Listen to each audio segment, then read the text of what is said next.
He wants to. ready? I think Thor streamed. Did you stream? Yeah, he started. Developed Households. So Morocco makes a recap. Yes. Yeah. So Gecko got That fucked. And he got a lie. No, he's not making a recap. I'll make the recap. Okay, thanks. That's disappointing energy. I know. Okay. So last time, you guys were about to get into a big fight in the arenas in Sharn.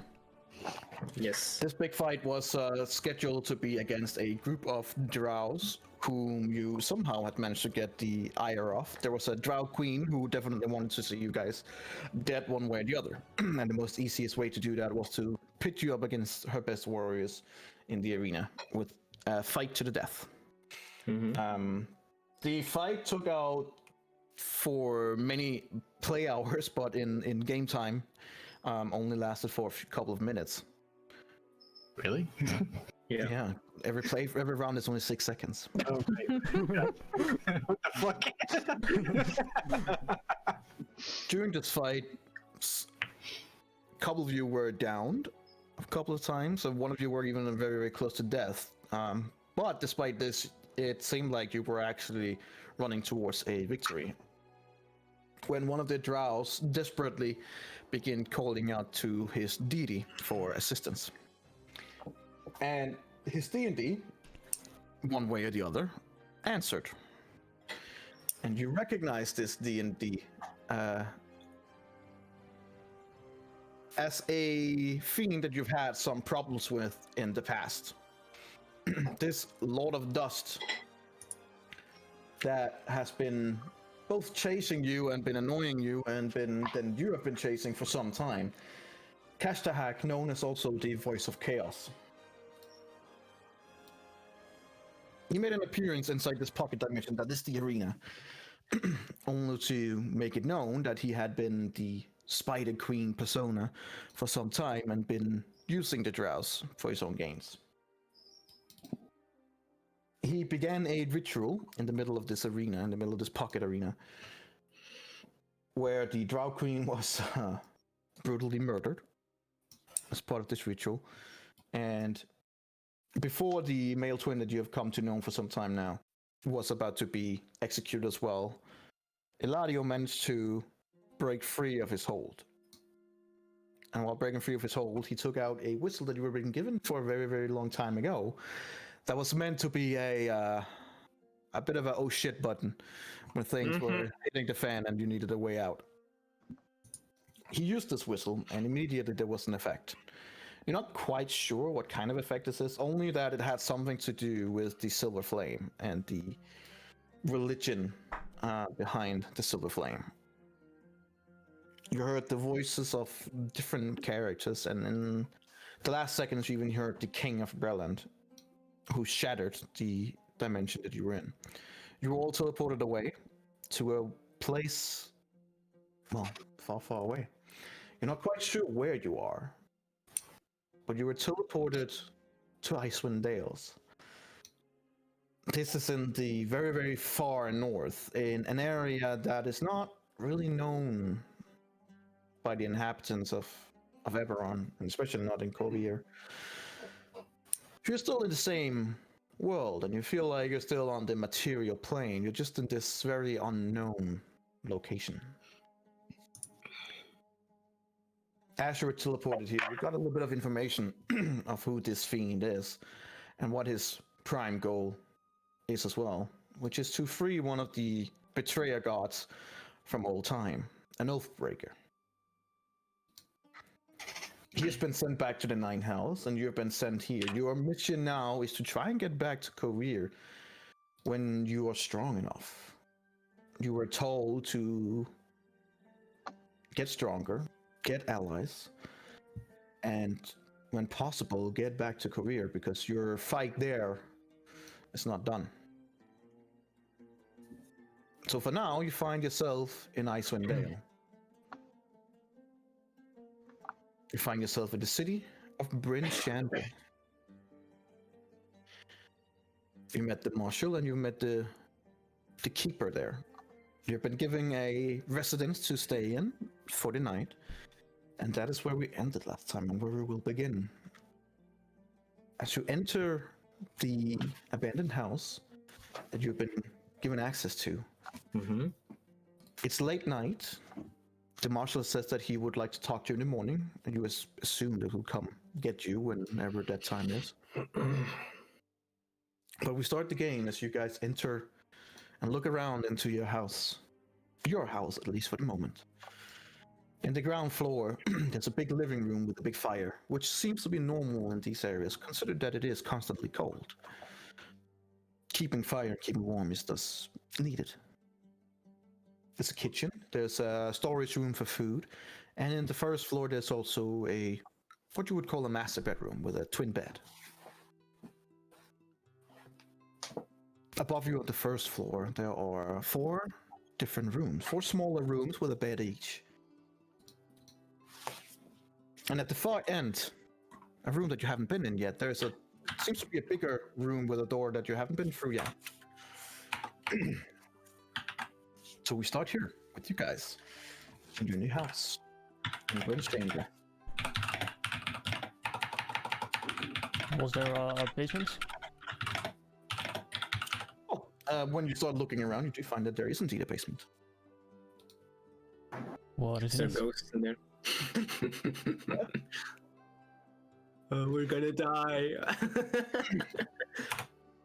Seems to be in the storage department where there's also, like, where the food storage is, there is a really clear hatch that goes downwards. It's not hidden or anything, and if you try pulling it or anything, it's not locked either.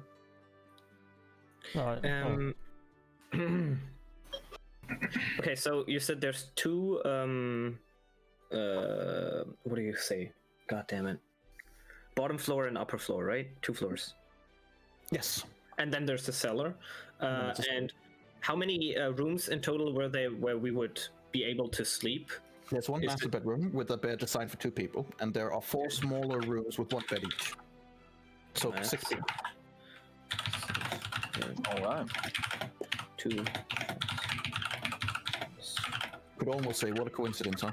Yeah, you could also say that Onyx is not going to use them anyway, so Yep. it's just going to stand in the fucking living room or in the cellar, which would be epic.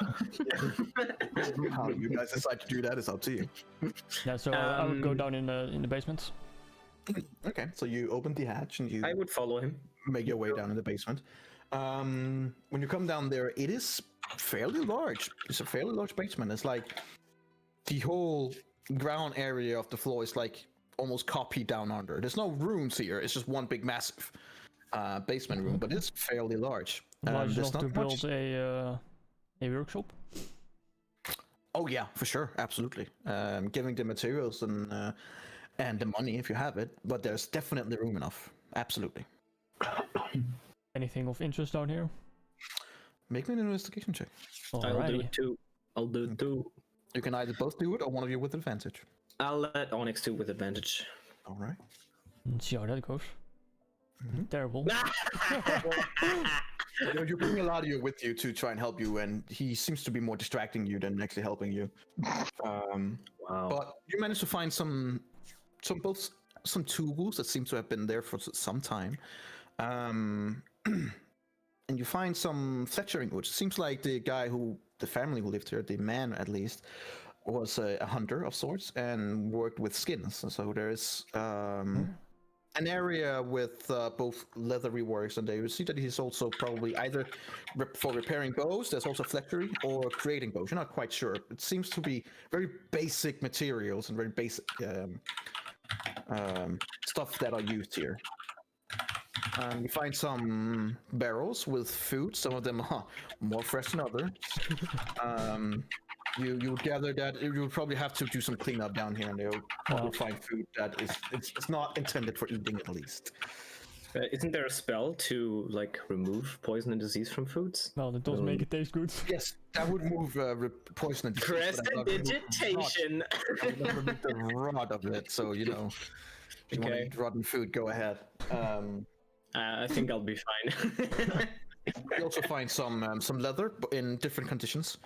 Some of it seems to have already been tated through, and others seem to be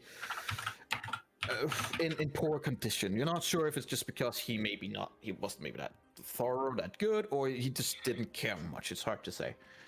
You get the feeling that it was probably more for self-use than for selling.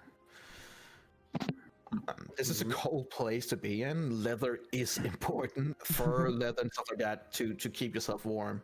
So you gather that most of it is probably for private use, for both him and his family. Is the cellar spooky? Not really. See, it seems pretty clean actually, considering. Is it lit even? When you walk in, no, not right now, but you see that there are 4 oil lamps, one in the north, south, east, and west. And when you light all them up, they manage to actually give a pretty cozy feeling down here. It's cold, like everywhere. It's really cold basement. When you see it, so you're surprised that there's a small fireplace down here as well. Well, I hope so. To help keeping warm down here. Yeah, but it's not big enough to actually make a forge. Like you care as a war forge. You would have to kind of create a forge. It's not enough for. Oh no, I was more that it needs to be warm there for tanning. Otherwise it would not go well. Precisely. So there's fire down here, but you gather that some of these leathers and furs that has been gathered has not been tanned correctly, and it's probably been some time it's been laying here, and they're probably more ruined than useful. You also find 2 kegs of one of them has a weird kind of icky substance, and when you look through further, you see that it's more akin to some kind of whale oil. It's a small keg, and you'll gather that this is probably what is being used in different lamps around the city and also here in the basement. Okay. In the other keg, there is wine. Unless you want to taste it, you're not sure how good it is, but you find that there is a. I'll taste it. Okay. A little bit. It is okay, but not better than okay. Okay. You gather that this area is probably not known for their wine. All right. Other than that, it's a pretty cozy place with an area where you can both get heat. There's light options down here. You can store things if you want. If you want to build it out, there's definitely room for that as well. I immediately start just to take all the trash out, start cleaning it up. All right, so Onyx will begin cleaning up the basement. I'm gonna prestidigitate like the dirty areas when he takes out the big stuff, right? And then I'm like the vacuum cleaner. Yes. Once again, prestidigitation is in a very localized area. So while Onyx is actually doing some progress, you see you're going around in the corners, and every it's 6 kind of seconds, small square. Every 6 seconds, he gets a little area where it's a little bit more clean. Yeah. You get the feeling that if a proper cleaner lady saw that, she would probably beat him senseless and tell him to move on. But hey, something's happening. So the rest of you guys, what are you doing? The others has moved down under. You can hear that there has been clean going. You see Onyx coming back and forth with things he wants to throw out, things he wants to change and stuff like that. He seems to be on a mission somehow. But the rest of you just standing upstairs. I'm gonna check out some of the rooms. Yeah. And claim one for my own. Is there any library close by? To your knowledge, you have no idea. You just arrived to the city. You have no clue. And can I go exploring for one?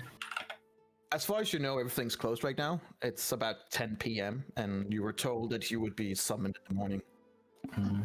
Any shelves with books in there in the house itself? Something interesting, maybe? Look around. Make me an investigation check. Investigation. How big is the house, like in square meters? Do you know? Nice. Oh, nice. In square meters, it's hard to say, but you gather that it is what would be considered even today a fairly large house. It is a house that is designed for a large family, and a large family, these places are typically 6 to 8, maybe even 10 if there's several generations living there. So it's a pretty big house. 21. All right.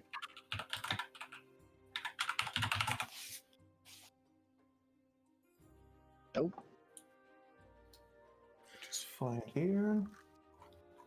You do find some books that tells about the story of Brinchander, that tells about the story of the general area that you are in.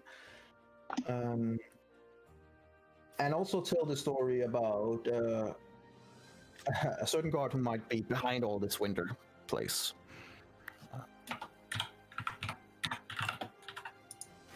Is that something you read, or? Yeah, I mean, definitely. Especially, I mean, I'm looking for answers and stuff. But I'm mostly looking for something that's going to help us throughout exploring the city. Maybe something interesting we need to look for, something we would find useful. Okay. Well, you find out that Brinchander is probably the first stop for just about every visitor that come to Icewind Dale. It's a walled town. It's described as lonely and wind-lashed. It is marked as one of the friendliest, like one of the friendliest settlements in the area. You read also that Orioles, who is this goddess who is behind this unyielding winter, has greatly reduced the number of visitors that's been in Brinchander for a couple of years. Read that especially local trade has been suffering, and this suffering has been completely eating away the local sense of humor and goodwill for the most part. Town, as far as you can read, has been a place where there's been both harmony and a lot of trading, and there hasn't really been any problems. But now there's a lot more mistrust. There's a lot more grudges, and there is a real chance that this alliance between the 10 towns is at risk to be shattered. Seems to be that people are closing off a little bit, being very, not just nationalistic, but very tribe mentalist, and keeping to their specific areas, not wanting to deal with anyone else. The whole area is on the verge of collapsing, basically, like civil. Collapsing is a hard word, but it's strained due to this continuous winter. Which, when you read it, it seems understandable, at least, that they're strained, and these people living in the different tribes keep to tend to themselves. You read more specific things about Brinchander, that the wall of the town stand about 30 feet high. There's an outer ring of poles, and there's a lower ring as well. You read that the population of the place is about 1,200 people. Oh, 10 down? Sorry. Here in Brinchander, yeah, it's about 1,200 people. That there is a militia there that can summon up to about 250 soldiers, give or take. 1,200 people, 250 soldiers? Yeah, give or take. Of those, so of those 1,200 people, 250 are soldiers, or is it addition? Not soldier, but they are part of the militias and can be summoned as tribal warriors and veterans, of whoever of them are veterans. But you gather it's more like a militia, more like a professional militia than actually soldiers. It's not soldiers that are trained for war, it's militias that are specifically trained for defending the city. No, I meant as the goddess, And yes, or it's she, out of that population, yes. yeah, okay, perfect. the goddess, is she like the goddess of this map, or just the city? She seems there's not specific information about her or real. Hang on, let me get here. You did roll a natural 20, so let me just find what I need.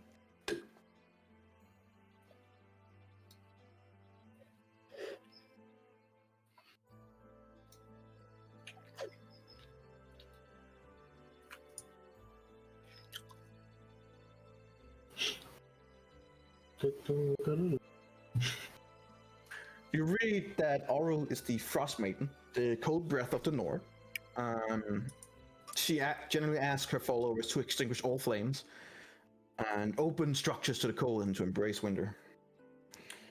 In return, she grants her followers an unnatural resistance to cold so that they can survive in the harsh climate of the North.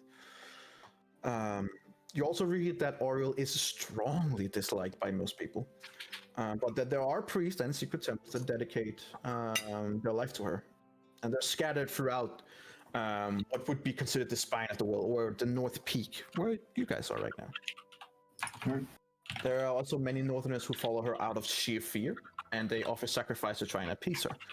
You read that these sacrifices can be anything from human sacrifice to food and valuables to sacrificing heat. The last one specifically you read is where for 24 hours all heat and light is put out, and people tend to gather together to share body heat to try and go through the cold without sharing any light. And any person who are brazen or dumb enough to light any kind of light or fire is savagely beaten to death. You get the feeling that she is an unpopular and very authoritarian deity. Is she disliked by everyone, or in this area, or It's hard to say. This book tries to give over the last 5 years or so until now. It's hard to say if everyone dislikes her, but there's a general sense throughout the book that she's not liked, and her heart, she brings a lot more hardship than pleasure, and you get the feeling that this perpetuating winter that she's now put people in has, like, it's probably not the smartest way to get followers, at least not if you want them to love you. But you also realize that these cities sacrifice to her, meaning that in at least some way, shape, or form they are following her, but it is mostly out of fear and out of appeasement.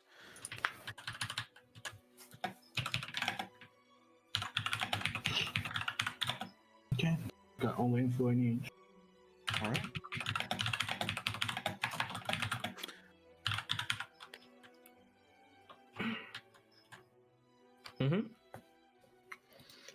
If I realize that the prestidigitation takes too long, I would look for a broom and then broom it together and prestidigitate the collected stuff. Well, you guys can do whatever you want down there right now. Let's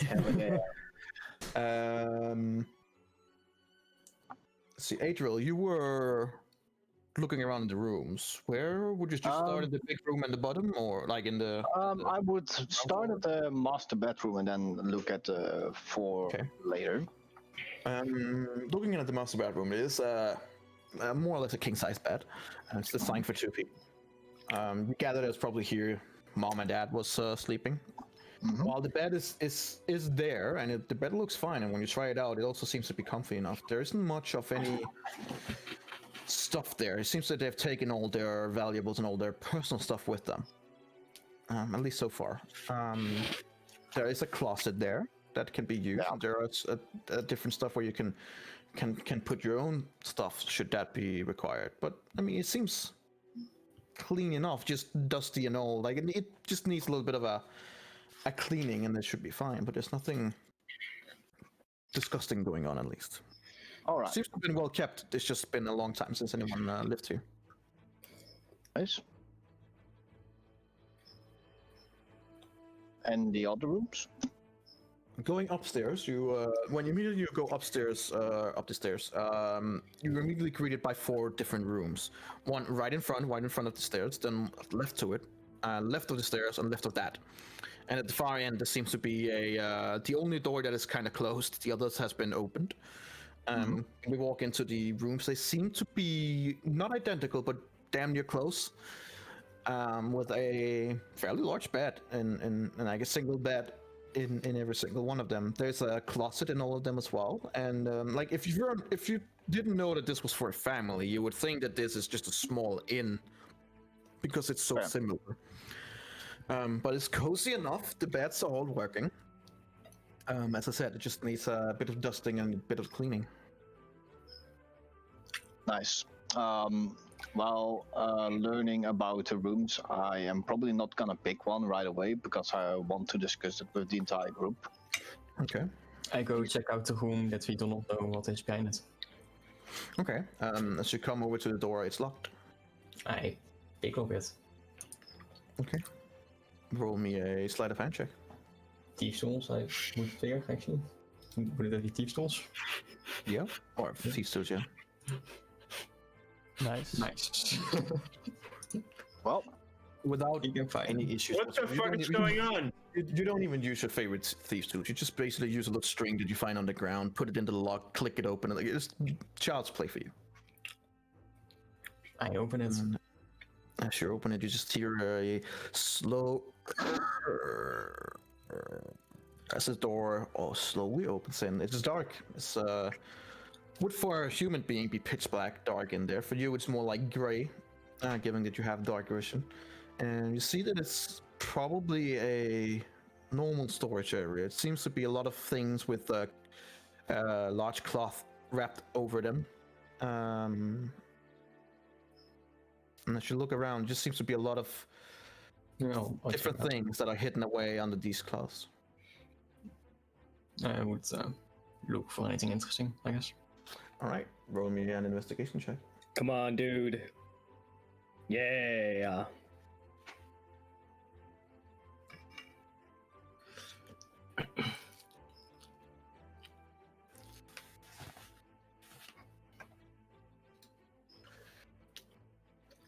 All right, give me a second here.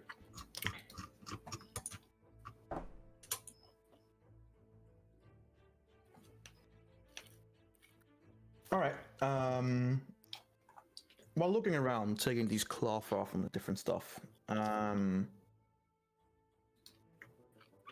you manage to. The first thing you find is a bunch of different clothing and some leashes too, and you manage to see that these are leashes for dogs. You would reckon it's probably for sled dogs, and kind of fits those kind of material. As you walk around in the backside of the room, you find a mirror, like a big mirror. It has like a weird shape to it, and when you look into it, it's kind of like the picture back to you, your mirror image is kind of distorted. And while looking at it, have like a bit of an unpleasant feeling to it. Roll me an Arcana check. Oh, well, never mind. Are you proficient in Arcana? No. You have no idea. Looking around away from the mirror, you find some half-burned letters.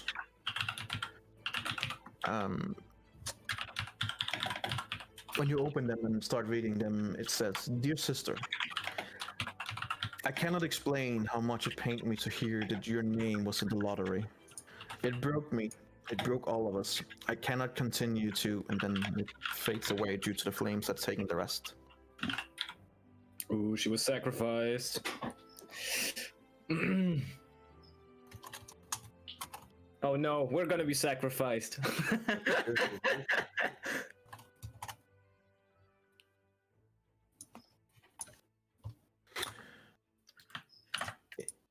In the far right of the room, like beneath clothing and beneath shoes and everything else, you find can only be determined as a diamond ring. I'm not sure, maybe this was used for betrothal or something like that. It seemed to be a very expensive piece of jewelry for someone, like a normal family. You also gather with your natural 20 that this is the kind of diamond that could be used for other means, like revivify. Ooh. It wasn't the natural 20 though. That was just for thieves tools. Oh, Never mind, you don't find it. Okay. No diamond for you. Wait, he does find the diamond, right? Yes. Kind of shut up. Okay, cool. Nice.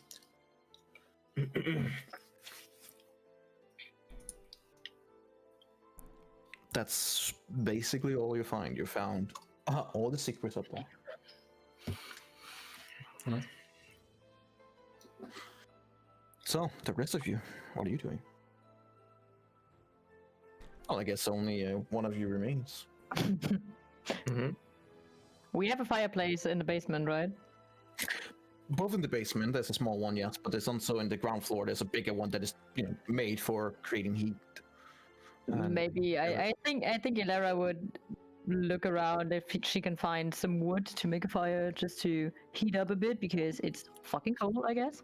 Yeah, no problem. And yeah, it is really cold. She gonna burn the house down? Maybe, who knows? Pretty easy to do. There are some wood available to you, and there's also some oil that can be used to spread over it and help it going. It goes pretty quickly with getting out a fire, and fairly soon after, heat is starting to fill the room. Okay. Yeah. Half an hour later, after you guys have done your different tasks and stuff that you wanted to do, you find yourself gathered in the ground floor. It's about 10:30 in the night. Oh, It's cold, but not as cold anymore. The heat is beginning to have an effect from the fireplace.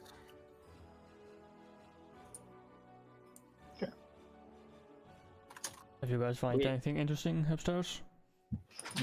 Dit was dus weer middag, if to store the image, but... Could it just be a bad made mirror? Could it be just a badly made mirror? I don't know. Like, not much knowledge in mirrors. Useless. I also found this ring, as I presented. It's a nice ring. It is a nice ring, and you see that it is like a fairly unusual large diamond on the ring. Like either it's been an extremely lucky found, and someone tried to put it into a ring. It would probably just be better to use as a gem. Being an artificer, you estimate that the value of this one is pretty much around 300 gold. The ring entirely, or just the gem? The gem. I mean, the ring in itself would, like, the part, anything else but the gem is pretty much worthless. But the gem itself, the diamond, would be worth around 300. I'll just take it out of his hands and try to take the diamond out. I do not let him just grab the ring out of my hand. Do you let him take it? No. All right. So you roll me an athletic check and contest it with Thorgrim's. Sleight of hand. Athletics? You can use either athletic or you can use It's better, yes. acrobatics. He gets it. Wow. Right. So trying to be faster than him and being more nimble doesn't work since Onyx just kind of bulldozes you. And as he kind of gives you a light tap with the shoulder and the stomach, it's still hard enough for you to blow some of the wind out of you. And doing that, he grabs your arm and forces the ring out of your hand. Onyx, he could have just asked for the ring. Well, that's not fun. Is there anything arcane about the ring, or is it just a ring? Make me an Arcana check. Before I completely destroy a magical item. As far as you can ascertain, no. I'll just try to take out the diamond. And it explodes. Okay.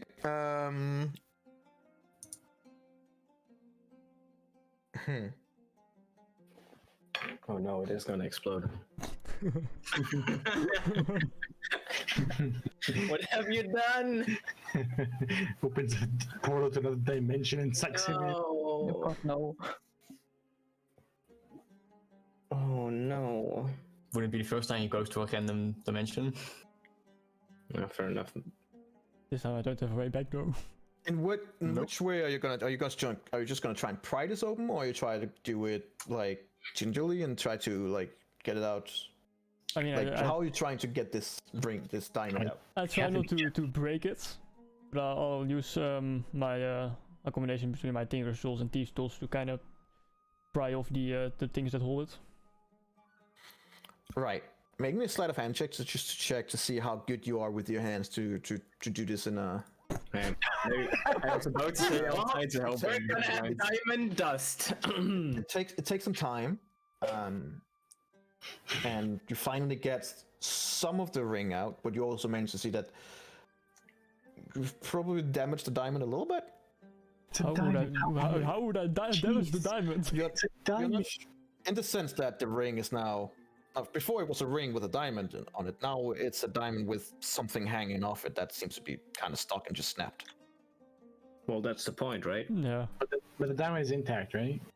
The diamond is intact. Okay. It's just not a diamond ring anymore. Now it just seems like a diamond with a weird appendix to it.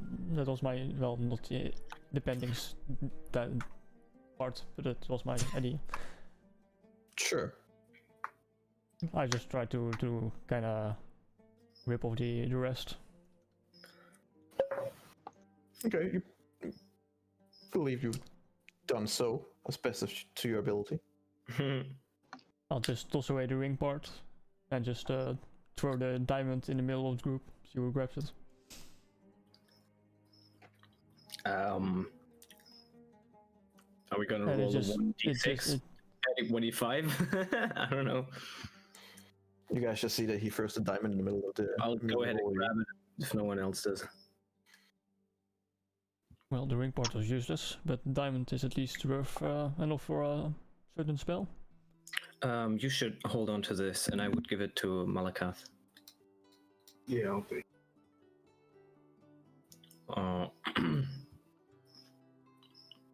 Yeah, Morocco, just if you have this diamond, keep in mind that you need the spell prepared as well if you want to revivify. Like if you revive. Right? Yeah, revivify, that's what the spell is called. And it consumes the diamond, so the diamond will be gone afterwards. Okay. Mm-hmm. I'm not sure if we're going. Didn't we level last time? Yes. Yes, but you haven't slept yet. You can level up, it's fine, but you haven't slept yet.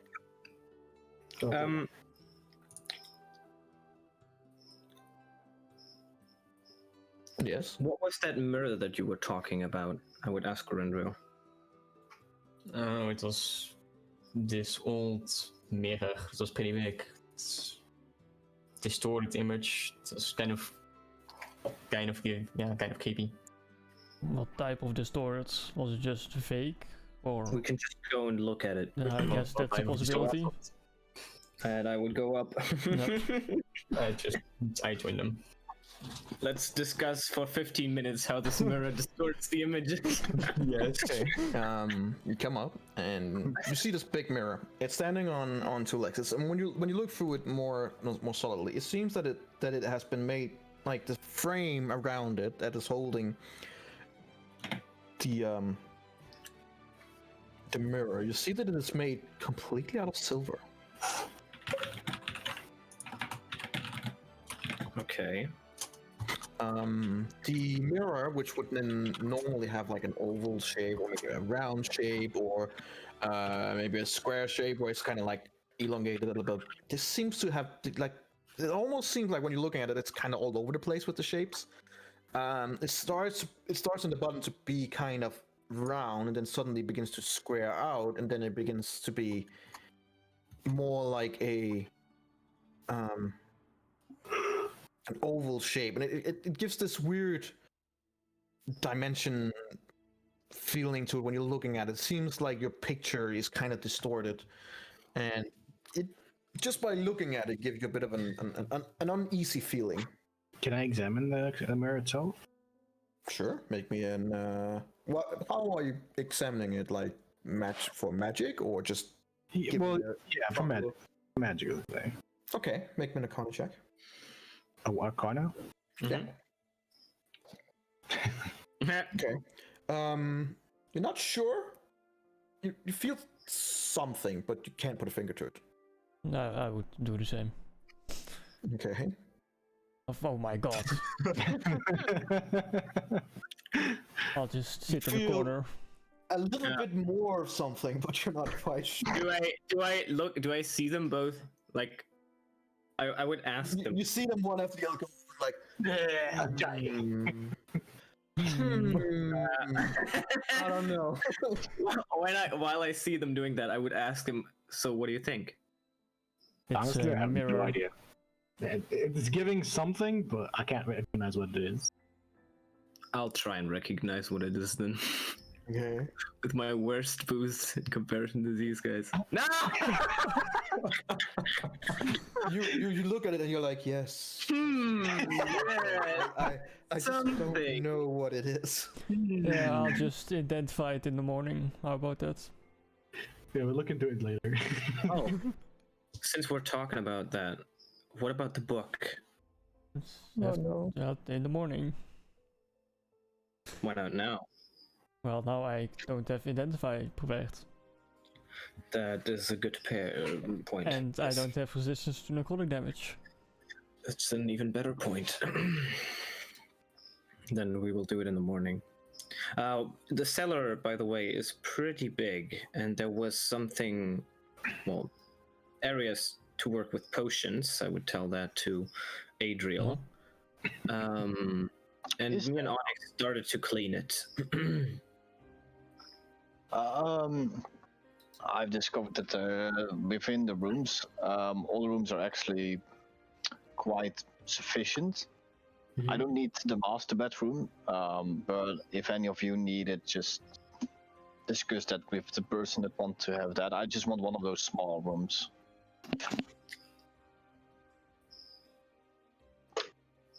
The master bedroom has a little bit more storage, if you're asking why. Question: am I supposed to like prepare spells or something? Yeah, when you go to sleep. Like after you rest, you can prepare new spells. Oh, okay. So like, what we have to do now? Basically, yeah.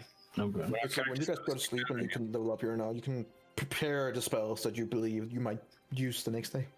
Okay. Do we like discuss it with each other or what? No, you just do it basically on the side. But I don't really know what they need. I can help you with that. Okay.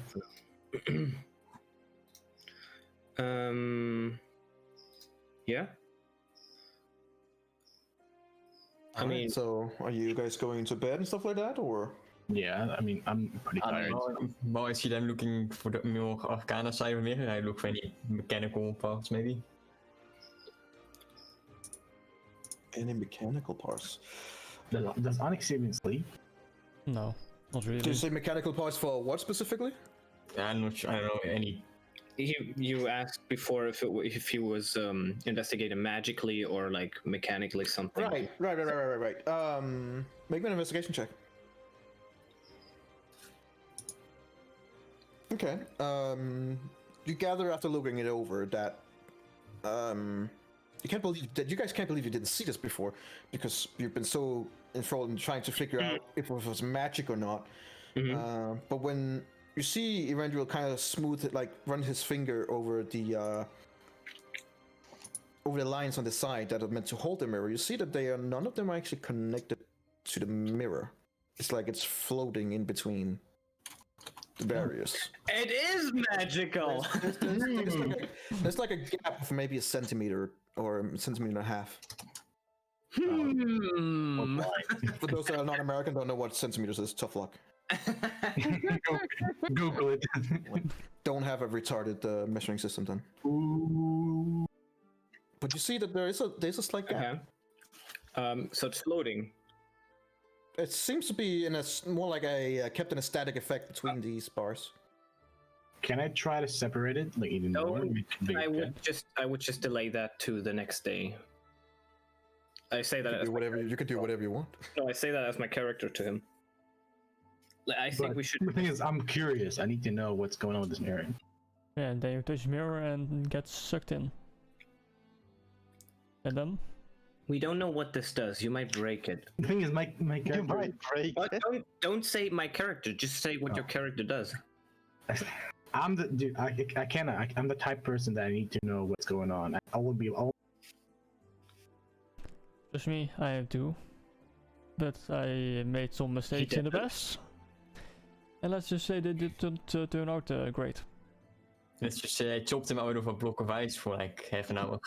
Well, to be honest, logically thinking, I should probably prepare to something just in case. So we're pretty wounded from our last fight.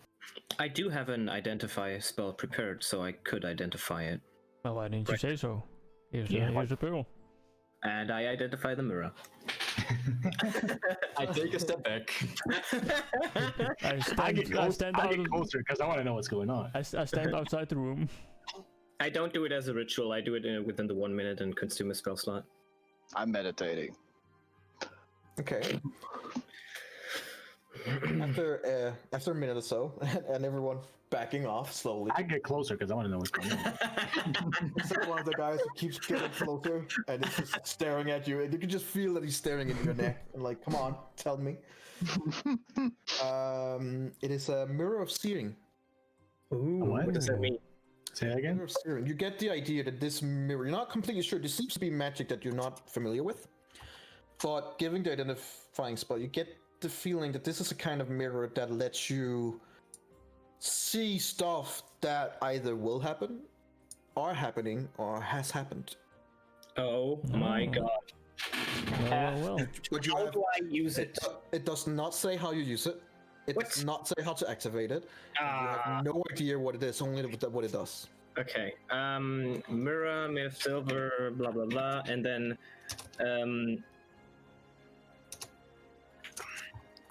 So it's an all-seeing mirror, basically. mirror of seeing.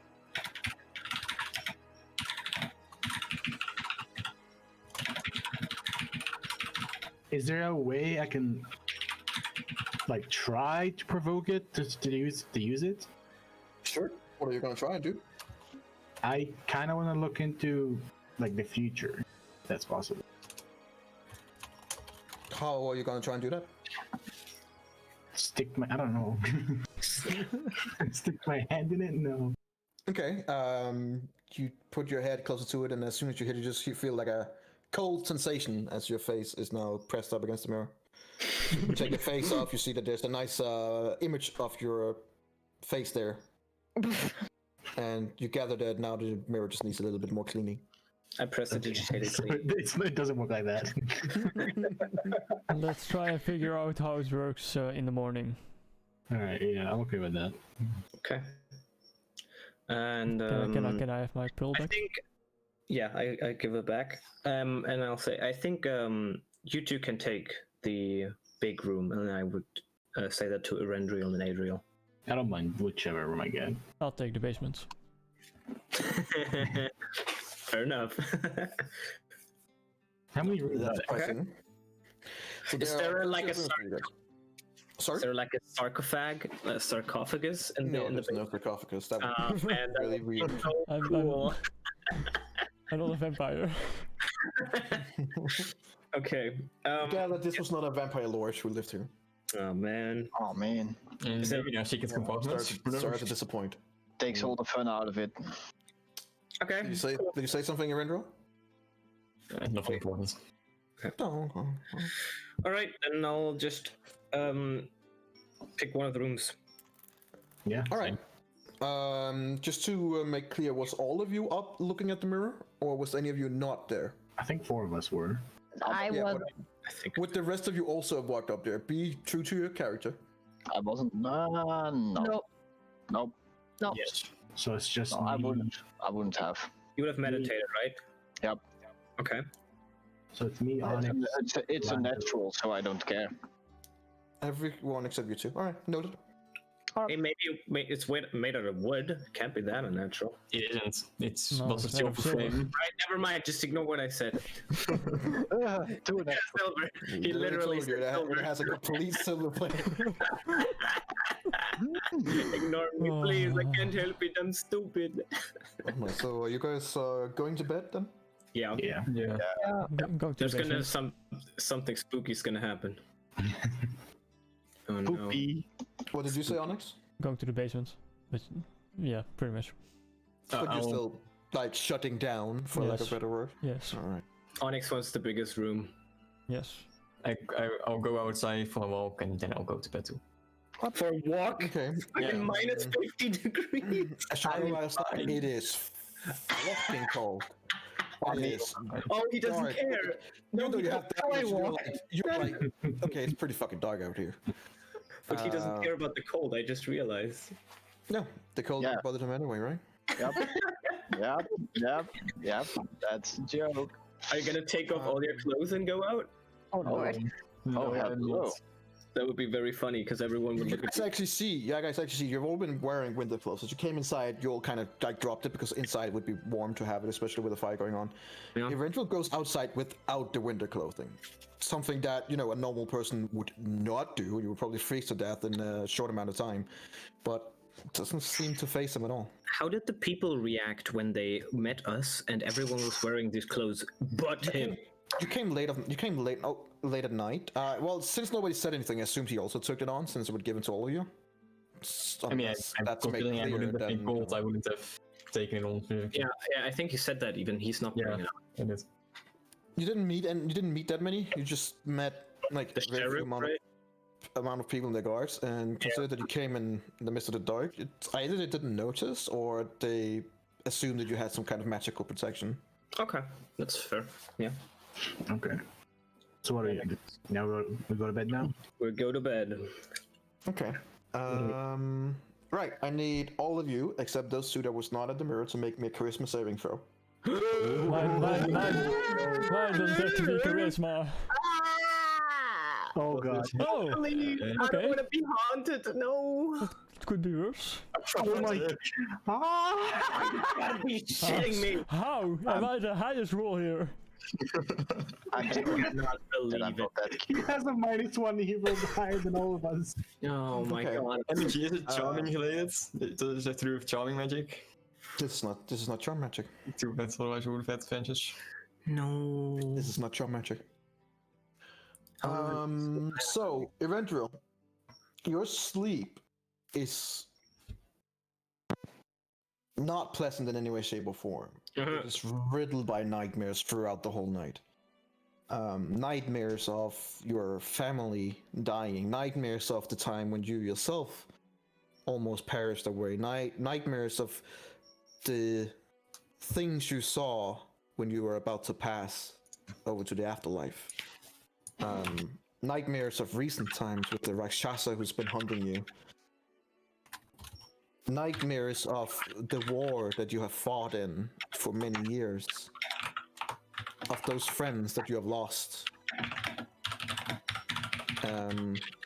You get what is considered a very, very, very bad sleep, where you wake up multiple times throughout the night and fall asleep again, only to restart the same nightmare.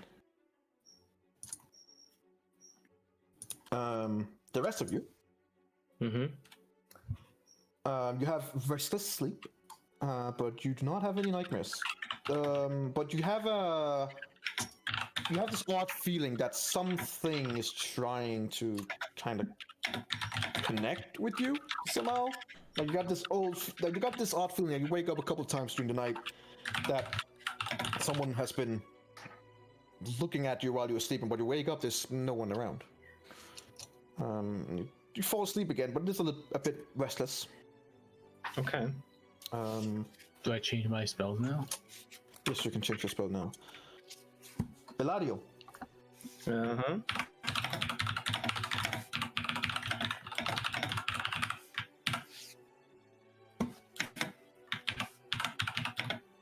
Are you saying something? Am I lagging? No. So, Eladio, I forgot how spells work. Sorry. could you stop typing for just a second? Sorry, yeah. Now it's done. Now it's done. Yeah. Use a pen and paper, you fuck. Paper. It's literally I'm taking During notes. the night, There you go. you wake up by one of these restless times, and you get this weird, odd feeling that something's trying to connect to you. And you get both this feeling, and you can hear that there's something or someone calling out to you. And as you try to listen, the voice seems very familiar, but you can't currently place it. It's like it's yelling to you from far away, and you can just only hear the last echoes of it. But you gather it's coming from the room with the mirror. Ooh, coming from mirror room. Can I make a check to see if I remember what kind of voice it is? Sure, make me a history check. Oh, you gotta be You shitting. can't place it. It seems familiar, but you can't really place it right now.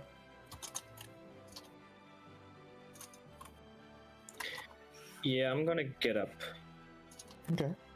You get up.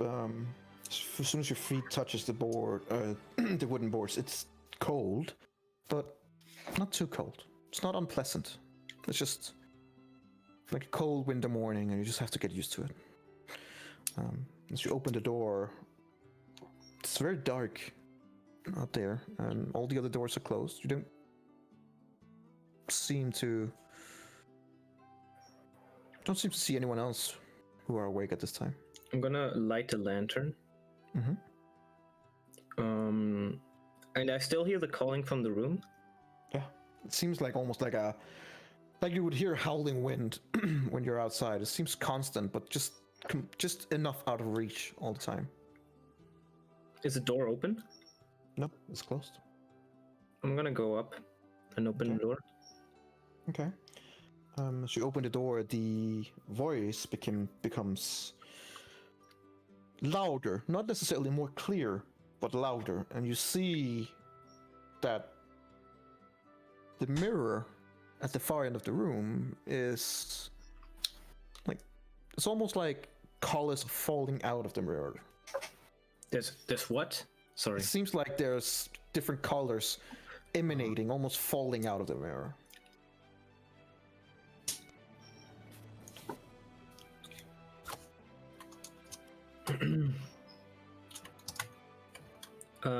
I'm gonna place the lantern on the ground. Okay. Next to the open door. Okay. And I'm gonna go up to the mirror a little closer. I'm just gonna say, how do you work? There's no response. It just seems to, without you being sure how you know, it seems to beckon you closer.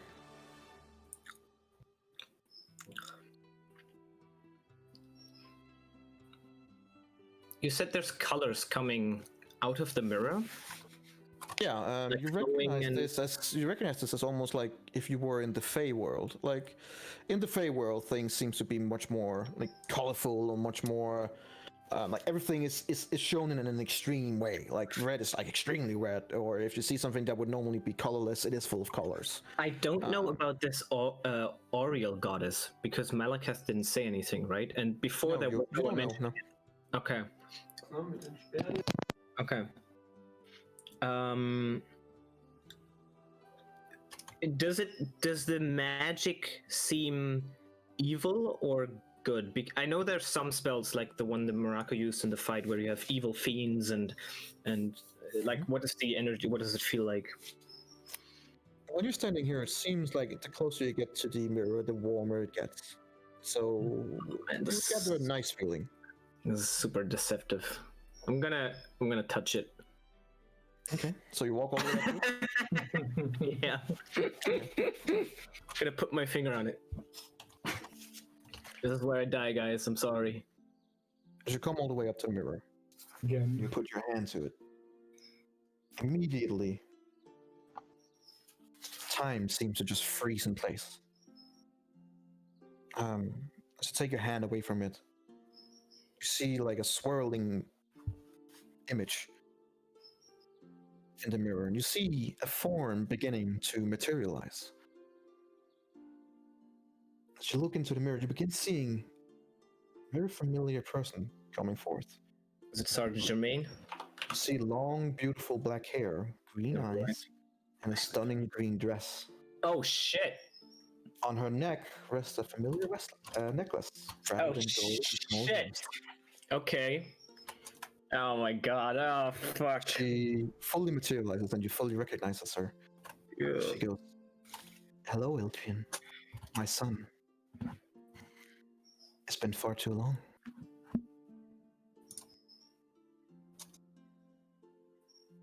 I Okay, know that my these are different circumstances than what you would have wished to meet me in. I know, I feel that too. Please, don't ever blame yourself for what happened. There was nothing you could have done to stop it. After we had our talk, he hurt me again, the man in the black armor. I finally put my foot down, as you said I should. I fought him, you know, and I cut him deep.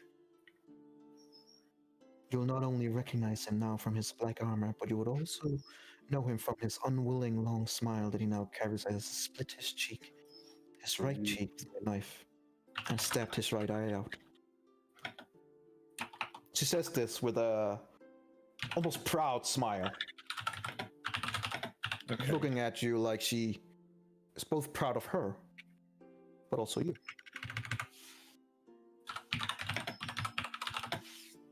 I need to like take a few seconds to realize what just happened. You said time froze around me, but I'm still in the room. Yeah. And you're not she frozen appeared in the way. mirror. Yeah.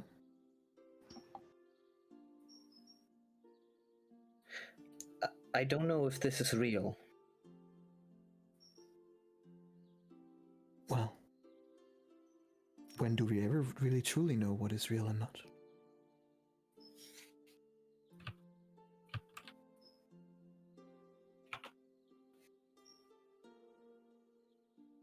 Are you okay? I am. Better than I was when I was more or less a captive. If it is my soul that you're asking for, yes. It is where it belongs. And this mirror that you're in, does it feel like something good?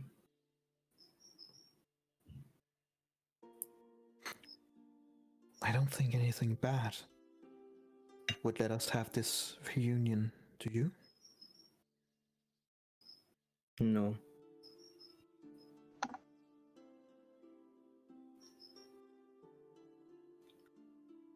I will find him, you know. I know. And now you will recognize him even easier. He's still alive. He's still doing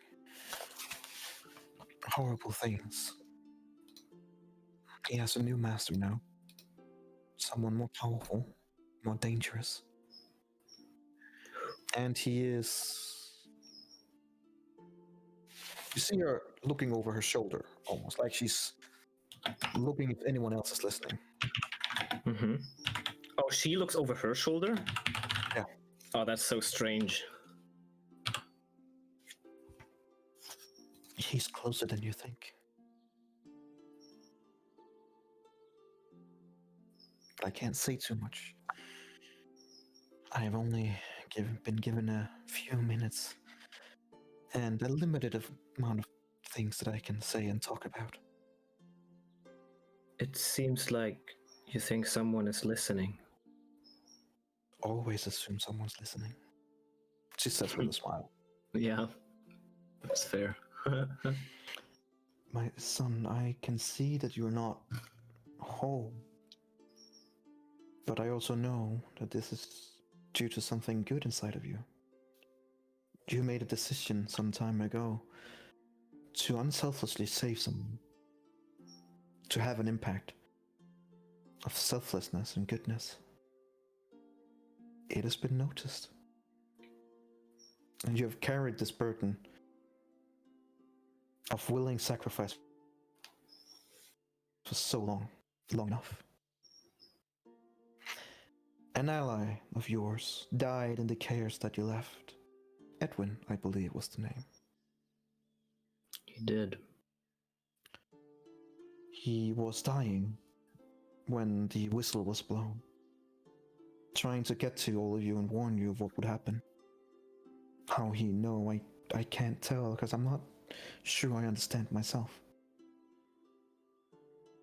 But he gave himself over. He sacrificed himself. He made a deal with a higher power.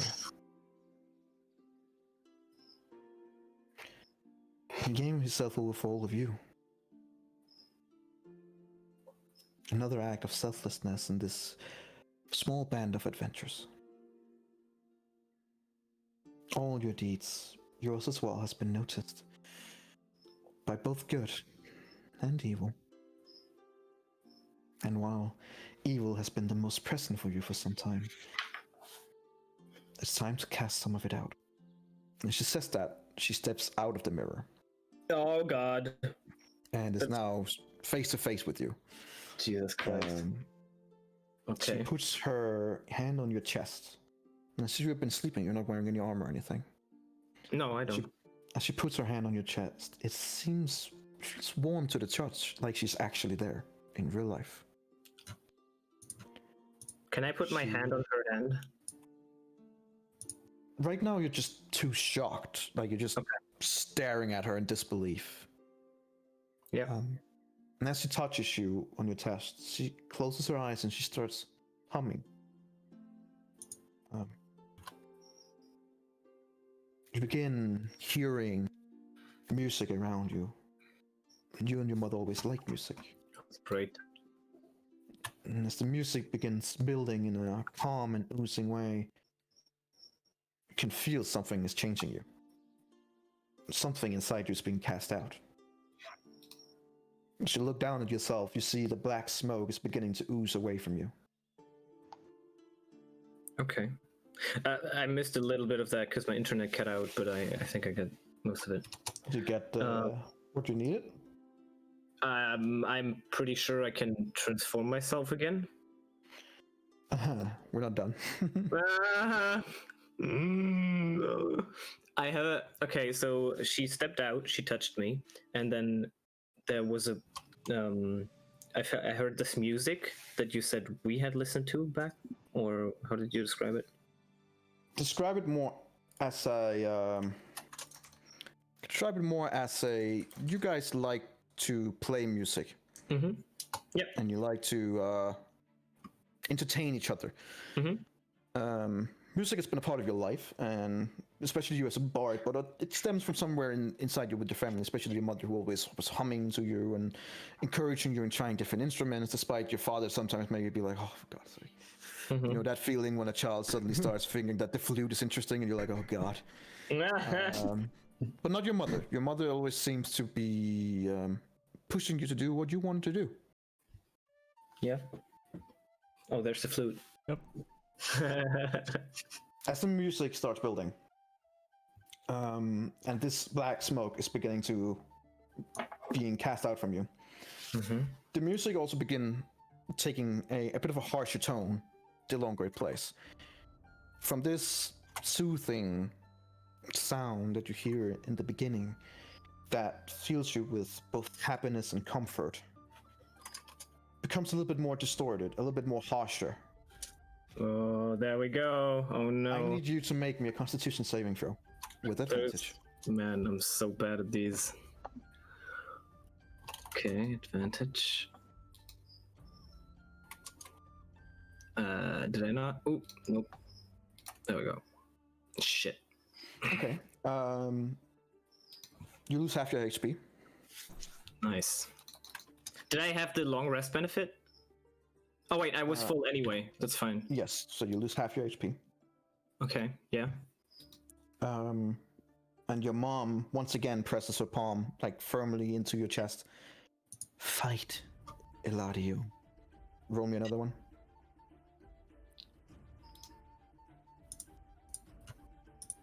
Okay. You take half damage of the damage you've taken. So it's half health and then half of that. Yeah, okay. As the music around you begin becoming louder and more and more different, you feel like this is an ongoing fight, and there's both black ooze, there's also a light shining from you. And as she looks you in the eyes, deep in the eyes, she says, one more You can do this. One last one. No.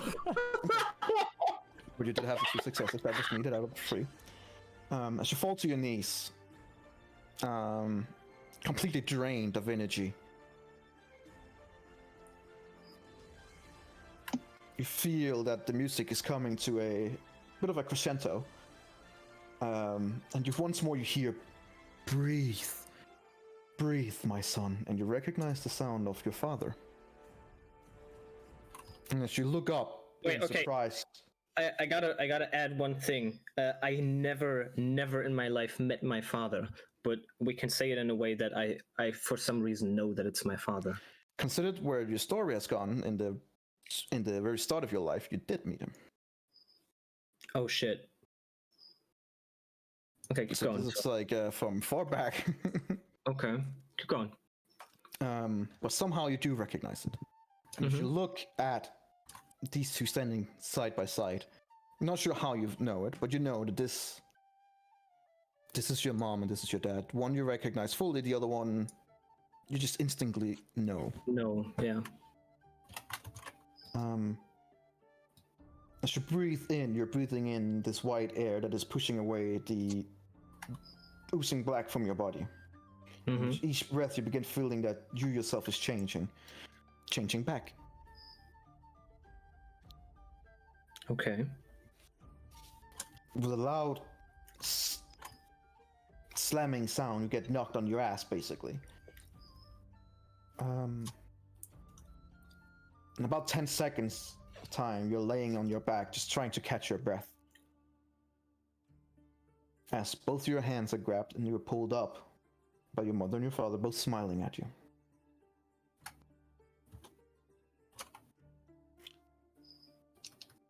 As your mother looks at you, she says, "Son, you're now whole again. You've made us proud. Continue to do so. And we'll see each other again." I just stare at them. They take each other's hand and they walk back into the mirror.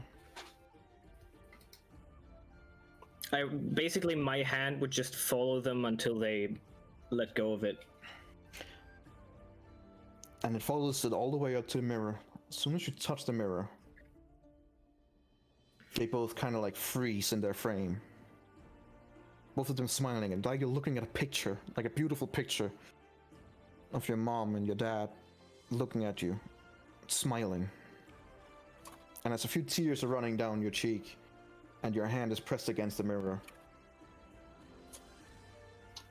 shatters Oh shit. into billion glass pieces. You see the black smoke completely dissipate.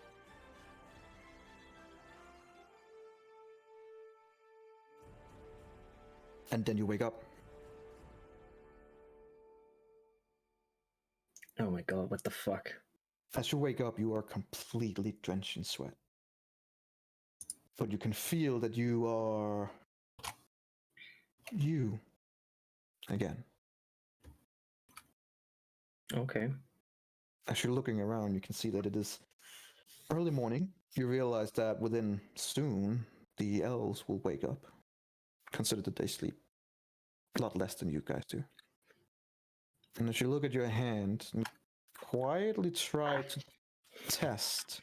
I will, yes. At first, nothing happens and you fear that this was just a cruel dream. But with more focus, you see that your hand does indeed change. Nice. Okay. Did I have my long rest? Because I think I will just fall back to sleep almost. Because I'm fucking. Kind of fall back to sleep. Yeah. You are, for some reason, just drenched in sweat. Yeah. You're exhausted.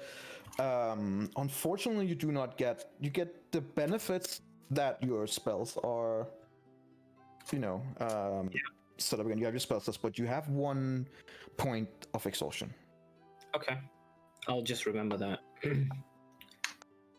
So my remember HP is. for I'll leave my HP at 11 right now. Because it was half twice. you would have full HP. You would have full Okay. HP, so don't worry. All right. Okay. But you would have 1 point in exhaustion. Okay. Yep. Could have been worse. You could have 3 point of exhaustion. Yeah, I guess. Okay, cool. All right. The rest of you, despite your various different sleeps, 2 of you, Ilara and Adriel, you sleep normally. It's a bit cold, but it's all right. There are very small localized like fireplace inside every room to help building heat. But yeah, you sleep fine. The beds are pretty good. All right. Cool. The rest of you have like a restless sleep, and then there's Erendriel who had a horrible fucking sleep. Nice. And in the early mornings, you guys wake up. Can we? Can Gecko help me with the spell thing? Oh yeah. Of course. Should we move on, or like in chat, or?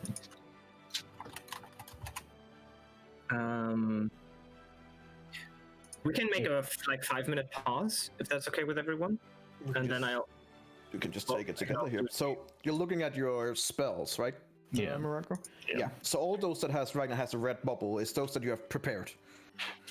That's from last time. So Stream I it have, again. Yeah, Stream it. yeah. Let me stream it. Yeah, it's gonna be perfect. Yeah, those are from last time, so it's fine. So right now, your idea is to go through, like, you just leveled up. So make sure you go through the leveling process.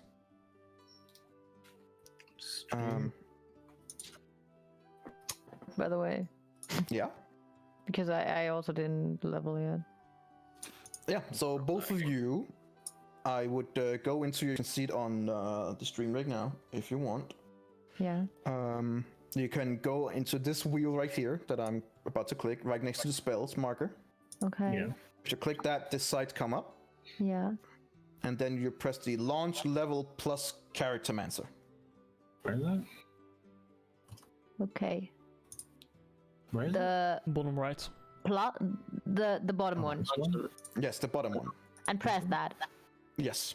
Okay. Oh shit! I didn't even know that's how it works. Okay, I did that. Oh god. We just do it manually every Oh time. god. And in there you can level up. but Okay, so I do 5. What do I do? I'm just open yours up, Ilara. yes. Right, so you just press next, like you Yes. did. And it's already in. Oh. And it's already in +1. So for your HP, you're gonna have to roll. So I'm just gonna press the roll button here for you. You can watch it on the stream. Yeah. Yeah. Oh, nice. All right, so you got 8 HP. Me or her? Me. This is Ilara. So as a class feature, you have a famed enemy, natural explorer, blah blah blah blah. You get +H plus your Constitution modifier. Yeah, and it adds that automatically. Oh, it does. Okay, because it says 1d10. It didn't say plus anything. Yeah, it's just plus rolling the hit die. Okay. So right now here you can choose, as a Gloomstalker level 6, you can choose a new favorite enemy, or a second one. Fucking what? This is for Ilara. Oh, I rolled a 6. That means your maximum HP gets 6 as a plus now. So is there anything in here, Ilara, that would...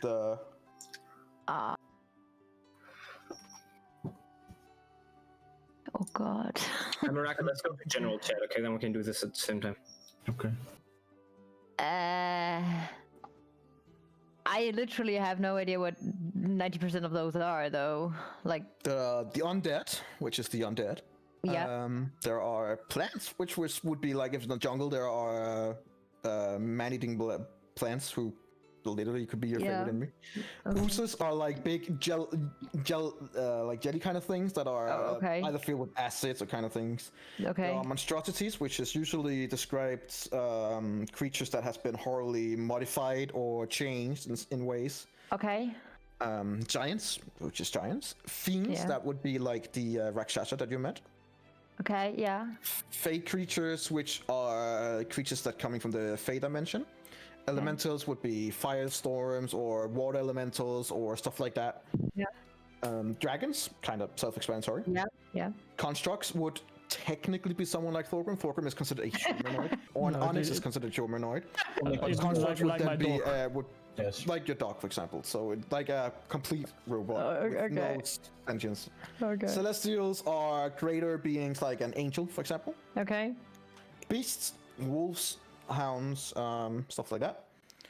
A humanoid race. And aberrations. Aberrations is also like corrupted stuff from the hell areas, or undead creatures that has been horribly modified. So they're not undead, but they are like Okay. corrupted in different ways.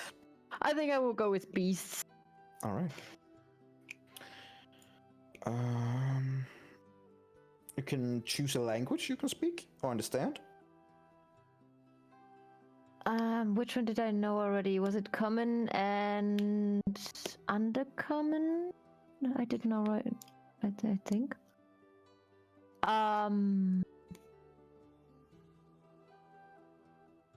Well, the only one I know besides that is deep speech, because we had that in the last session. If you know it already, it shouldn't show in the list. I'm not sure which I know. You can see in your character sheet. You can also Yep. choose where your favorite terrain is. Like, what would be your favorite terrain? Would it be Arctic, coast, desert, forest, grassland, underdark, swamp? The Underdog. All right. There's not any spells other than that. So review and apply changes. All right, you're now level 6. Okay. Easy peasy. I'll just give the others a few minutes.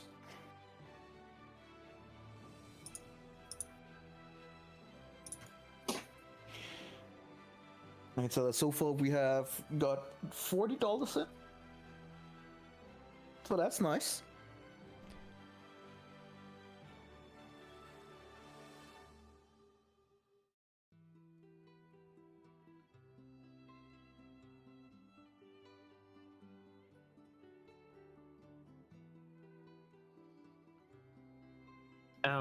What is it for the cleric? Level plus what for the full spells that he can learn? Not learn, sorry, that he can prepare.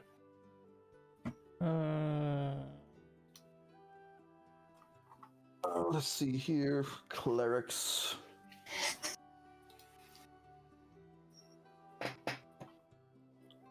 So you are now in 6th level. That means you have 4 cantrips, 4 first one, 3 second, and a 3 Really? third level spells. The amount you can prepare is wisdom plus your level. Wisdom plus level, so that's 10? Because your wisdom is, I Yes. think it's wisdom. Yes. Okay, Morocco, you can prepare 10 in total. Okay. So the ones that we just checked on, and then you can just prepare whatever you want. If there's something left. I think there should be 1 or 2 left. Sorry, say that again. So can prep 10 spells? You can prepare 10 spells now. Okay. So count how many you have prepared right now. Right now I have 10. 4 level 1s, 3 level 2s, and 2 level... No, I have 8, I have 9, so I can get 1 more. Yeah, you can get 1 more. Wait, okay, so look, it says... So I have 4 level 1s, which is because I have 4 slots. I have 3 level 2s, because I have 3 slots. That doesn't matter. You can prepare all the level 1 spells. It doesn't matter how many slots you have. Oh, okay. The slots just mean how often can you cast a level 1 spell. Or a level 2 spell, or level 3 spell. Okay. That's all it means. If you prepare 5 level 1 spells, and you have 4 slots, that means you can't cast every single level 1 spell, technically, That's how it would work. Alright, you guys ready? Yeah, I think you can pick the last one while we're discussing, right? It's just Yeah, you yeah, can pick yeah. one more. Right. As you guys wake up in your house, the fire's out. It's a bit chilly, but it seems to have been going out throughout most of the night, so most of the cold is still chased away. The rest of the day is up to you. As I wake up, I immediately start the fire in the basement. Okay. Easy enough to do. And then put the book like in the middle of the room without touching Okay. it. Without touching it? Yeah, just kind of throw it out of the bag. Okay. Shake it out. That's it, Without touching it? Nice try. it lands on the ground. You just hear like a dunk, like a thud when it hits the ground. Mm-hmm. And I take out a spear point. And I open the cover. Okay. It doesn't open. Wait, what are we answering? That wasn't. Is that because there's a lock on it, or just because it doesn't open? I don't know. Are you gonna check if there's a lock on it? I mean, I would see if there's a lock on it, I presume. Okay. Make me a. Yeah. Are you for a physical lock or a magical lock? I'll just look around to the book for any things keeping Okay. it Make me an from investigation check. Ooh. Okay. You do see that there are 3 strains going from like the front cover to the back cover that seems to be holding it fast. It's a very weird lock. You're not sure if you've seen that before, and you gather pretty quickly that this is not a lock that you unlock with a key. Unlocked different. You're not quite sure how. Okay. As you follow the 3 lines and you kind of turn it around with the end of your spear. It's a bit weird way of doing it. It's not the entire spear, it's just a spear point. No, I know. 5 meters. And you follow the 3 lines and you see that there are like these small like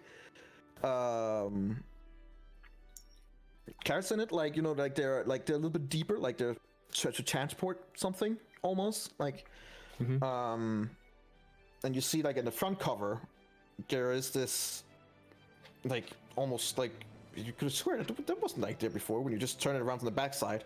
On the backside it's just like normal plain cover, and as you turn it around again you see that there's this weird almost like skull looking up at you. Like short explanation, because I think Marako and Hawkeye might not know what the hell's going on. Well, they're not there, so they can just listen like you guys can. Fair enough. You found this book in the worst places possible with the UNT, but when you found it back then, you were very sure that there wasn't like you could maybe have in the like background of it you could have faintly seen there was something, but it seems to be so much more present, almost sticking out of the front part cover now, like it is expecting something.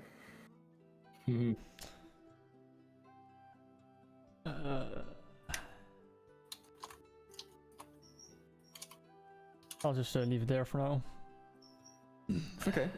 As you stop fiddling with it and take a step back, the skull-like face dissipates.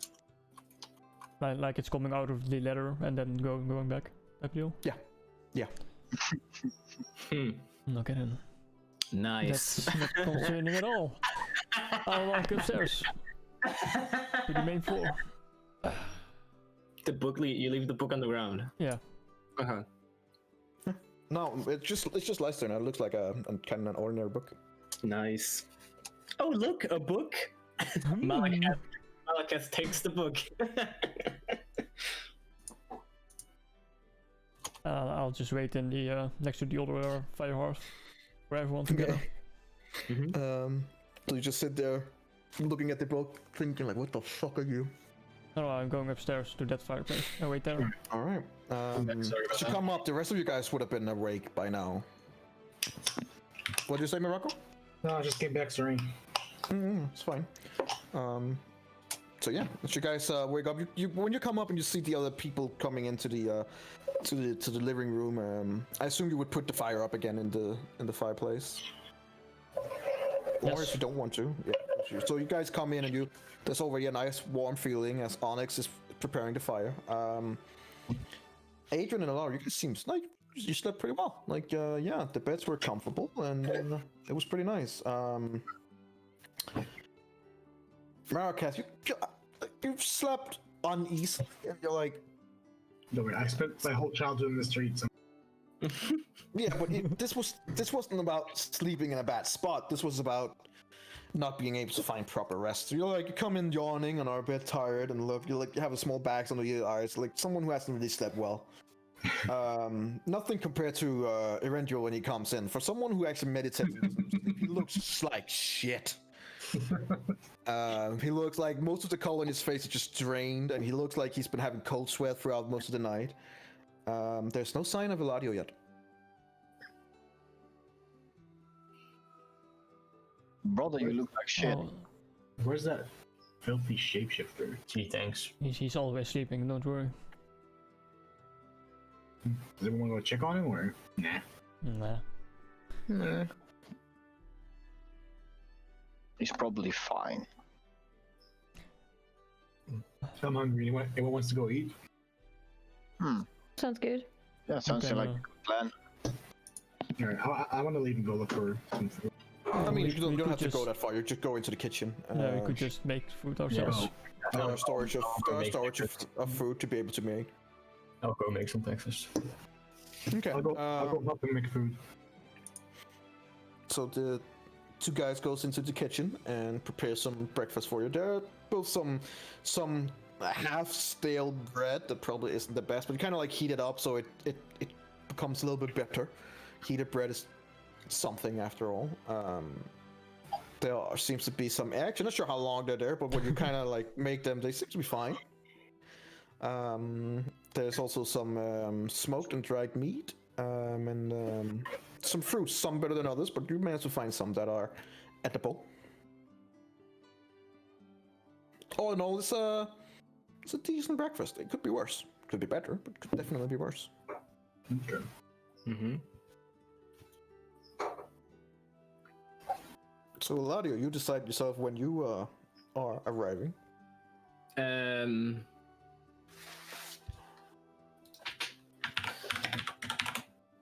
3 hours later.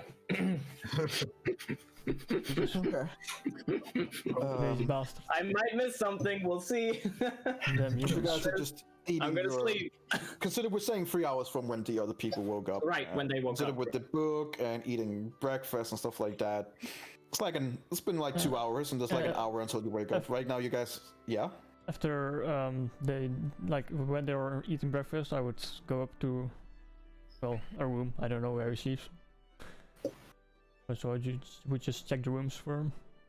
Okay, and as you check the room with Eladio, you see that he's asleep, like he's far gone. I'll just Well, kick him that out. seems normal. I'll just kick him out of the bed. All right, so Gekka, you have a rude abrupt awakening as you are thrown out of bed. Oh, jeez. What? You sleeping off during the battle? Oh, How's it God. going? I slept terrible tonight. I just walk away. Well, now I'm awake, so I'm gonna go down. Jesus You see Eladio comes down. He also looks a little bit like Erendil. Like he looks exhausted is probably the best word. Ilara would look to him and just say, huh? Rough night? You can say that. Like he has less color than you as a drow. Yeah.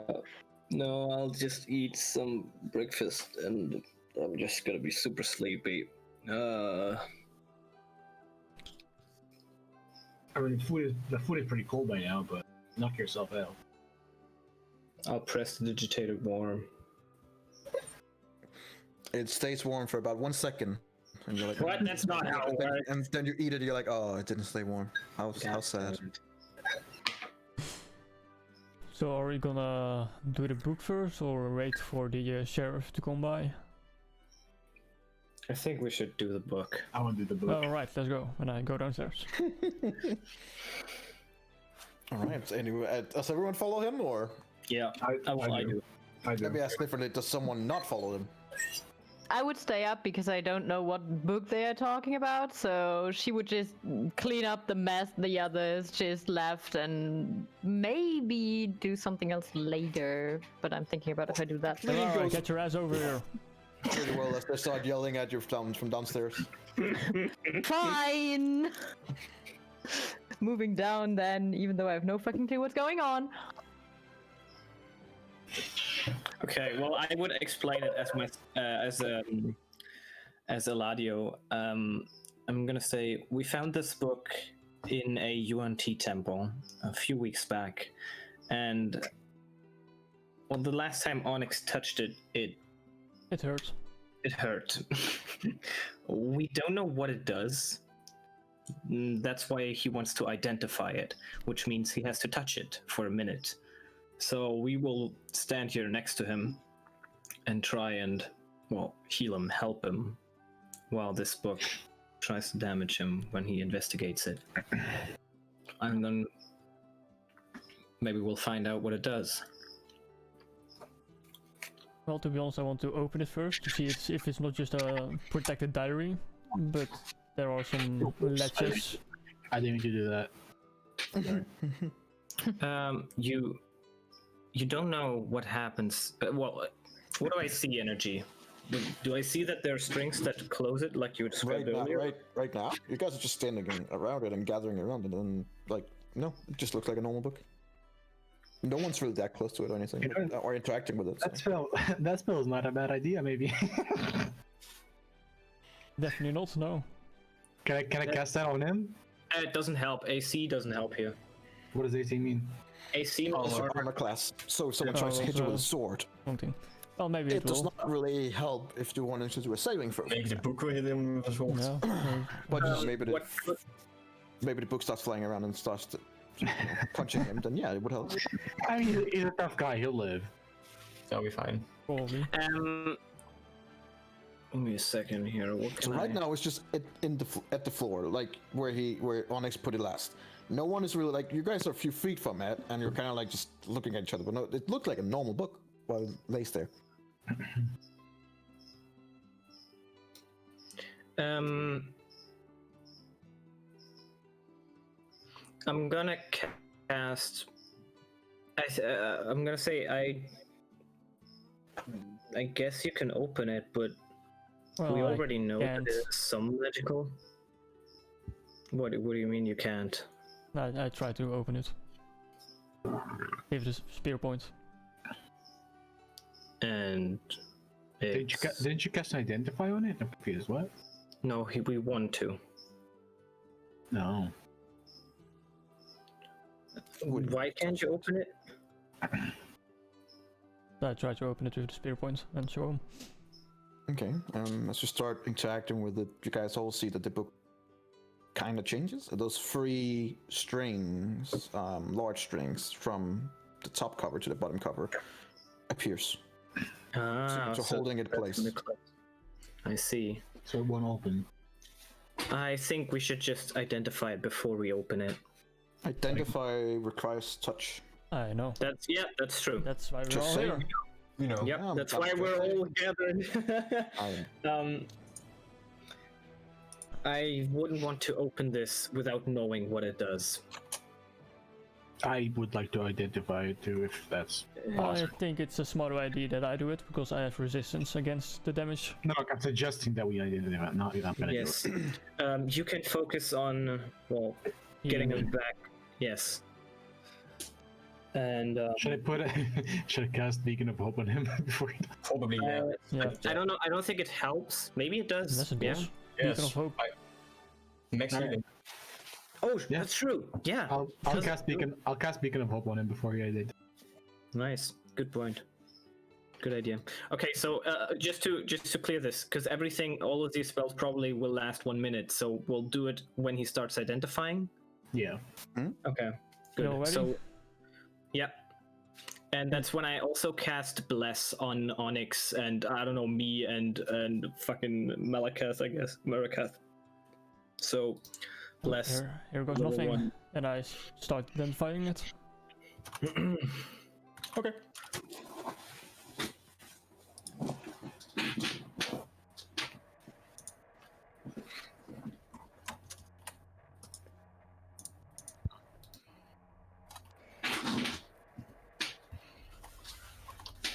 As you get near to it, and the intention of wanting to interact with it becomes clear, you guys all see that the leather in front of the book begins changing, and this skull-like face once more, with an open mouth, wide open skeleton-looking eyes, is formed and filling most of the front cover.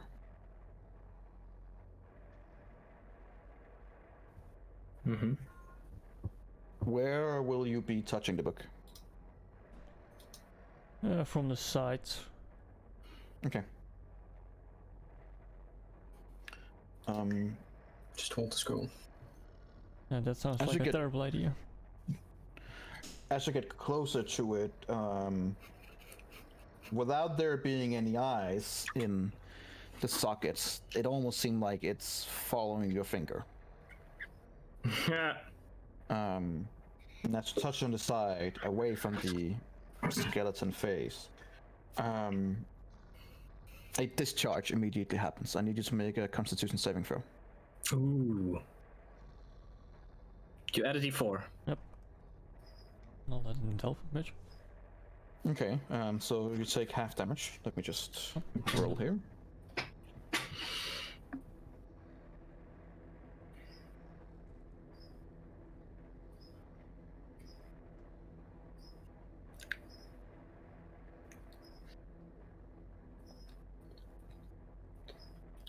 Okay, so you take 26 necrotic damage. Which is halved, so that's 13.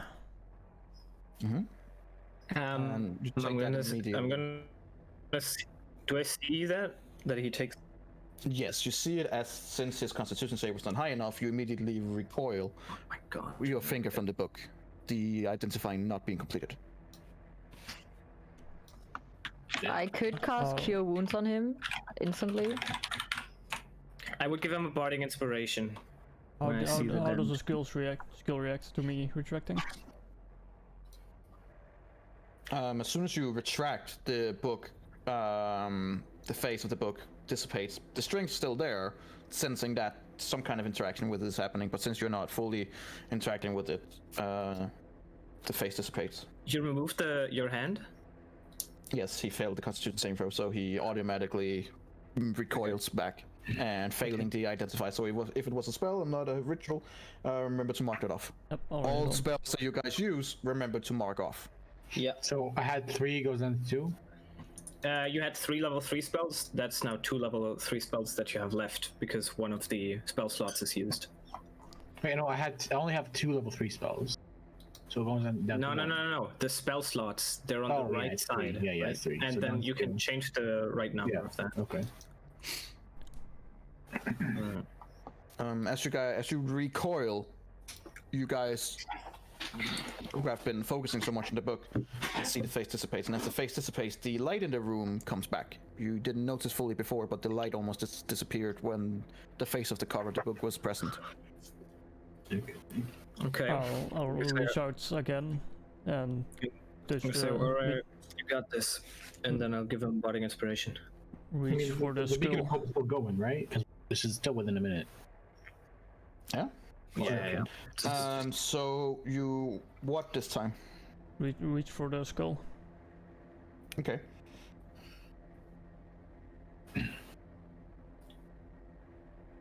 Where in the skull? Hmm. Its eyes, jab its eyes. Because it's moving, just jab it. Yeah, It's I'll not moving. It just gave off the feeling like even though there's no eyes in it, that the sockets were kind of like, if there was eyes, they would be following your finger. his all mouth around. was There are- open, right? Yes, it is. I'll reach for the mouth.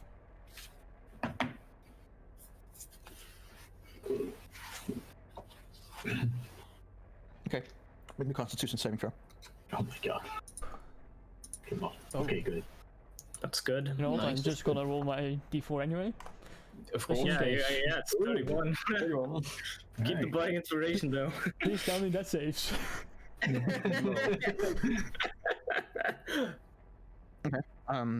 Take half damage. And half of that. So that's It's 19.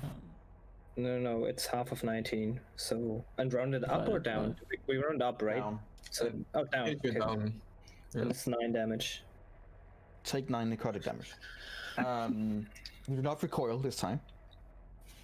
Unless your hand are placed in the mouth, the mouth instantly closes around your hand, like bites down. You can feel the pain as it is trying to bite through. With your Constitution saving throw, you do not recoil, and I'll let you get through with the identify.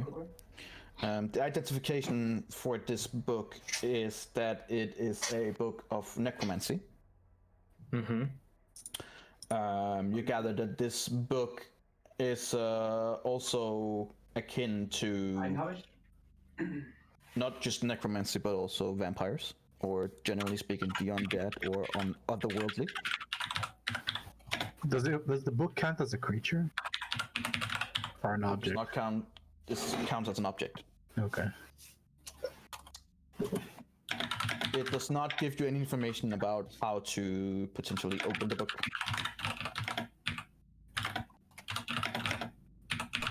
Other than its origin of being in the kin of necromancy and vampiric sources. You get a strong sense of necromancy emanating from the book. And you also gather that it is very, very, very, very old and not from this plane of origin. That's all you get. Well, that didn't give us much. No, As, pretty much as gives it's us nothing. trying to bite through your hand, I need you to make me another Constitution saving throw to try and get your hand free. You know what? I'll let it numb for now. You'll let it stay on your hand? Or for a little while longer. Taking it, it's a necromancy book. It's probably not a bad idea. No, just let him. Okay. Okay. Why is this not the latest thing that he has done? As it is trying to bite through, it does bite through in several places of your fingers in your hand. But consider that you are a warforged. There's not any, blood coming forward. The book seems unsatisfied. To say the least. Someone drips on their blood in his mouth. First, I need you to make me a Constitution saving throw with disadvantage.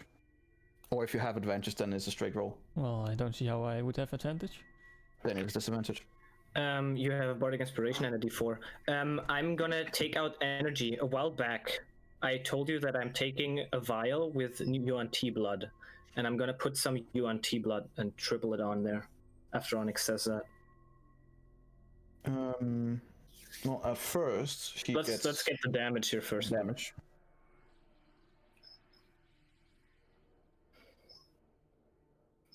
So you take half of 54 and then half of that. 13. Necrotic damage. Given that you also fail your Constitution, you immediately begin recording from the book. Wait, you failed? Holy shit. Who is lodged into your hand.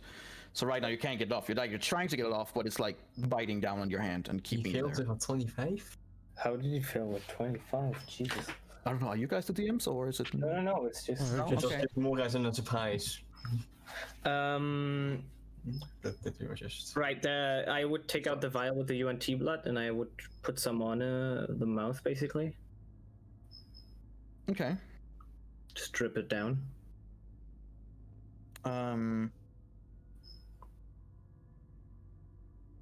Once again, Onyx, you feel a strong hint of dissatisfaction. I think it wants fresh blood. Maybe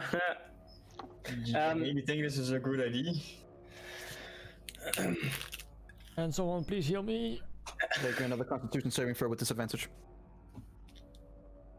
Fuck. Okay. Nice. Can I cast Cure Wounds? I don't think it matters anymore. Oh god. Well, I think I'm gonna Onyx, how much- survive, but How much health do you have, Onyx? 31. 31? Okay. No, you failed the first one, so you have 15. When you roll a natural one of these things, the problem is not the damage.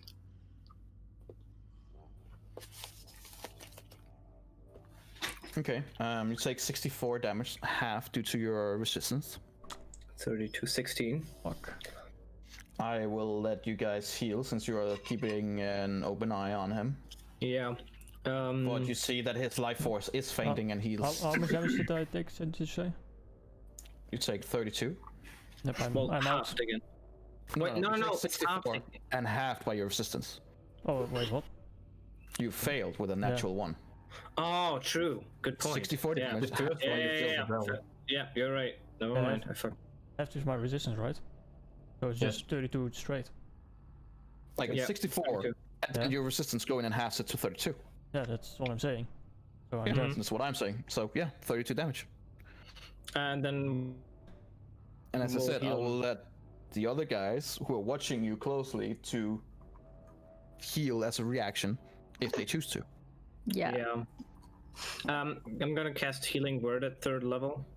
Okay, so everyone who can cast healing, cast healing. I'm awkwardly sitting there. All maxed, by the way. I'll cast Beacon of I'll Hope cast is Healing units. Word as well. A third level. You can cast Cure Wounds, which does more. Just saying. Is it? I would cast Cure Wounds on level 2. And do so 2d4. The damage. I The forgot. How do you maxed. do it? At level No, 2? it isn't. It No, only has the a minute's minute. already over. Oh, okay. How do you do Or at level 11. 2? I forgot. You click on a spell, Yeah. and then you can choose which level you want to cast it on. Oh, right. Okay. Did I do it at 1st level? I think I'll just do Cure Wounds at level. Radio, why did you do healing words? I have only Healing Word. Also, it's a Did I do bard. it at 1st level? No, I think you I did it at didn't. first. No. What is it? 2nd? I'm so confused. 3rd? At level Doesn't 2. it say higher level cost? Yeah, you did it at level 2. I think it's 3. No, I think it's 3rd level. 1 times 2d4. So Yeah, you did it 46 at least, HP. 3, yeah. Remember, he has Beacon of Hope on. No, that has faded. No, that's No, not good. not anymore. Not anymore. Just during the identify. That's when it was. Yeah. So you get 46 HP, which pretty much nullify the damage that you take, and gives you a little bit of healing. So 46 minus 32. Oh, that was before I took the damage. Oh, nice. I Yeah. didn't die. Well, technically, you just barely touch, unconsciousness, and then being jumped back up to 30 or 42 HP. So you are at 42 HP.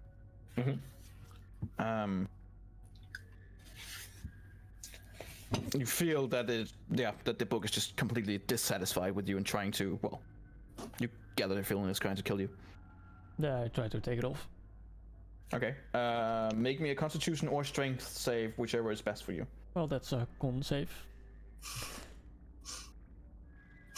Is the blast still up? How long does blast last?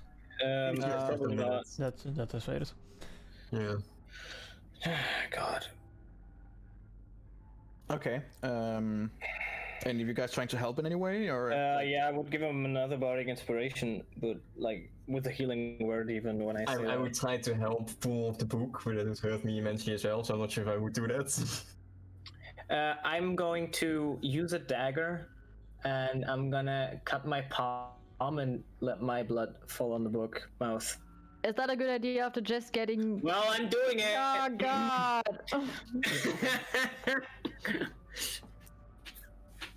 I just give him moral support. You can do it. Okay. Me too, I'm just you kidding. take 41 necrotic damage, or then change to 20 because of your resistance. Yeah. As soon as the blood starts dripping into the mouth, you get the more like the feeling of satisfaction.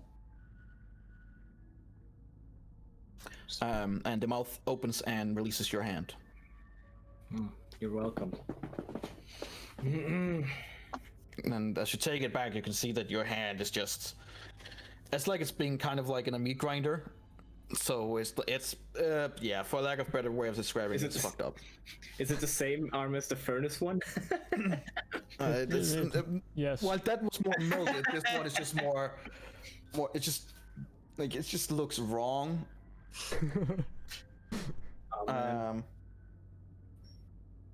You know that guy from the the comedy horror thing? Oh yeah. The one that you also used for as comparison to an audio hand? Yeah, you posted it when my hand was fucked up. Yes. Yep. It's like pretty much like that again. But you pull back and the you just hear a sigh from the book. You gather since you were just basically in it that it probably wants more. More blood. Yeah, does it want more of eating me or more blood? Well, Or probably both. not you, because it Most likely really more just blood. satisfied. Isn't he a robot?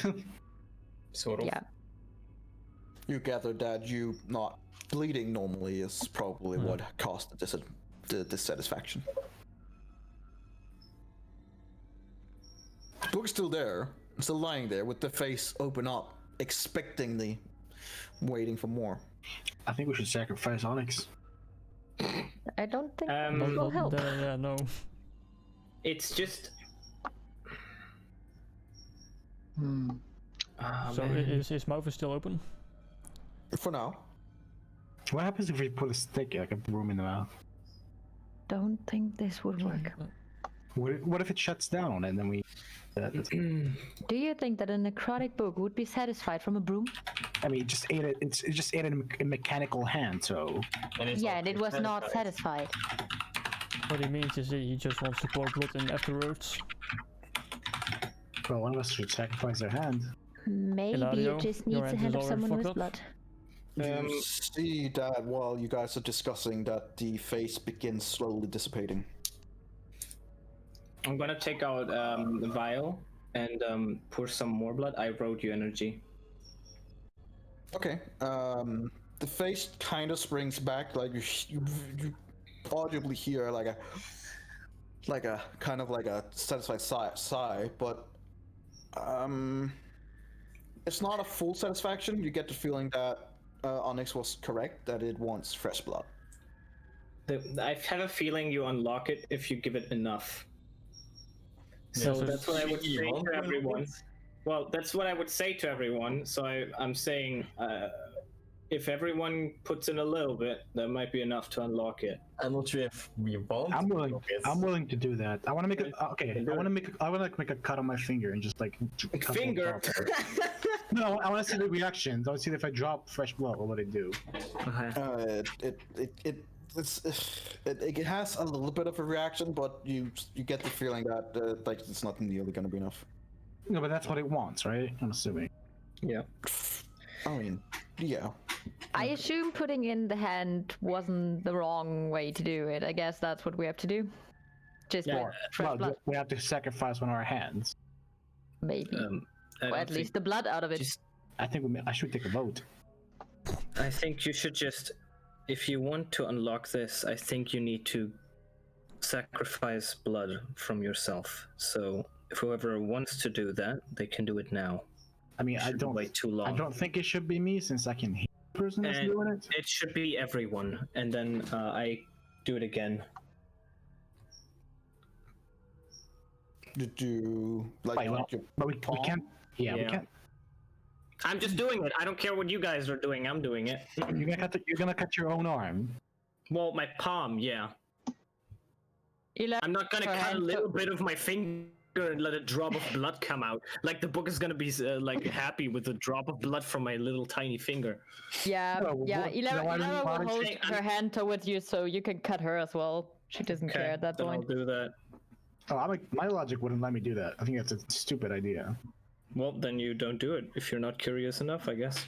I am curious, but not curious enough to chop off my own hand. I think if we're gonna do that, We then don't No chop one is chop our chopping hands off up. any hands. Okay, we're cutting the palm of our hand. Oh, and I then thought we're you letting cut your hand off. No, No. no. We're cutting the palm of our hand, and then we're letting blood dribble Yeah, down. I'm okay to do that. Well, then we have 3 people who are doing it. Anyone else? Nope. My Adriel thinks this is too unnatural for my sake. So no, That's fair. you can keep your blood sacrifice to yourself.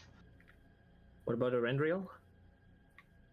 Can we just keep in mind what happened with the whip? This isn't our weapon. So far, no one has tried to attune to it. We just want to open it. Do you think 3 is I enough? just take a step backwards. Okay, so we are 3 people that do it. Okay. Yeah, I'll take a knife and stab my hand.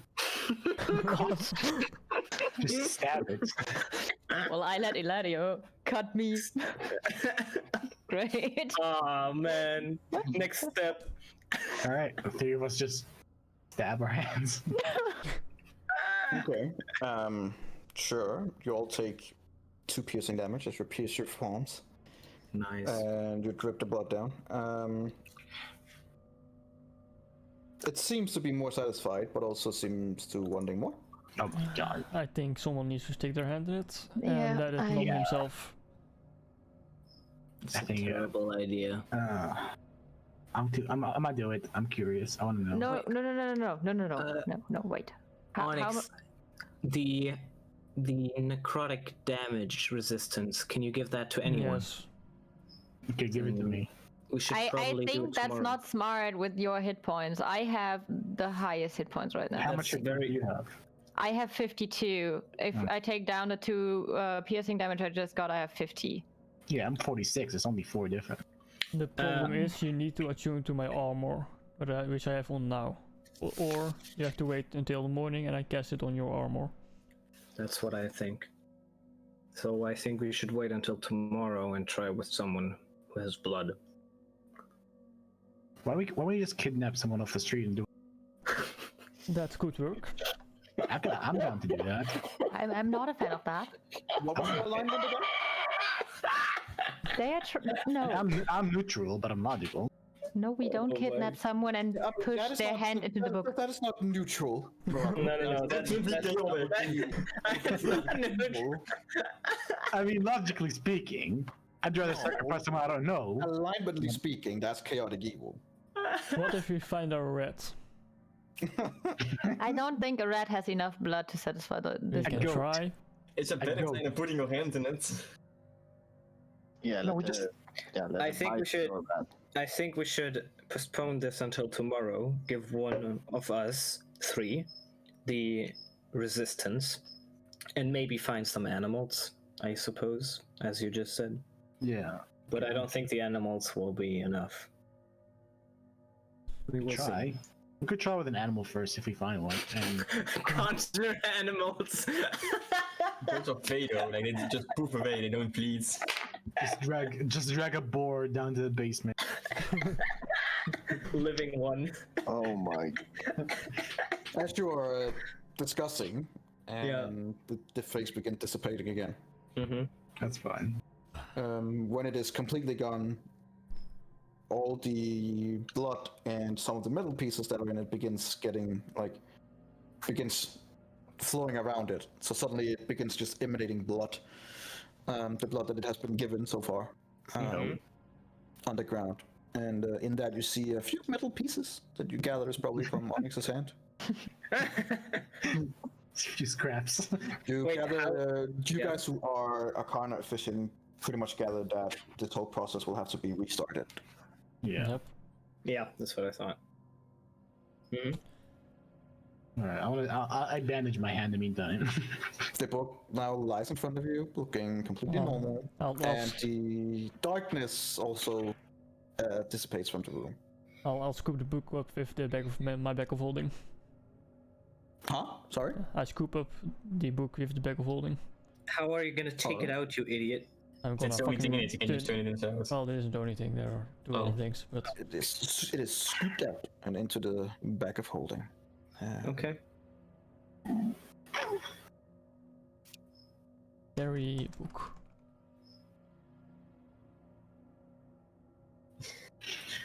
As you're standing down there and you're trying to figure out what the fuck just happened, you hear knocking on the front door. Whoopsie. Oh yeah. And as you're listening, some of you guys kind of like, oh shit, wait, I've heard that sound for the last 30 seconds or so. Like someone has been knocking on the door for some time. Oh. I go open the door.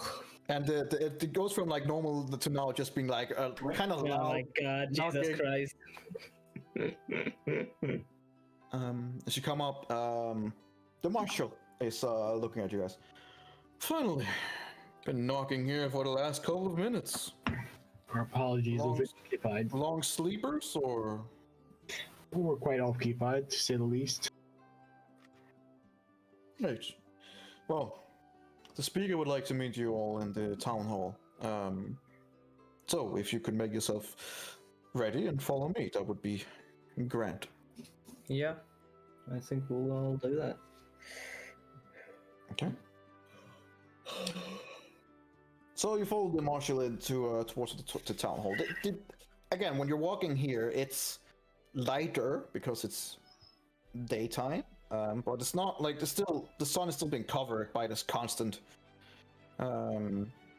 snow falling and the constant like wind and clouds themselves as well. Can I ask the guy, the speaker, or whoever he is? Yeah. Is there any, as we're walking, is there any closed public libraries, anything that's still around? Public libraries is not much that we're doing ourselves in, I'm afraid. I assume, it's kind of like looks you guys over, I assume it's for magical purposes. Just research purposes, questions, concerns. Right, well, research is probably something that you would be able to find in the town hall. I'm sure that wouldn't be much of a problem to get access to that.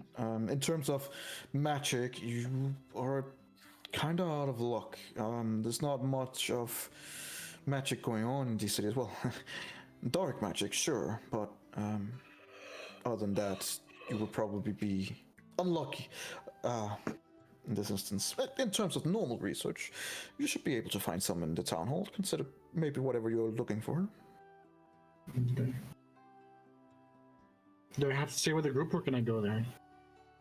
Like, you are going to the town hall already, so. Oh, okay.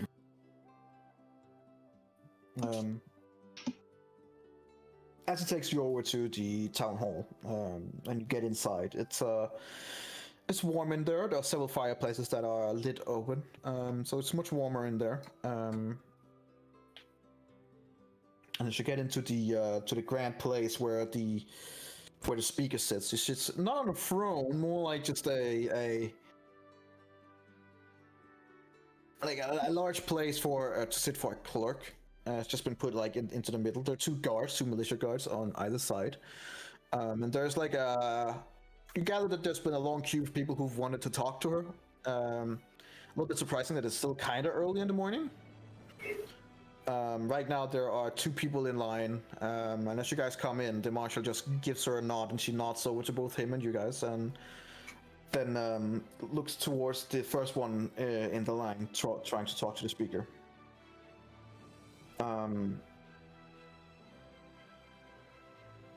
Right now, there's a female half-elf speaking to her. And as you come in, you hear her saying, "But speaker, the city needs more oil. Several places in the city is going dry already. But I dare not go there alone. I need help. Please allow some of your city guards to assist me in this. I will even pay the city coffers." You hear the speaker saying, "I'm sorry, Helga, but I cannot give you any of the guards to spare right now. There's strange things happening all over Tensons, even stranger than normal. And I need the men at their post. Why don't I use some of the mercenaries at the North Look Inn?" And you see Helga respond, "But they're not trustworthy, and they're way too expensive anyway. Hey, Is there we're way nothing too you can expensive do? too. You will need the oil yourself. The city needs the oil." And the speaker just gives like a loud sigh. "Please, wait at the waiting, and I'll see what I can do." She responds, well, thank you, Speaker. I'll wait them. The Speaker throws down a few things on her paper.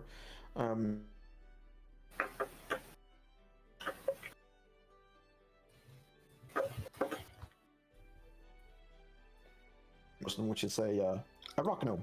As she sees him, she calls out, "This will be the last request for now. The rest of you can come back after work. I will be here to take everything in and talk to you." You hear some grumbling from the people who have also been waiting, and some annoyances, but ultimately they accept it. The gnome goes up and goes, "Madam Speaker, I wish to talk about the Black Cabin in the north. I'm certain that it is haunted terribly. And something has happened to my assistant. Terrible things are going on out there. Experiments of all different kinds. Please, you have to investigate it and find my assistant."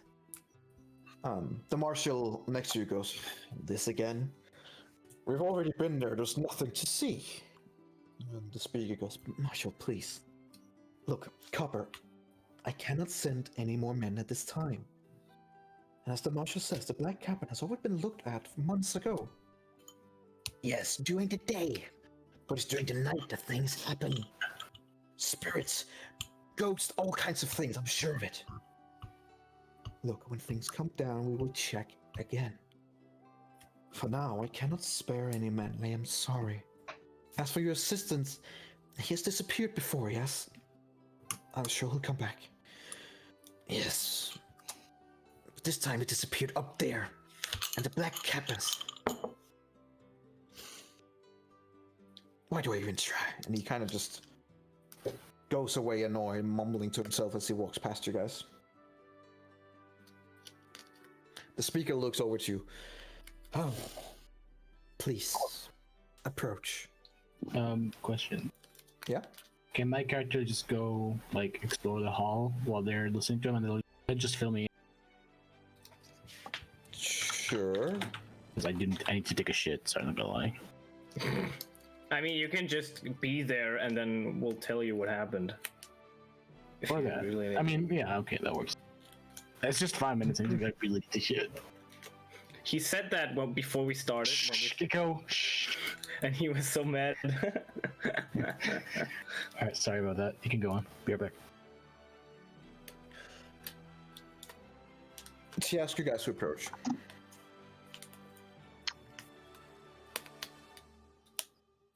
I assume you do? Yeah. Yes. Yeah. I hope that you're all situated in your house. Yes. Thank you. You're welcome. Now, when we met yesterday, there wasn't much time to ask any questions. I think now would be that time. So, please, humor me. Where is it that you guys come from? Oh God. We come from Colvir. Her eyebrow kind of shoots up. Kovir. It's a long way from here. Apparently. Right. Report says here that you were teleported Yep. by who? I'm not sure. Right. Very informational. She kind of just jots down some notes. You're welcome. So who are you guys? Are you just a random group who don't know each other? Are you a group that do know each other, or just a bunch of individuals who randomly got teleported to the same place? Yes. How much do you know about the continent of Corware and the cities on it? Enough. You might know the city Sharn, I would assume, I believe everyone does. and even the Dark Lanterns. You see a little bit of hesitation, and the marshal goes over and whispers something in her ear.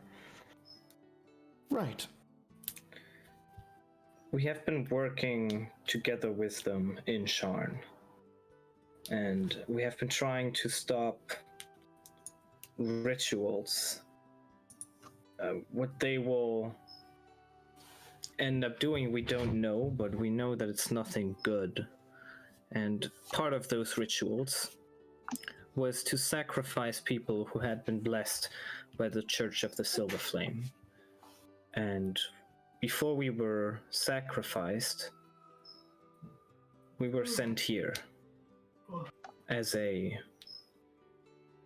hideout, almost. Well, as hideouts goes, this place is not bad, I suppose. We were told that we can help here. Oh, unless you heard right before, help is needed. Both in practical terms, in terms of the city itself, and, you know, as she kind of like waves around with her hand in a sighing movement of, you know, the perpetual winter going on. Mm-hmm. Well, I'm glad that you are here to help. That was one of the agendas that I wanted to speak with you about. While we do help people in need, naturally the city cannot go on like that forever. We will need some kind of either tax repayment from you or deeds that can help the city and its people who took you in. That seems fair. Good, I'm glad you agree. As you heard before, that's Helka. And she's correct. We do need oil. It is a meticulous process.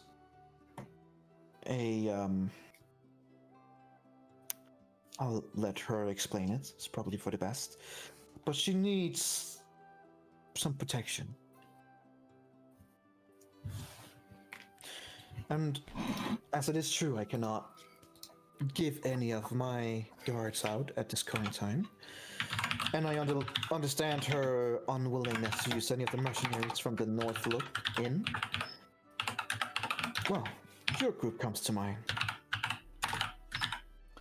You guys seem capable of defending yourself. I suppose so. What exactly does she need help for? She mentioned the lamp oil. Yes. You see a little bit of hesitation from her.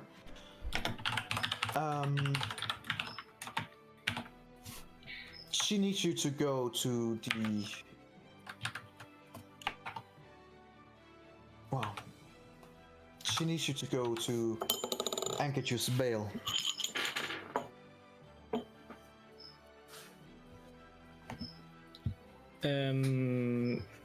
Yes. Can you put the map on right now, or that Sure. would be?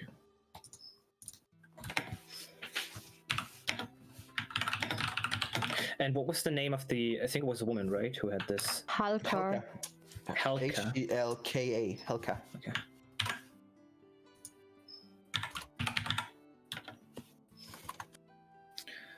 She seemed like a merchant, something of the sort.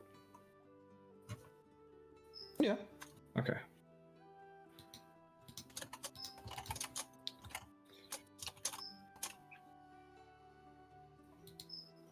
Anka Gurspell, okay. How would we obtain this oil? I'll leave that up to Helka to explain it to you. In the north, there's a sperm whale who helps us gather the whale oil that we need. And I'll let Helka explain you the specifics.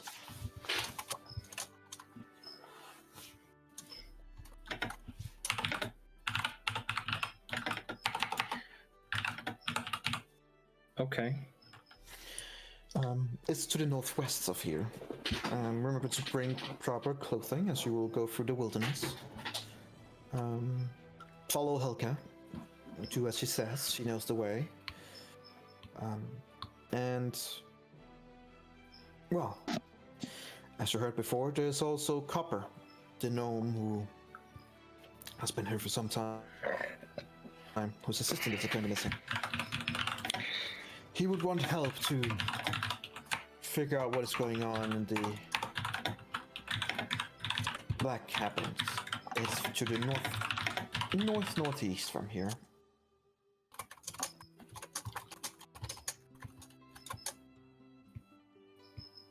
She rolls out a map and shows you guys exactly where those things are.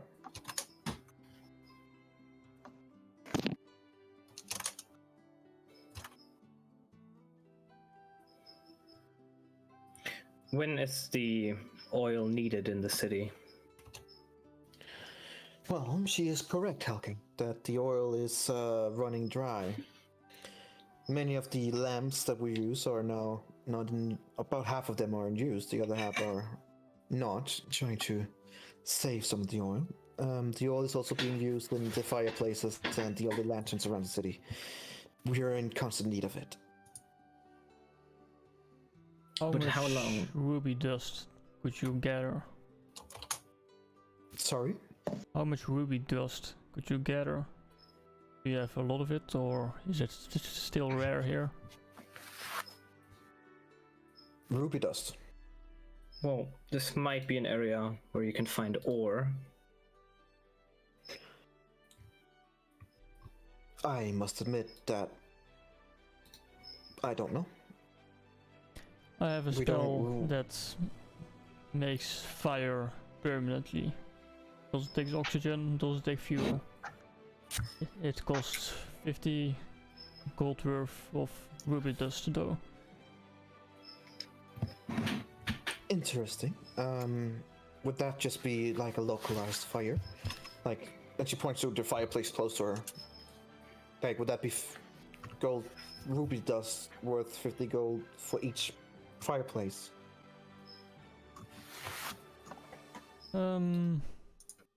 It would be akin to a torch, so it wouldn't be. It also doesn't admit heat. It would just be for the light. Right. The heat is the primary thing. I will admit, a good idea, and but unfortunately, it's the heat. Not taking the lanterns into consideration, of course, but they do emanate a little bit of heat as well. As you might have noticed, heat is a perpetual problem. Yes. But I'll ask around for ruby dust, and maybe we can make some sort of agreement. I'll see what I can do. In terms of the oil, though, it's still something we need. How long will the supply that you have right now last? It's hard to say. It depends on many things. It depends on how well.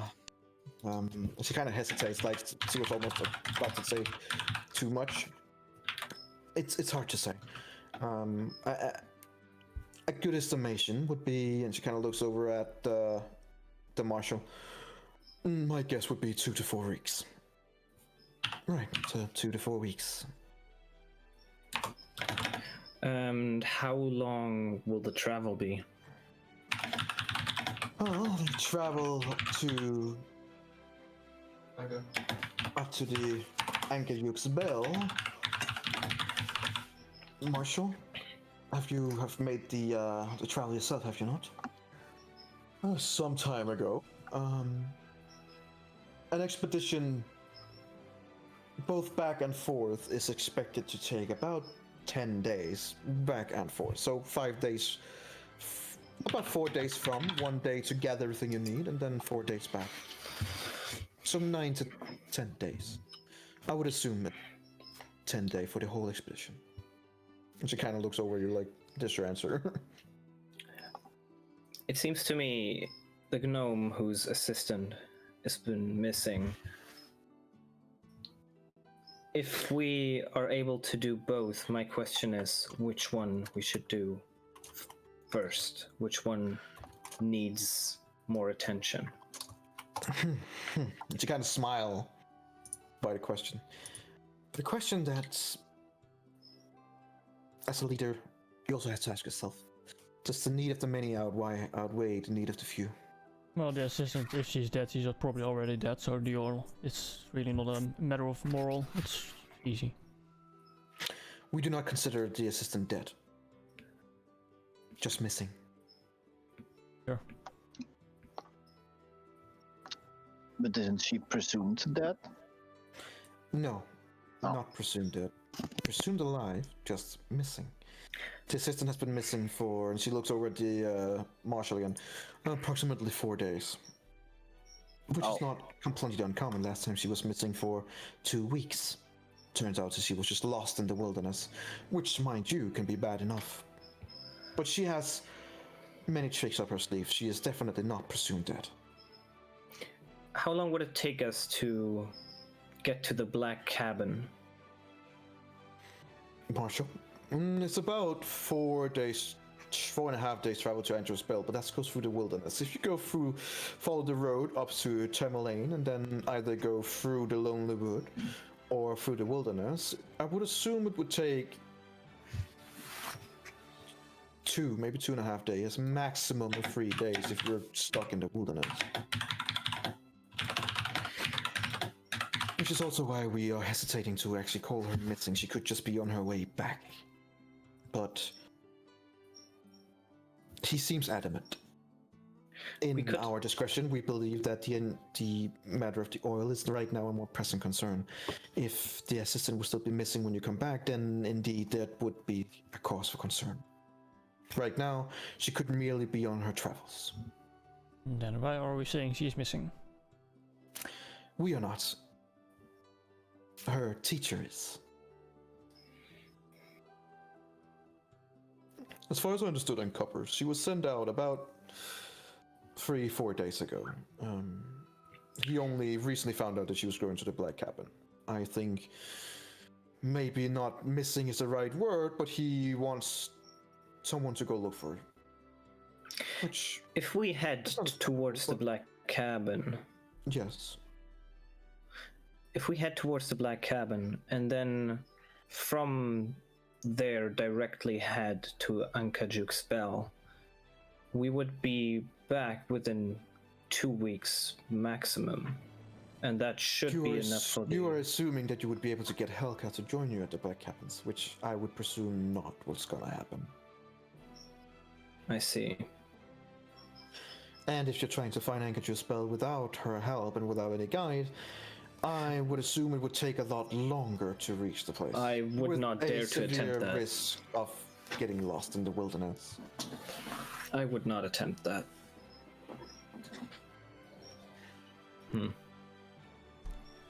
Is the Dwarven Valley marked on the map they show? Yeah, it is. I would point to it and say, or ask if, is that where the Dalgir resides? I don't remember having any Dalgir present in Kovir. How do you know of those? I was told that if I want to learn how to create magical items, I should go to them. And it was said that that would be the best in this place. Right. The Dalgir does operate with magical items, albeit corrupted and dangerous.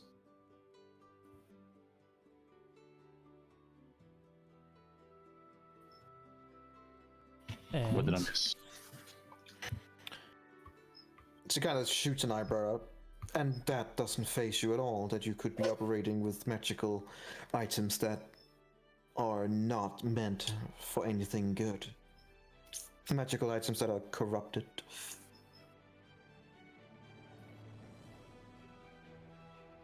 No. She looks over at the marshal, and you see that she is now putting down some different notes.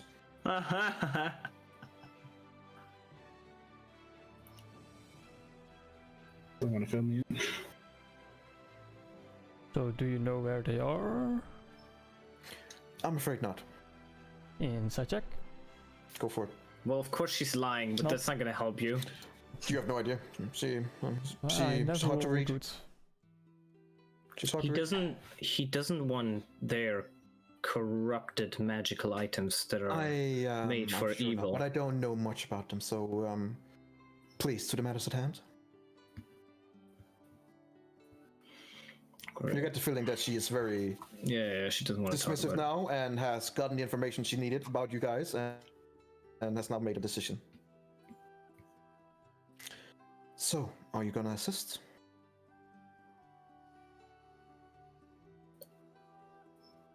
Going on, let's see. Okay, right, Morocco. There's two options. We can go either to Ankajuk spell, which is, if you look on the map on the top Yeah. left, Yeah. that's where we would get some lamp oil, because the city needs oil, and then we would bring it back. The alternative is we would go to the Black Cabin, which seems to be haunted in some sort, because the assistant of a gnome is missing. And that assistant might be on the way back right now. We don't know that. So it seems like the best idea is to go and get the lamp oil first, so the city will have enough to heat. Oh, I'm more curious in the Black Cabin. We will definitely help, but I think we will need a little time to discuss. Okay. Well, please discuss. As far as I know, Helka will be leaving today or tomorrow, correct, Marshall? Yes, that is the plan at least. All right. Okay. Then is she still standing there, or is she leaving us to discuss? Like, is she? No, right now she's she's sitting at her desk with the marshal outside and the guards and just looking at you guys. Well, I would ask you guys, what do you prefer? I mean, personally, I'm more interested in the Black Cabin if it is haunted. I want to know why it's haunted. I think the best course of action would be to help the city more than to help an assistant that can be either on its way back. I would agree. We can go and search for her if she isn't back when we come back here. What if Yes. it's too late? Well, then we have. I mean, look, it depends on what the group vote is. I think the lamp oil would be more helpful for the people here than to look for an assistant, and we might find out maybe some spooky stuff in the Black Cabin, but I would still go for the oil. But there's like 1,200 people in the city. Why do we have to go? Because we they- can help. How do you Isn't know that there's reason enough? 1,200 people in this city? How do you know there's 1,200 people in this city? Oh, back in the house inn that we were in, I did some research and I found out there's 1,200 people in the city. Oh, And there's like about 250 warriors. Or guards, whatever you want to call them. well, we overheard a conversation and they said these guards are needed here and they can't go on the travels. She already told that to us personally, but I agree. I just don't think, I mean, I could be wrong, but I just don't think they can't spare 6-10 people from their guards to go do it themselves. Why don't they need us? Because the horrible stuff that's going on right now overall in the region is more important to keep the guards at bay. I'm gonna get Marakath and push him a little to the side so Probably the a good others idea. won't You hear get the what idea that they have been listening in. Right. I'm gonna tell him, do you really think 6 militants from the city are as strong as we are? No, of course not. Which means they would probably need around 20, 30, maybe 40. And they can't spare that. But you don't think it's a bit shady that they can't spare their own guards to help the city while asking us to? They are sparing their own guards to protect the city if something attacks them here. Which it seems like it happens. That's what they're prepared for.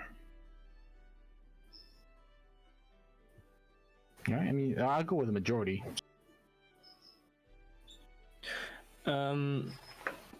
Yeah. I'm gonna say I think we should go and get the lamp oil, and when we come back and the assistant is not here, then we can go and look for her. Agreed.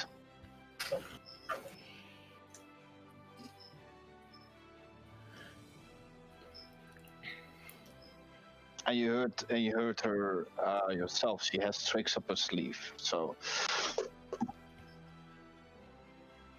That's true. she really made it sound like the other thing is a little bit more important. Okay. Does everyone agree? Yep. Sure. Yeah. I would look at. Is she the governor? What is she, who is she exactly? Speaker. Right. I would look at the speaker, and I want to see if she listened in and knows this now, or she's expecting an answer. She like you guys didn't move away. Yeah, that's fine. She is just looking expectingly at you guys. Yeah. Yeah, Clearly listening to what each and every one of you said. Right. I'm just gonna say, well, we will help get the oil. Splendid. Marshall, will you bring Helga in? And he kind of just nods, gives a short salute, and moves in to bring Helga in a few minutes. Helga does come back, this half-elf female coming back in with long strides, looking expectantly at the speaker. Yes, Madam Speaker. Right. So, as I told you, I'm not able to send some of the city guards to help you, but we have this group of adventurers right here, and she looks over at you guys, who has agreed to protect you on your travel to Angerjuke's Bell. She looks over at you guys. Oh, that is great news. That means that we can leave already today. That's It's not... much appreciated. That's not? Why? We should be going as fast as possible. Well, I heard that you could go a few weeks, and I might be not at my full capabilities today. Let's just keep it at that. You see her giving a long look to both the speaker and the marshal, who are all kind of like... You see that they're mentally noting.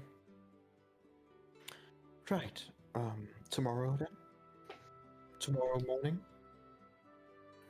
What are the chances we will run into danger on the way from here to Targos? To Targos? None. Then I think we can leave today, and then we will rest in Targos. That would be a day's travel? Less. Much less, and I would prefer to leave here for good towards Anchorage Bell instead of a pit stop in Targos. Well, we will need to rest at some point on the way, wouldn't we? We would rest in the wilderness, of course. What type of danger can we expect? In the wilderness? If you follow my lead, not much, but there's always the chance of avalanches, blizzards, the extreme cold, of course. Bring enough warm clothes, you should be fine. Any monsters? Any chance of encountering Yetis? There's always a chance of encountering a Yeti. But they usually do not hunt packs or groups.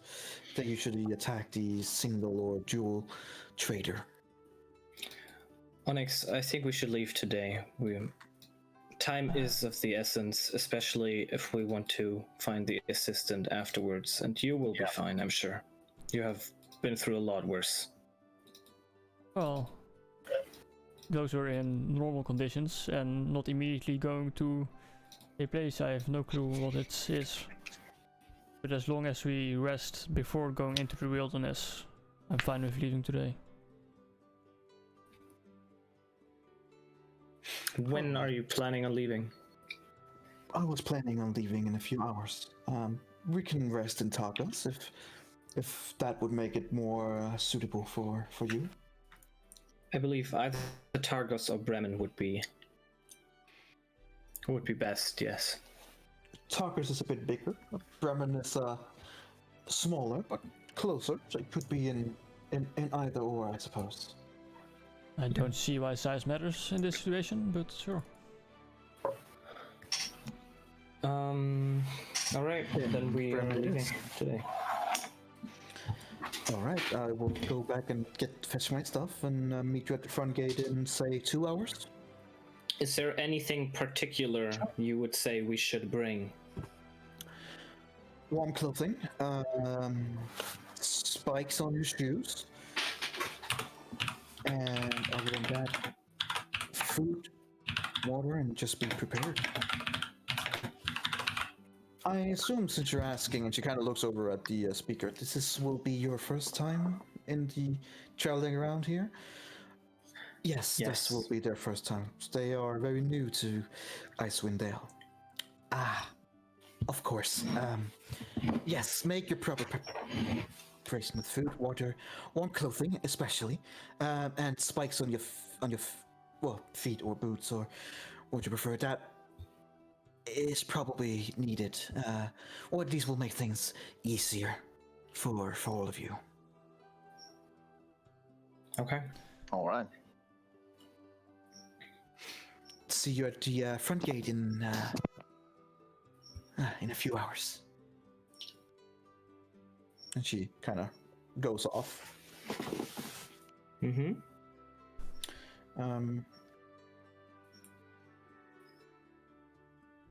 Yeah. As you're kind of standing there, the marshal looks at you. You can go up to the Black Iron Blades. This is in the northern part of the town. He is a well, it's our cheapest manufacturer in Tentown. It's not the best work, but it is cheap, and at least something like spikes is something that he can at least be able to crack. But don't get fooled into buying anything else. It's of poor quality usually. Do you have? Could you give us access to a forge to do it ourselves? He holds the only forge. You will have to speak with him to, either get permission or buy permission to use it. You wouldn't be able to pull some strings? I would not.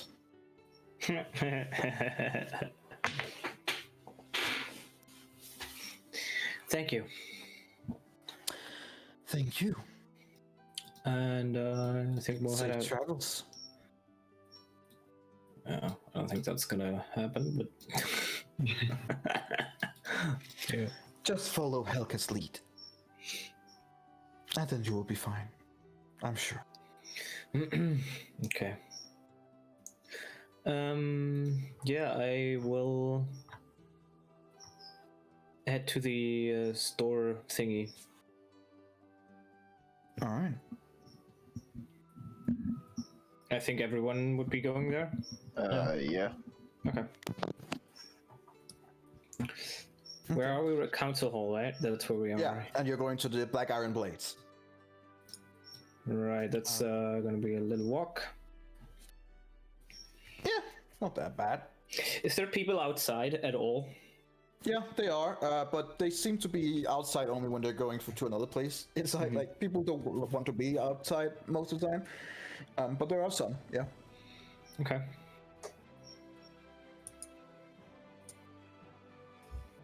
Yeah, then we'll just head there. All right. Just to come to the Black Iron Blade. So it seems to be when you come in that it's a combination of a shop and a smithy. And it's just north of the main square. You see two dwarves, a man and a female, who are standing there waiting for someone to come inside. And as you open the door and come in, like, the man goes, welcome. Please, come inside. It's frightfully cold outside, so please, come inside. And we go inside.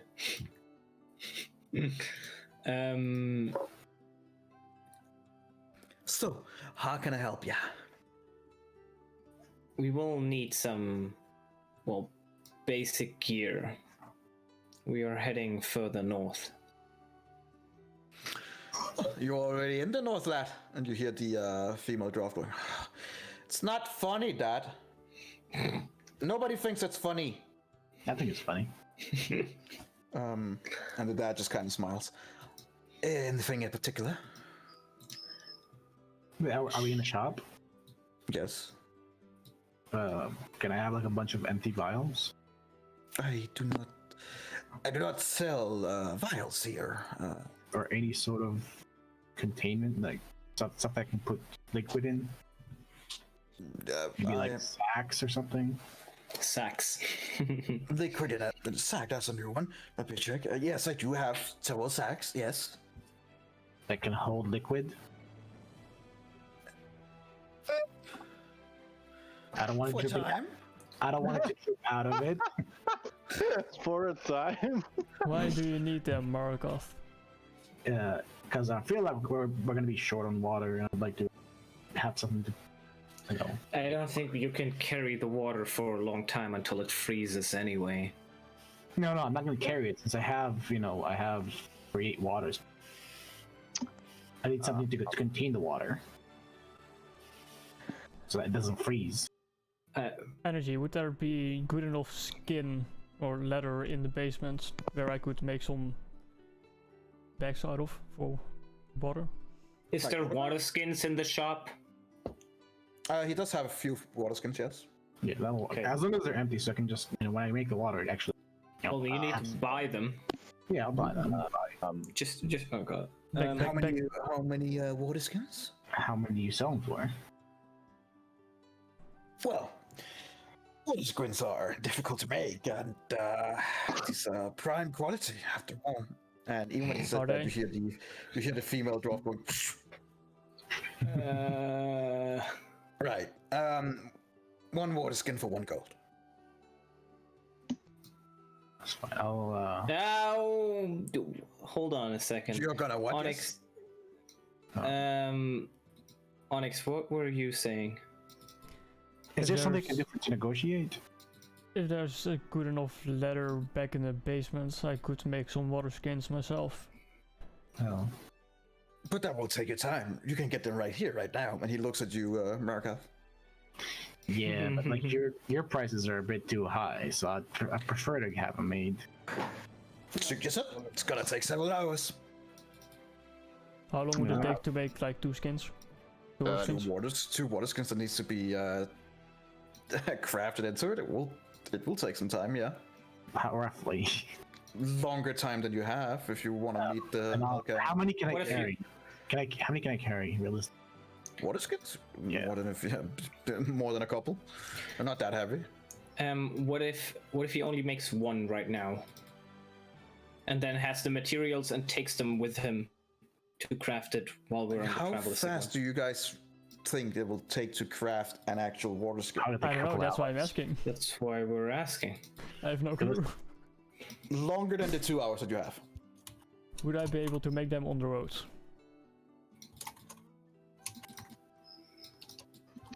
It's fine. It's fine. I'll buy 5 water skins. You check.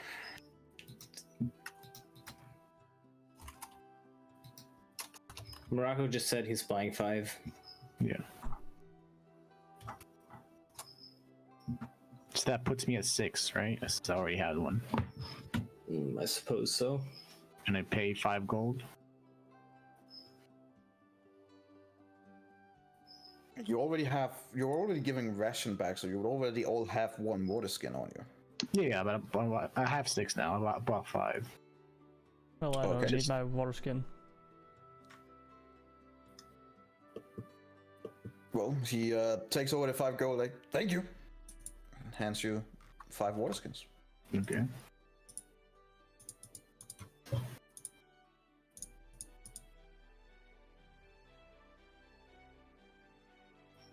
Is there anything else that I can assist you with? Shoes with spikes. Ah, right. So you're going out traveling? Yes.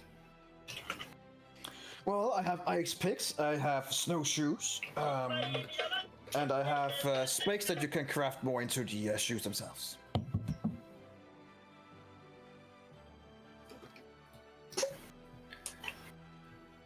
My internet is fucking up. Okay, he said he has the shoes, he has ice picks, and then snowshoes. last He also thing? can just he can sell you spikes if you want, like, and want to craft them on your shoes yourself. How long would that take? If it's like just like wiggling them around the shoe or something, it would. It's more like actually fastening to the shoes, but for Onyx, with all of you, it would probably take an hour. For all of us? Yeah. Okay. What do the shoes cost, and what do the materials cost? If it's for each of us. I would ask him. Like if you want both the ice pick and the snowshoe. Okay, guys. For ice pick and snowshoe per person, it's 1 pair of each. And we're 1.5 gold for each, so 3 golds per person. If you want the materials and spikes themselves, it will akin to about 1 gold per person. So you save half a gold per person if you want to do it yourself. The speaker said we should only buy the most basic stuff and nothing else, because it's probably not that good, right? Mm-hmm. You get the thing that she meant, the weapons and armor he's also selling. Right. The ice pick, can Onyx craft that from the materials as well? No, the pikes that he was selling was specifically for the shoes. Only for the shoes. Okay. I don't really think we really need the ice picks. Nice. You will be able to use the materials, Onyx? Well, yeah. Okay. Then I think we'll take the materials for all of us. Alright. Don't come crying to me if you're stuck in an air wrench and you're trying to climb up without an ice pick. And he puts over the ice picks for all of you, so that would be 6 gold.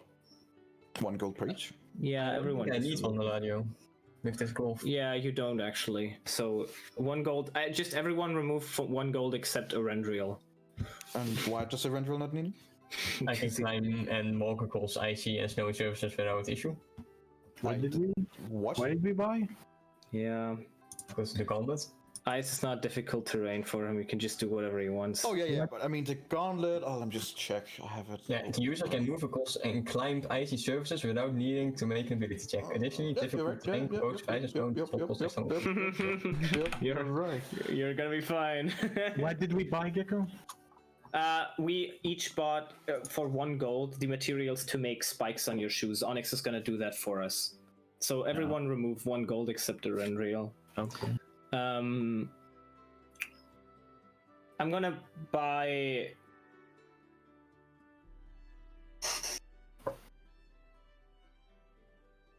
I'm gonna buy an ice pick as well. All right, that's 1.5 gold. Yeah, I remove that.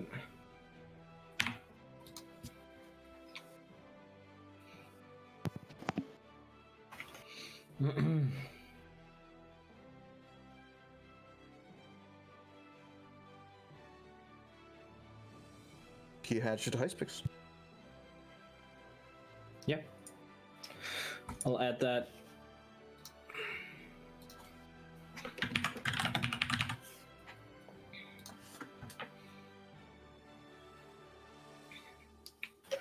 Okay. No, I think that's it. Is that all we need? Does he have arrows? I am sorry, I do not have arrows, no. Aww. I would want to go back to the house after this, so I don't know, whatever you guys want to buy, but I'm basically done. Is there It's fucking Reddit, eh? is there a herbalism shop where they sell plants, materials? We rarely see any of that in this area. My apologies.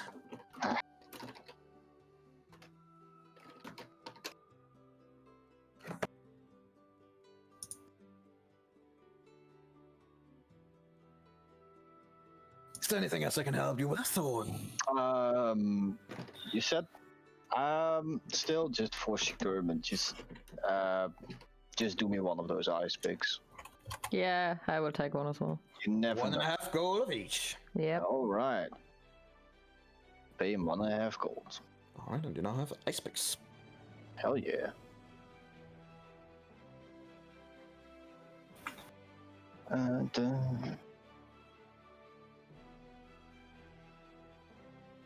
add those. Ooh, do you have any snow goggles? Snow goggles, yes, absolutely. You already have that though in your ration pack. You got that yesterday. Oh. So Oh, never mind. I have one. you seem like What about sleeping bags and sledge? Do we have any of that?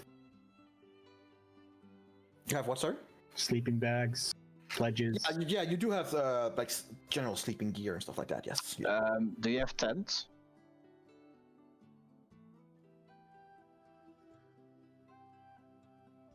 Tent is also something that you have with yourselves. Our winter clothing is enough to Well, keep. tents is from where you've been in Eberron, you do have enough resting gear. It's maybe not created in the sense that would, Is our winter clothing enough to keep us warm? Yes, the winter clothing that you've been giving is enough. Keep in mind that this winter clothing is also when you have that on in the wilderness. Any other specific armor traits are kind of nullified. You still have your AC and stuff like that, but these thick leather and hides and stuff like that does make you basically look like furballs walking around. Yeah. But what do you mean armor benefits are nullified? What do you mean with that? It means that if you had a specific armor on you, like a leather armor on you that has some special effects, it would have to be taken off. Consider that the armor of winter clothing would take that spot. Okay. Since none of you don't have that, your only one is a glove and a few other things that isn't complete. That isn't. What would happen is that my glaive, or my not glaive, sorry, my Glamour weave. glamour weave would probably not work because it's covered by fucking thick ass. Yeah, something like that would probably not work now. Mm-hmm. I'll wear it on top of the. No, it's all good. Okay. Okay, I think I'm good. We'll head go back. back to the house. Yep. Okay.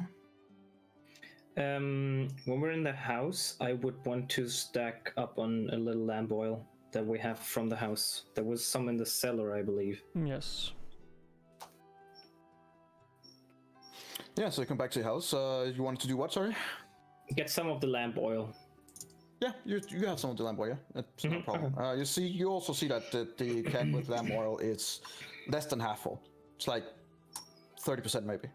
Okay. And I'll start fixing these spikes to the. Yeah, it's not really a difficult process. Takes you about 45 minutes, maybe an hour. But yeah. Alrighty. Do we have enough to regenerate some of the spells that we used earlier today? Nope. Sorry. No. That only regenerates at a long rest. Okay. Even level 1 spells? Yep.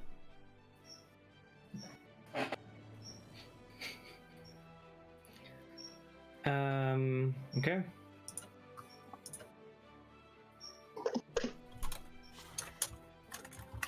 I think that's it for me. Yeah, I'm ready to go too. Nope. Let's go, baby.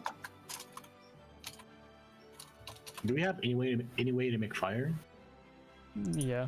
I can cast a fire cantrip. You can also make a spark, which should be enough if you have lamp oil. Yeah. Would I have been able to take a short rest in the meantime? Yeah, not a problem. What does a short rest do? I can hum some stuff and you'll get extra HP if that's necessary. Oh yeah, can that back? Because I lost 2 health. Yeah, I want it back. we'll be fine. What do I do? You just roll hit dice. You see where it says hit dice? Where? Below your temporary hit points. There's a left side and a right side. On the right side you have the death saves, on the left side you have hit dice. Press it once. And what does that do? That's the HP that you get back on a short rest. And then Morocco, from your total you have to remove 1. Okay, so the total should be 6, I think, for you. Yeah. And now you have 5 left. Yeah. So if you took damage, you heal that much. I do that as well to get those 2 piercing damage away. You never know what happens, so Yeah, I would true. definitely do it. Yeah, good.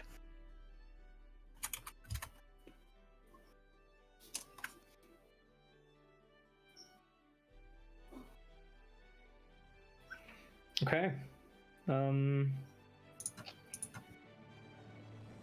Yeah, that's it for me, I think. I'll wait until the stuff is until we start going. Nope, I'm good too. I'm good. All right. So not long after, you go up to the north gate. Well, Helga is waiting for you. Mm-hmm. You all made it. Very good. Are we ready to take off? Does anyone need anything or got any questions for this journey? This is exciting. It's your first time. Have you been there before? Yes, I have been there more than a couple of times, yes. What are you expecting us to encounter on our way? Hopefully nothing. But as I said, there's always a chance of blizzards or avalanches. I'll take you around to places where the chance of that is minimum. There are also creatures in the ice and snow. A yeti, as one of you also mentioned.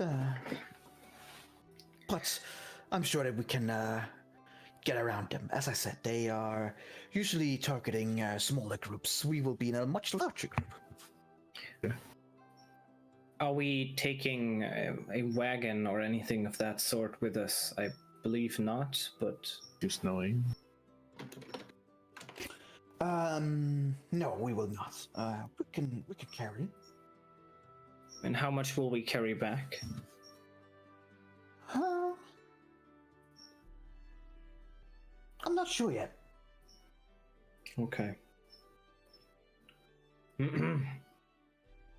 Then I think we're all ready to go.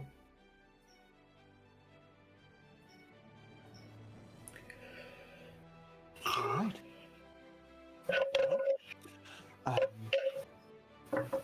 So, first of all, I'll tell you what we're gonna do. We are gonna go up to the north, to Angerjuk's Bell. Most of our oil comes from whale hunters on the Sea of Moving Ice, so far north. It's grown a bit more tempestuous and difficult to navigate these recent months. My name is Helka Jagarath. I'm a well-oil merchant. And we're gonna go up to Angerjuk's Bell. We're gonna ring the bell, where we're gonna summon a giant whale, a sperm whale.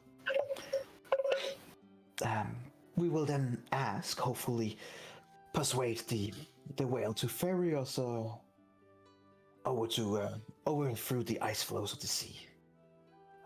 There we can go over to some merchants where we can buy casks of whale oil. Each whale oil cask weighs about 50 pounds. Bit heavy.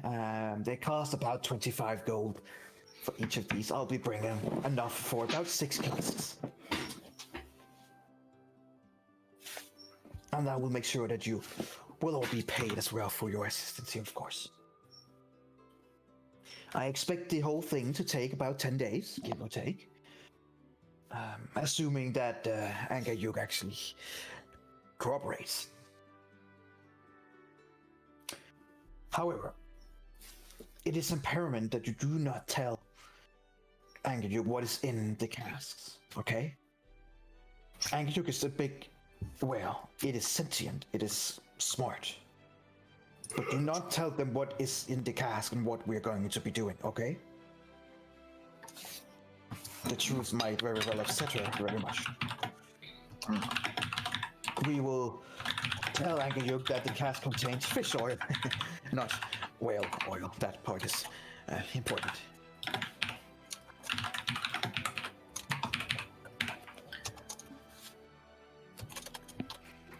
Okay. So, are we ready? I would say so, yes. Fantastic. Right, let's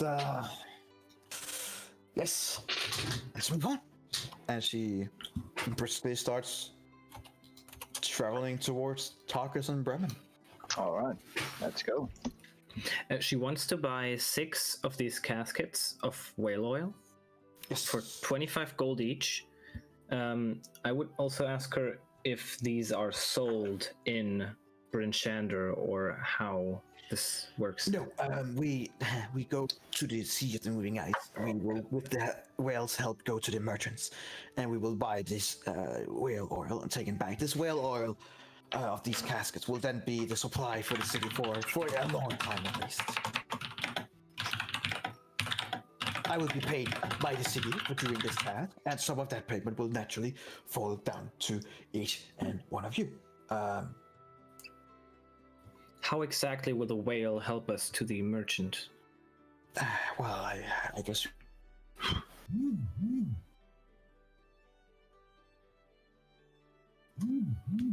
It's difficult to explain. You will have to experience it yourself. Okay. Do we get eaten? She kind of like points her mouth, like it's possible. I hope not. It's possible. I hope not. Okay.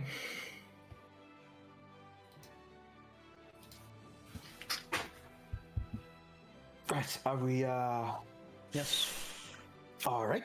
And she just starts moving. Yep. Let's go. Alrighty.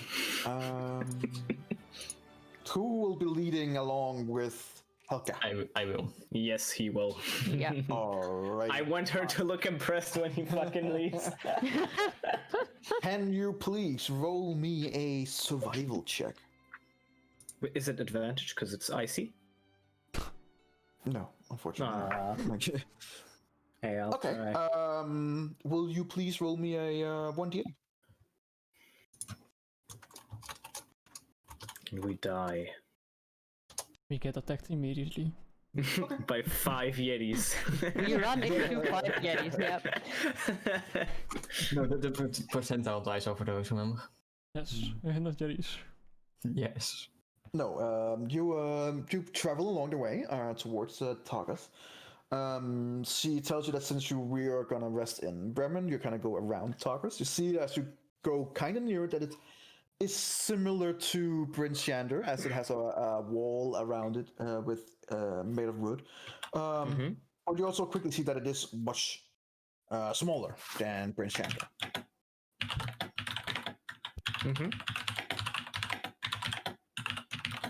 Wait, we're supposed to rest in Bremen? Sorry? We rest in Bremen? Yes, you will be resting in Bremen. No.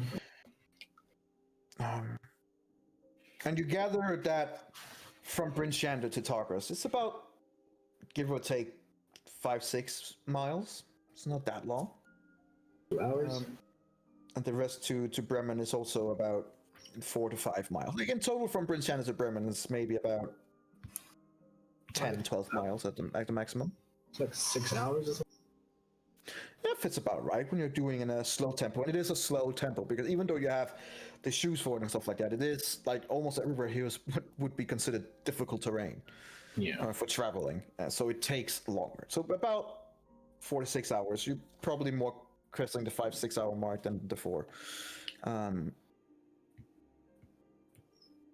When you woke up, you did all your things with the book, and you waited a few hours for her. So time, when you begin nearing towards Bremen, is beginning to get darker. Like it is nearing 6 in the evening. It gets darker pretty fast, like it would usually do in a northern place. Yeah. When you look about the sky, it's more. It's not You don't see the northern lights like you did the last time, which was known differently here. It seems very cloudy. It's snowing, like it always seems to do. But while you're walking here now in the dark towards Bremen, it seems almost beautiful in its raw and cold state. Like, if you didn't know that it wasn't completely natural, it would probably be enjoyable. And if it wasn't so damn cold. I want to know, the people who we saw walk outside in the cities and everywhere, do the coats that they wear look similar? Many like, of do them they all? So they all basically look very, very alike. Yeah, well, like with all the winter clothing that they have on, they're like hard to recognize. Okay. Even you guys are when you're walking around. It's hard to recognize who you are. Okay. But you can. I mean, we have these not glasses, but you said what was it called? Yeah, you have some winter goggles. Googles. Right. Okay. They don't get night vision or anything, so if you can't see, if you don't have dark vision or something like that, just see it like a normal human. Like it's pretty dark, but kind of get used to the darkness after some time. Yeah. Okay.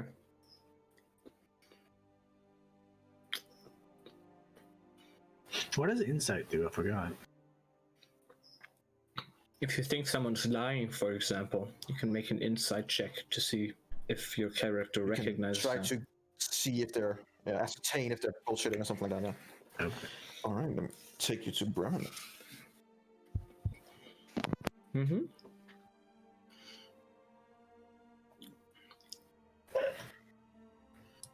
Oh, that is small. Holy shit. Yeah. Oh god. I can fucking count this. Just take advantage roll here.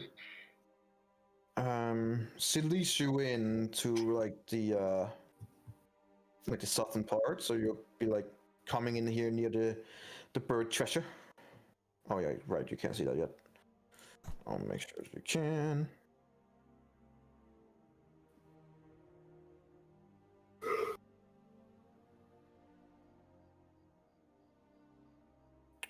Da-da-da.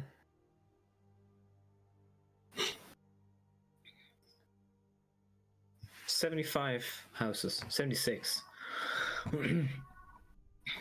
Oof. Buried treasures? Excuse me?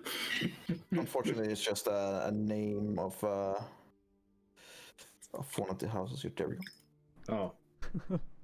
Can I dig out the cellar?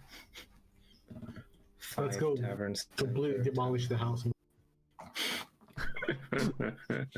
Right, as you get nearer to Bremen, Helga kind of talks to all of you and explains. So, Bremen, yeah, it was founded by a dwarf prospector. It's called Sleepy Town. It's here on the west bank of Mere Dalton. It's at the mouth of the Shangoran River. So Bremen's harbor has been frozen for some time and requiring fishers to haul their boats out across the river to put them in the lake. Visitors who lack a boat can reach Bremen by crossing the river as we did since it's frozen over. From here you can actually see over to Tarkus. You can also basically see the Lonely Wood. And she kind of like both point north and east. I'll let you guys see the map again so you can see what she's talking about.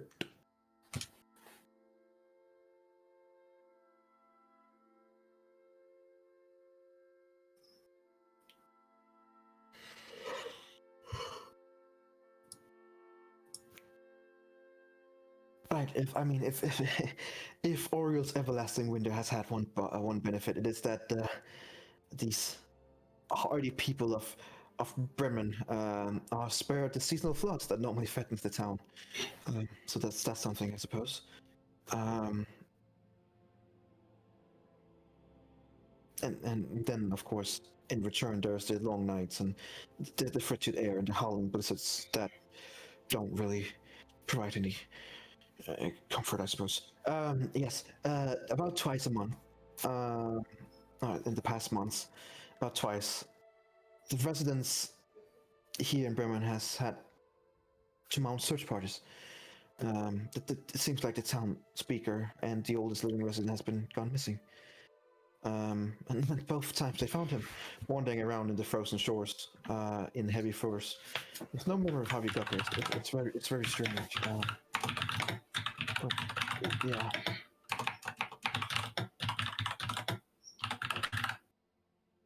Did she say he went missing twice, or is he missing as well right now? He went missing twice. They found him walking around in the frozen shores, fully clothed, but has no recollections of why he's there. His name is Doppelgruff. He's the oldest living member here. Doppelgruff? Doppelgruff Shellscar.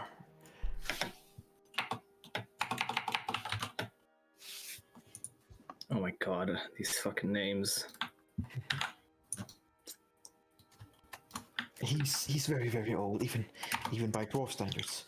And we fear that he hasn't gotten long in this world. Many of the locals here fear that, and it's true for the town itself, that it won't last long in this brutal winter. Only about 150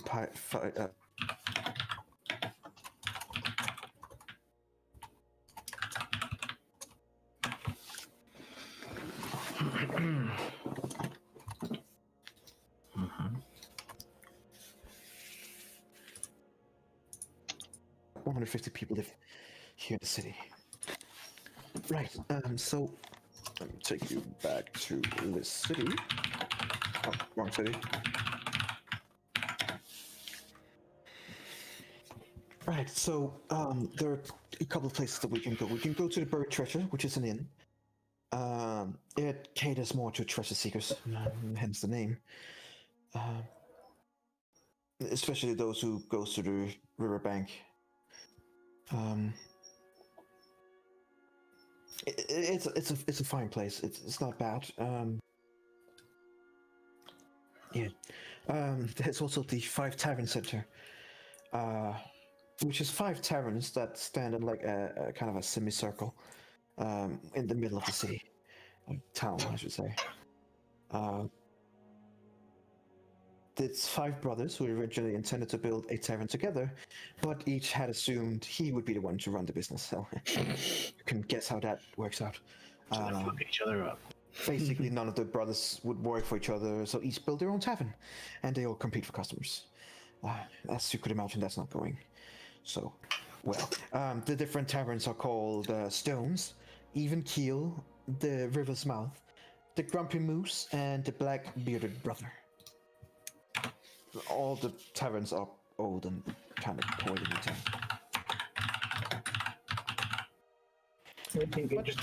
But they are cheaper than the Buried Treasure, so I will leave it up to where you want to go.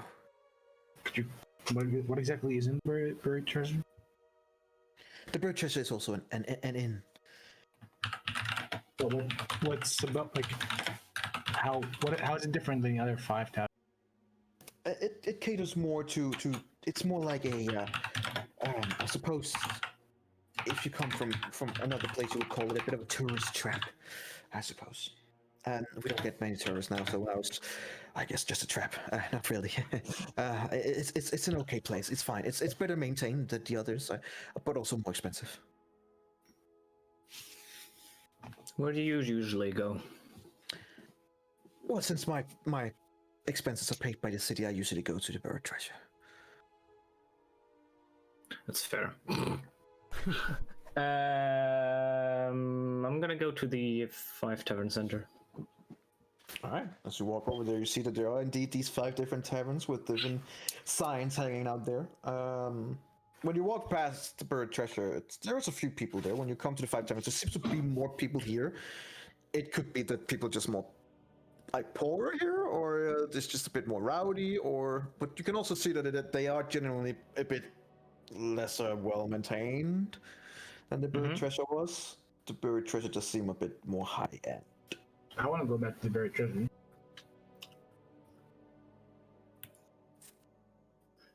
I would ask more people here, a bit more rowdy. It's more alcohol, it seems. What do you think? Where do you want to stay? I asked the others. Well, the tavern stand center sounds more fun. I don't care for foreign. I want. I guess, but if you want a safe, long rest, Onyx, then... Why would it be unsafe? No, I mean safe as in a long rest that won't be disrupted. Why would it be disrupted? Because there's a billion people living. Because there's a lot more people and they don't seem like they're the calm type. Do you think I care? Well, you'll care in the morning if you don't have a long rest. I have lived in a tavern for a year. Yes, but we're about to go on a very long and stressful adventure. That's what all the rest that we get. I am going to stay at the buried treasures. Yeah, I'm gonna go to buried treasures. I'll leave it up to you. It's not like you'll be far away from us. Yeah. No, you definitely will not. Yep, I'm gonna go to the buried treasures. Stay there. Me too. You're maybe like 700 feet away from each other from Flight Tavern and Buried Treasure. Anyone wants to join me? Wow, you liar energy. I will go with you, Onyx, to 5 Tavern Center. Okay. What about the rest of you? Ja, just go weg. Eten elbo's. Yeah. So me, Right, Marcus. and Ilara. Yeah. I will follow Eladio. Okay. So me, Marcus. So we have 3 going to the Buried Treasure and 3 going to the 5 Tavern. Yeah, 3 poor cucks and 3 very rich men. He splits the party once again. Never split the party. Fine. Energy. It's only like 10 turns until one of us runs to the other one. So we'll Gecko. Yeah. all the heroes are one side, all the fighters on another. So we'll take you guys at the Buried Treasure first. As you come there, Helga is joining you guys, as she says she would. As you come in, it seems like it's warm, it's cozy, and seems nice and well maintained. Just get up my notes here. I don't want to risk another sleep where I might lose an exhaustion or not get my exhaustion point back, so I have to stay somewhere chill. And You see a middle-aged innkeeper, a human, and as she comes in, she goes, "Welcome, welcome! It's so nice to see all of you. Please enter." And she kind of almost rushes you in. Is there anything that I can give you? some warm drinks. something to sleep in and some A food. place to sleep would. Let's take it one at a time, shall we? First you will get the warmth, you will get the food, and then you will get the sleep. Please. And she kind of ushers you over to the prime spot. There's no one else in there. Wow, the prime spot. Just right in front of the fire, and so you have a lot of warmth. And, Nice. So, what can I get you? Food and drinks for everyone, yes? Yes, I would like to drink something warm once. Yes. We can I'll do agree. that. All right, I will come right back with it all. Okay, fuck you too. He doesn't get anything. Is there a menu, Yeah. blah blah blah, with open prices, or It's more written top, you get what is made for today kind of thing. Oh god. no? I mean, is there shields that are hanging out saying blah blah blah, drink this much? No. So I have some idea how much this stuff is gonna cost. No. Okay, good. We think right will now- lose all our money, Gecko. Live with it. Yeah. Yeah. I like how she just took 1,500 gold each. she just took my order and left both of you. Yeah.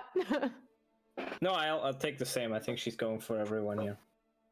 I didn't say anything. She'll just assume you want to buy the same, so you'll have to pay it. Yeah. It's fine. I wonder what the other 3 are doing.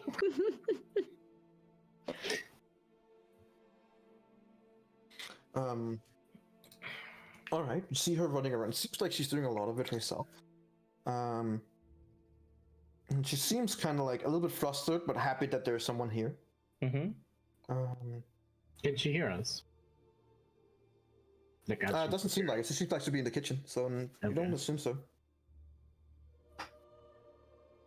No, I was gonna just ask her something.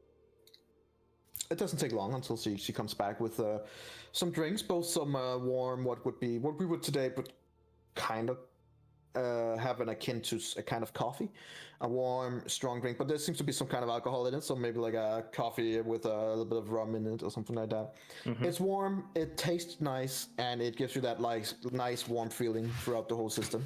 Ah, yeah. Yeah, I like that. Yeah. Then some food and yeah. Yes, I'll just. Yeah. I can give you my homemade stew if you want. Anything with meat, please, if you have. Great. Anything with me. I will make sure to have extra meat for you in the stew. And she looks at you like only like a mother would.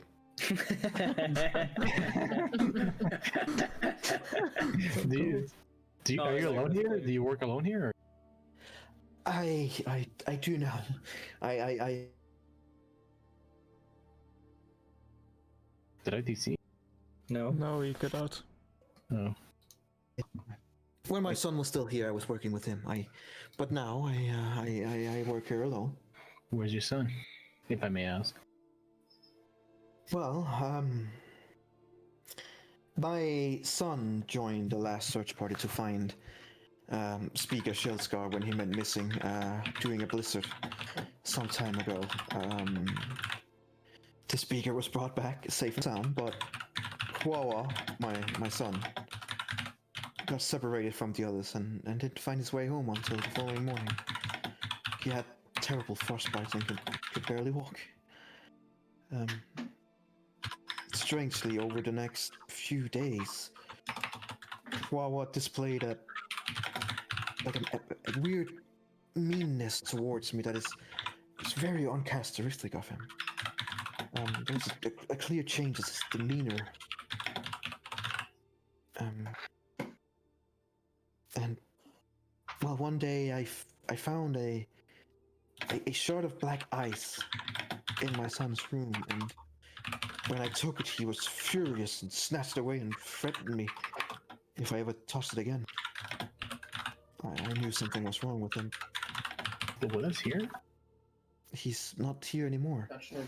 Is the black ice here by any chance? No, he took it back. A few days later, 2 tieflings came by. We rarely see them in these areas. And they offered Huawei some sanctuary in their castle. He left with them willingly. Took the shard and everything with him and told me he would never return. I'm sorry for being so inappropriate. Do you think I can take a look at his room sometime? Of course, but let's get the food and everything first. The tiefling also wore these weird amulets who had the same kind of shard in them. It was all very strange, and I miss him terribly. I hope he's still alive. What castle did he go to? Well, there's only 2 castles in 10 towns. One in Caer Dineval and a ruined one in Caer Konig.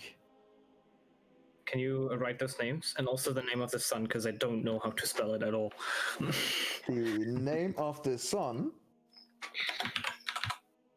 And yes, I purposely take names that fucks up with you guys. Then there's the first castle of Caer Dineval, and the other castle of Caer Konig. Konig.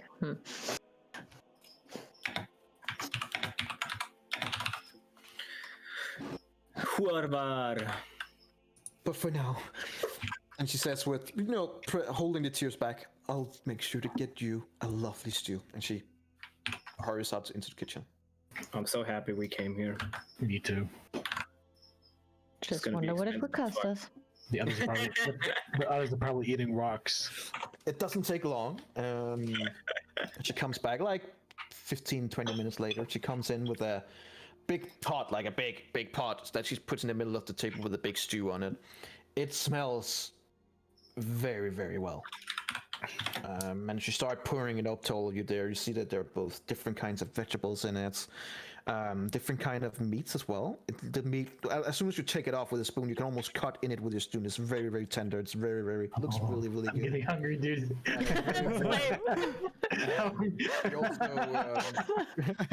She also brings in two salted piece of loaves of breads that you can use to dip into sauce and eat up with. It's like, right. You're making me very fucking hungry. You're welcome. For the food, for the drinks, and lodging, I assume, Helga? And Helga's like, yes, just for one day, for us, I suppose. Right, you can get a room each. So for the room, for one night, the food and the drinks, that would be 2 gold per person. Yeah. Helga, yours is already covered by the city, but the rest of you, I would be very happy if it could be paid up front here. I'll give her the 2 gold. I'll give her 2 gold as well. I will give her 3. She smiles. And say it's fine. She smiles and pinches your cheek. And,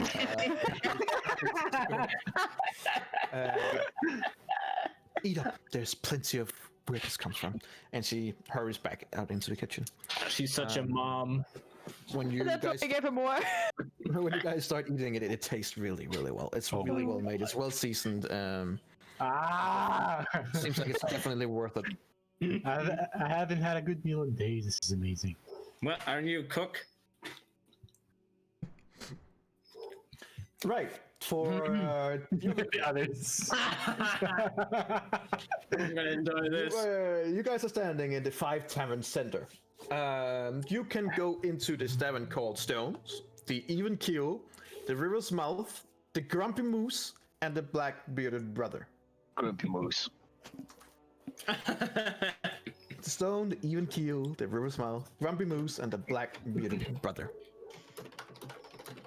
I Which one do you wonder choose? if the brother who lands the last one has a black beard. I wonder. No, he's an albino, actually. Oh. I will definitely go there. Which one do you choose? The Grumpy Moose. Grumpy Moose. Grumpy Moose. Sure. All right, you go over towards the what is called the Grumpy Moose. You see from the sign that it's kind of hanging a little bit loose. That it looks more like a drunk moose than a grumpy moose, but I guess it works.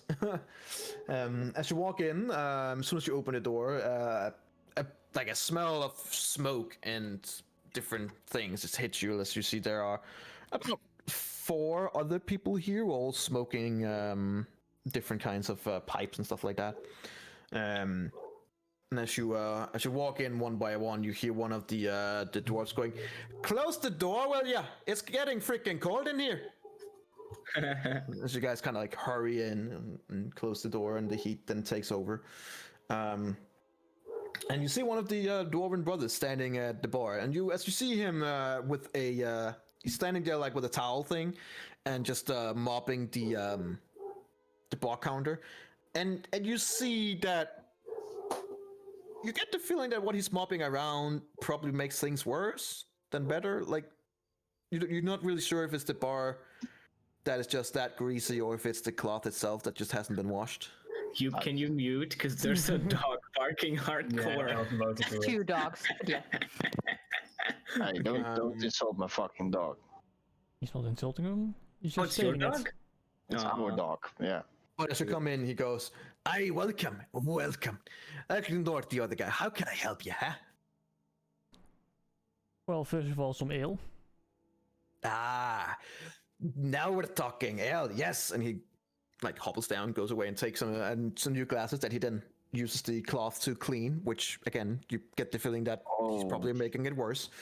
Nice. As he goes over to the casket and fills it up with a big tankard of ale. Right, that would be 4 silver for 1 tankard, or if you want a table, I can give you a whole casket for 5 gold. That will keep you for, depending on how much you drink, of course, but it will keep you for a long time. We'll see about a long time, but I'll take the cask. 5 gold. I'll give him 5 gold. And he smiles happily, and he like wobbles out to his storage room, and he comes back with like a big casket, going, here we go. and just goes over to one of the tables, like clunk, puts 3 cups there. There you go. Now, do you want anything to eat as well? Yes. Well, I can give you either the local stew or the local stew. Create variation. Well, I mean, yeah, local stew then. Fantastic! I'll be right back. And he just kind of hobbles back out. So as you sit there in the room and with the big cask, you see the other table who sits with their normal glasses, not having a cask. It kind of looks over at you guys like motherfuckers. But other than that, doesn't really. In the meanwhile, while he's getting the food, I would have chucked down 2 glasses. You would have what? Sorry. I would have chucked down 2 glasses of ale. Okay. It tastes all right. It's better than the fish. Like it's alcohol. Better than the fish ale. Oh yeah. Anything's better than the fucking fish ale. But it seems a little bit watered down, maybe. But it seems it's definitely not the strongest stuff you've.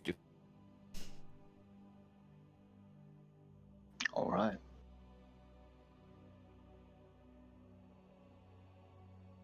I wonder that it is so cheap.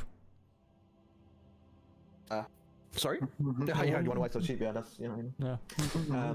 The guy comes back not long after. Here you go, and you get it. Yeah, per definition, it is a stew, but by the smell, it's more like the warmth and stuff like that in it that is anticipating. When you start tasting it, it's okay. It's okay. Like, it could be better. The meat has been there like a bit too long. It's a bit tough.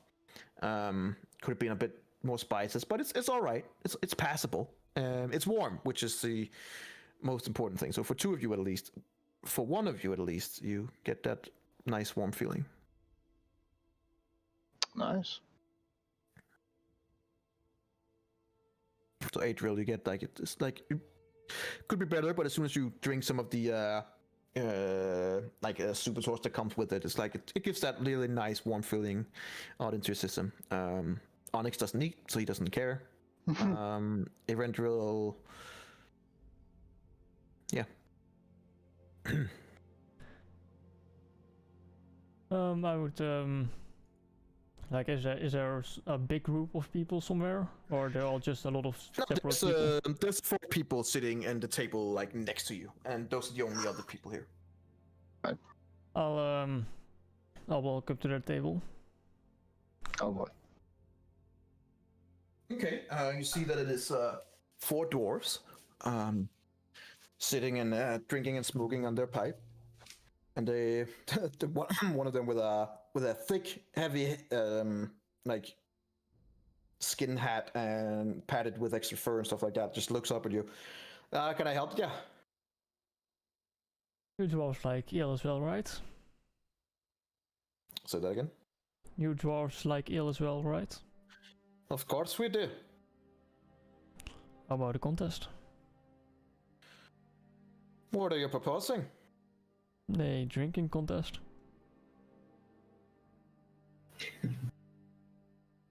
You see the dwarves kind of look around at each other. Aye, but you're no ordinary man. Neither are you. Fair enough. But I still get affected by alcohol. So do I. Yeah. Make me a. Oh, he kind of asks, yes, but are you affected normally? Well, I get a little less affected. I have some resistance to it. But. Right, make me a persuasion check. Yes, Come on! Come on! Since you're not technically. Alright. Alright. Nice. A little bit less, you say. Alright.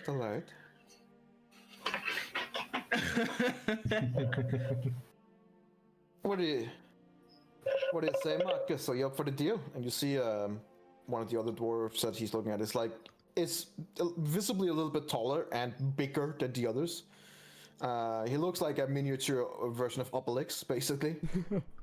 So he has like a pretty small head for a dwarf, but the rest of the body just seems big in comparison.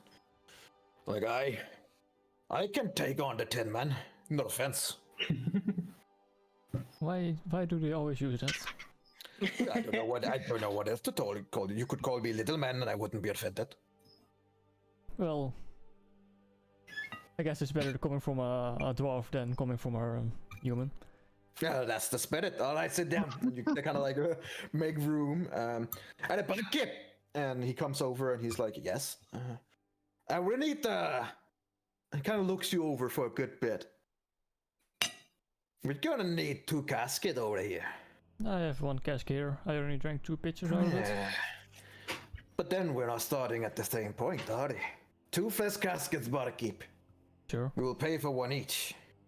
You just see the barkeep going, hey, fantastic! And kind of like runs out, comes out with a casket 1 at a time. Pay another 5 gold from you. Yep. And the other guy also pay 5 gold. I have a feeling Onyx won't get a little good rest, maybe? I don't know. Definitely. Alright. Just give me a second here, if you don't mind. And if you do, tough luck. Get some basic dwarf stats.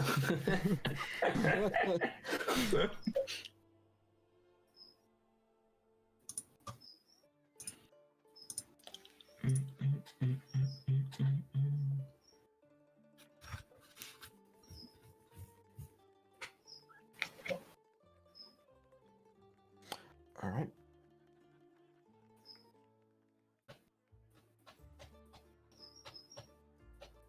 All right. So it's set up in front of you guys, and you've already seen that one of the dwarves in the group has already disappeared.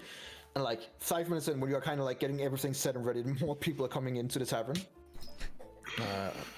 You gather that there's probably not much happening in the city. So strangers coming outside and trying to outdrink one of the locals. That's like, yeah, that's the thing. That's the thing. It's like fucking New Year's Eve already here, right? Tell me if we hear from it in the brewery treasures. You do not. I doubt it, but yeah. You do not. Like, you're in the fancy parts. They don't care about the rabble drinking and stuff. The fancy 50 feet of the city. Yep.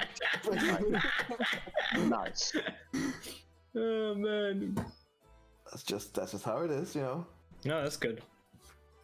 So more people are coming in and are starting to get ready to cheer and stuff like that. As the barkeep kind of goes up onto one of the tables, which means he would be about the same height as you guys then. All right, ladies and gentlemen, calm down. So, we have a stranger from the outside whose name is Onyx. He kind of looks Onyx. And then we have our own, the Marcus, and you hear there's some cheering, and you see the money is being exchanged around. There's some slight betting, not a lot of money, but there's some betting going around. Seems to be a lot in his favor, not so much in your favor. What a surprise. Yeah. Come on, Onyx, 1,500 gold on you. Right. So the rule is pretty simple. They each have a casket. If they manage to empty it, they will take 1 ale at that time. So they will finish at the same time if they manage to drink the whole thing. If they manage to drink the whole thing, a new casket will be presented. I will actually pay for anything other than the first one. Don't worry. No, he doesn't think they'll make it to the first one. No, he does not. There's you gather that there is about... How many ales are in 1 casket? Yeah, let me just calculate here. Do fill me in. Is Onyx like a bunker? Oh, you have no clue. You'll see. We've done this before. We never, like, I've been saying we should do a challenge. We should challenge someone for fucking months now. And now it's happening. There's about 20 glass, like 20 mugs of beer in the casket. Okay, and he drank 2 already, right? So he feels pretty confident that they're not going to get How much? Yes, you drank 2 already. How much does Onyx usually drink? You'll see. Just be Well, surprised. How it's measured in D&D is that it takes your Constitution modifier, and it goes up with your like if you have any natural resistances. Onyx being who he is, he has a natural resistance to intoxication, or at least poisoning, which intoxication technically would fall under, meaning that he can drink a lot. A lot. Usually you would say that you can drink twice the amount of your constitution modifier before you begin getting like drunk. Oh wow. So Okay. it's 10 ales, right? So this is 10 ales, and since he also has resistance, it would technically be 20? up to between 20, no, not 20, but between 12 and 15, more akin to the 15. That's Before he feels drunk. Before he feels drunk. That's when you're drunk. Not when you're done necessarily, but that's when. Yeah, then when you're That's when it's beginning rolling low. It's beginning then it begins having like proper effects, right? Okay. Being a sturdy dwarf as he is, as you're looking at him, you gather that he can probably take a shit ton too. Like he just seems to be very well versed in this exercise here.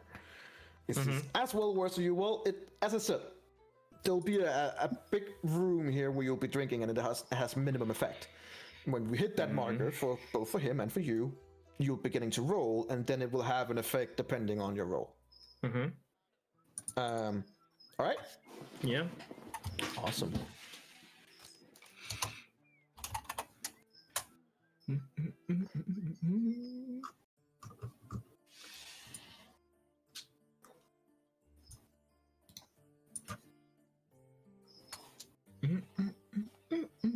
This is very nice in music. Yes. Yeah, it's a nice song. I love it.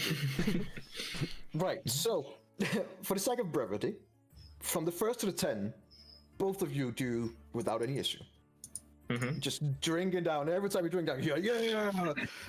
Except like when you reach the night 8, 9, and then the 10th, you begin seeing that the innkeeper isn't cheering much anymore. He's beginning to like this. Is he cutting out only for me, or am I cutting he's out? cutting out. Okay, he cut out. Okay, you cut out energy. Coming out? Yeah. Now it's back. Well, basically that the innkeeper is beginning to feel like this might have been a bad idea. But at the other time, like if you have to give a cask each to any of you, that would be 10 gold lost. But as you see around you, there's a lot more people in here, so you would gather that it's probably worth it somehow, right? Yeah. You drink 2 glasses before starting it. Yes. That would put you at 12 right now. He's at 10. Oh, you're not Oh, he going to tell didn't me drink that. anything before? Nope, he did not. Oh. What a shit. terrible dwarf. Disgrace to the race. Do you say that? No.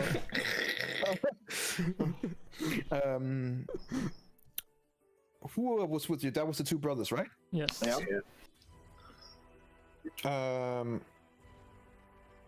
Adriel and Erenduel, I need you both to make me perception checks. Persuasion. Persuasion. Persuasion. Persuasion. Some perceptions. Like. Oh, equals. Oh, that's boring.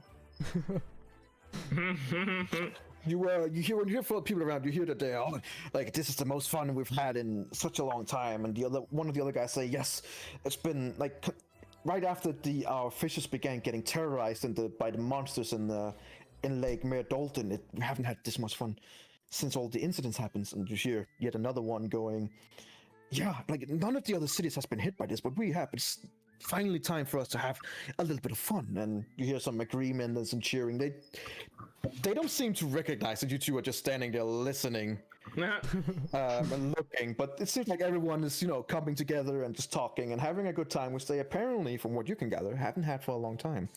Apparently due to some kind of monster terrorizing the fishermen in the lake of Mare Dalton. Right. As you guys keep going, you are at 12, so you will hit your 13, he will hit his 11.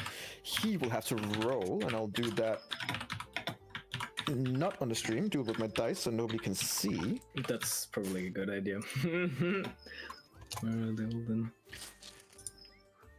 Where's my dice? Where's the good natural 20? There it is. Oh, god damn it. Alright. I will roll for him. Alright, he takes his 11th without much issue, and you take your 13 without much issue. Wait, hear Onyx rolled in. Oh, right, sorry, never mind. Onyx didn't roll. Yeah. No, he, Yeah. he doesn't need to Yeah, yet. yeah. He does, Soon, yeah. not yet. Yeah. And you hear like a little bit of a burp from where they're like, drink. Fucking, what did I call you? Not 10 man. No. What? And he kind of just looks at you like waiting for what he should call you. Onyx. He just kind of nods like, fair enough. For an Onyx. All right, you take the 14th again without any issue, and he kind of like let's pour it down, and everyone goes like, except the barkeep. He's kind of looking at you like, oh no. a little bit of resistance. Are you sure you're not? You know what? He cut out again. cut out. God damn it. You're not what? He cut out. Lying to me? You could You're out. not lying to me. Are you sure that you're not lying to me? About a little bit resistant? Well, I'm a little bit resistant, but it seems like you're just bad for a dwarf. You're visibly like in the background, like, oh. See the other three dwarves kind of like look at you like, really? Really? And you guys, make me a deception check. Wait, why is he making? I don't know. Because you are very resistant to it. You just want a little bit. You know what you're doing. Okay, like he's like, okay, fine. He takes his 13th. His 12th would it be? Sorry, you just drank your 14th. This will be his 12th. Yeah, he takes it without any issues. Keep in mind, the more you get over your point, the higher the DC gets. Yeah, that's where it's more and more difficult. Yeah. So as you hit your 15, I'm gonna need you to make your first roll. Is that Don't with roll a natural advantage because it's poison? Yes. I mean, The first one to have it, yes. But keep this in mind. When you hit the 15, you have hit your marker of when you begin to become intoxicated. Being intoxicated gives you disadvantage on just about anything. So the first one, I'll give you advantage on, but it will be that's fair. modified to be a normal one throughout. Alright. All right. Well, that was and necessary. that was not necessary. No issue. It's no issue whatsoever. You just take it down. You're like, yeah, whatever. Let's get this on. He looks at you in disbelief when you drink your 15. Like, oh, fuck. All right. Let's leave it. And he takes another one. I couldn't drink this much tea, let alone fucking ale. You see for the first time that he's like, the other times he's just been able to take it in one.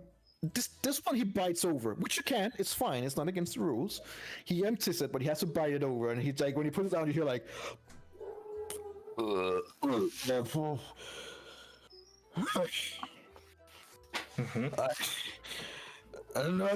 And he puts it on. Drink another and make another roll. Straight roll.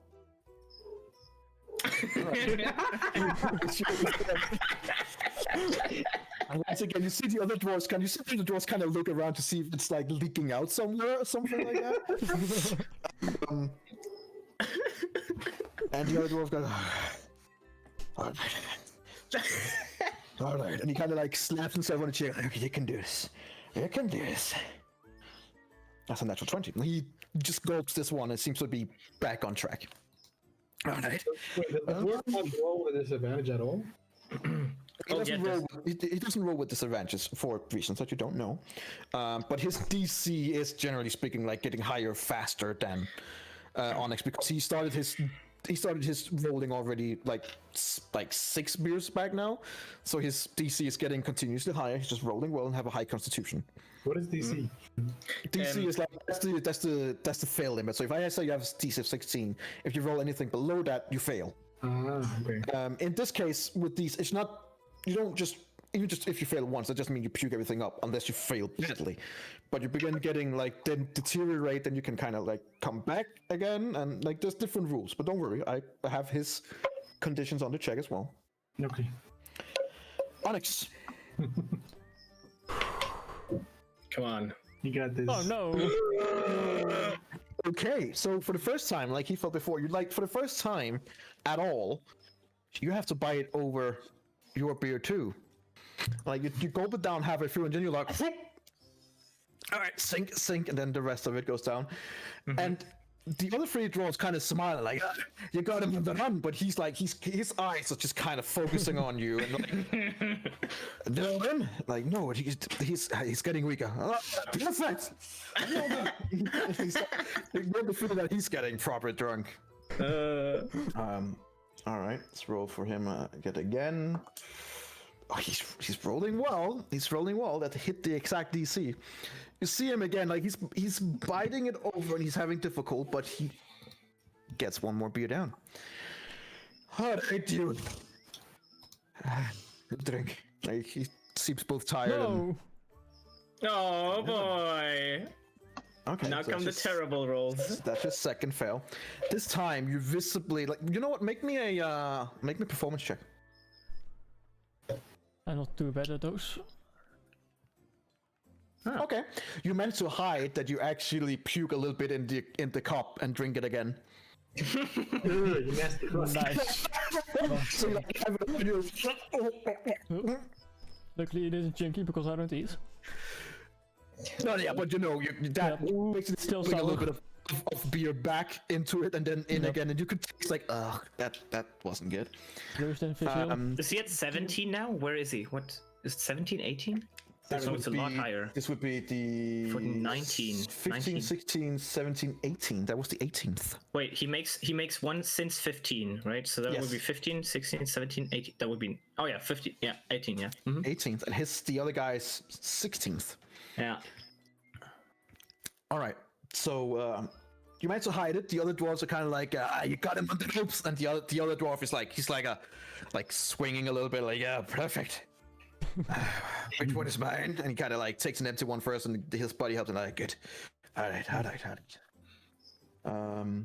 Oof. Okay. Let's see if he can hide it. No, he cannot.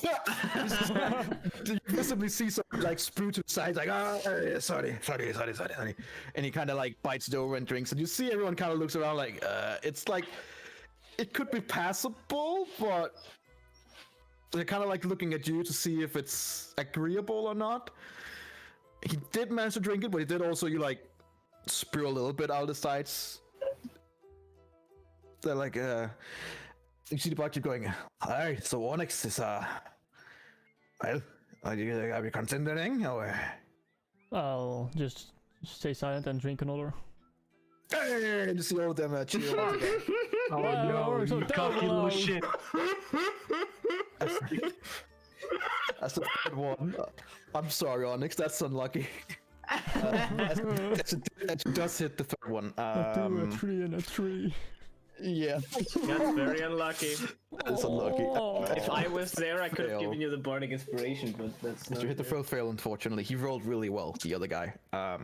And he has a 6+ in Constitution, just so you know. Oh, what? How does he have +6? No saving throw. He's right. in a saver. He's a sturdy dwarf. Yeah, okay. In the saving throw, that's fine. As you drink it down, you drink it all down, like in one swoop, and you put the beer down, and all of them are like looking at you in disbelief. Even Eberron looking at you like, holy shit, like what? You almost puked yourself to death. And as that thought hits you, you begin sitting like, and then you just spew several probably liters of beer back out into the table and pouring all over the dwarf on the other side. Everyone kind of laughing and cheering and like clapping you on the back, which doesn't help you just puke even more. And as the tune goes down, you hear the bucket.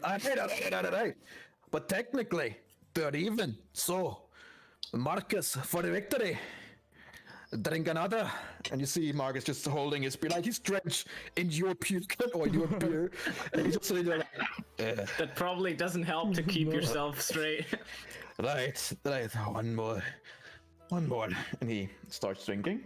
And rolls a natural one. Okay. He starts drinking, and mid-drink, he just shoots the beer that he was holding out into your face with everything that comes afterwards. And unlike you, since you don't eat, he does. So there's a lot more than just beer being thrown up Chunky. all over the chair and all over you. Everyone around is just cheering and laughing, and then you see him just looking at you like, my apologies, and then his head just slams down, and he's just out cold. The barkeep goes over again. So technically, it's a draw.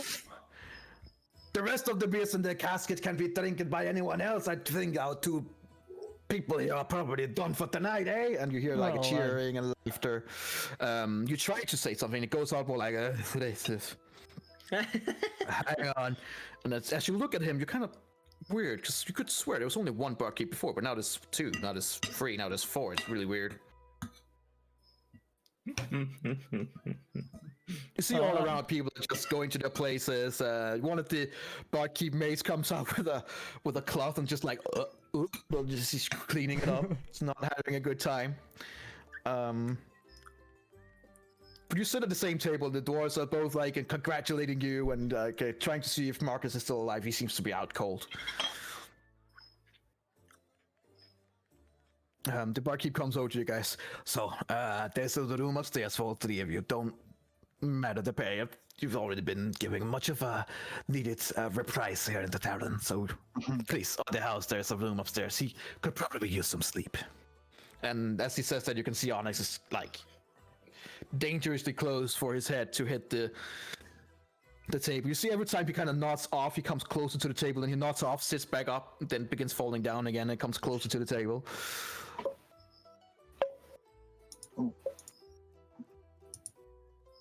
I'm guessing you guys are gonna take him upstairs, or you're just gonna let him sit in the chair? I'll take him upstairs. All right, Thorgrim, you're being Onyx, you're being helped upstairs, and despite you wanting to drink more, you don't really have like the strength anymore. You're just kind of like wobbling up. As you manage to come up, there's indeed a room unlocked. There's 2 rooms unlocked, one for Onyx and one for you 2. There's 2 beds in each.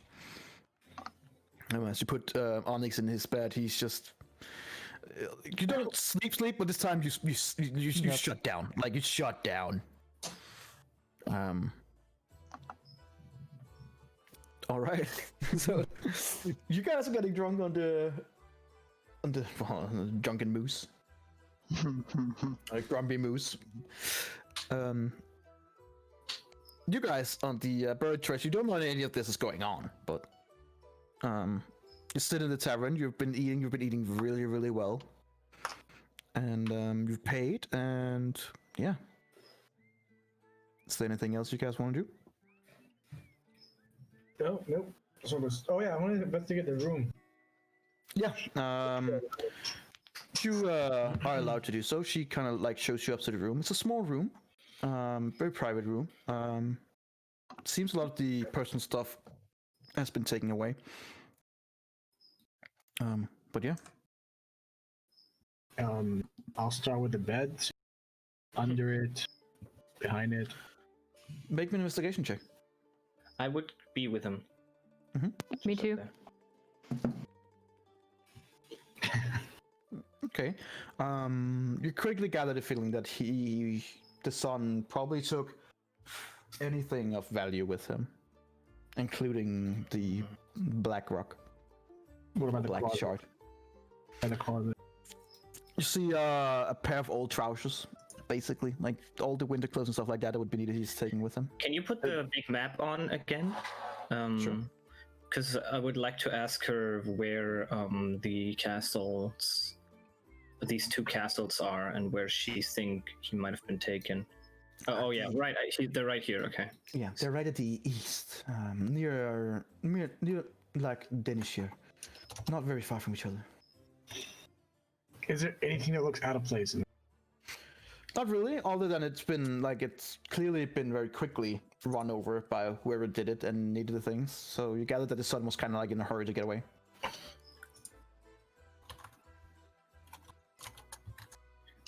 Nothing left behind. No notes. Not as much as you can tell and find. She just told you guys that he said he would never come back, and then he left with the 2 tieflings.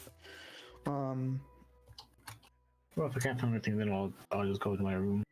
Yeah, unfortunately not. She just looks at you guys.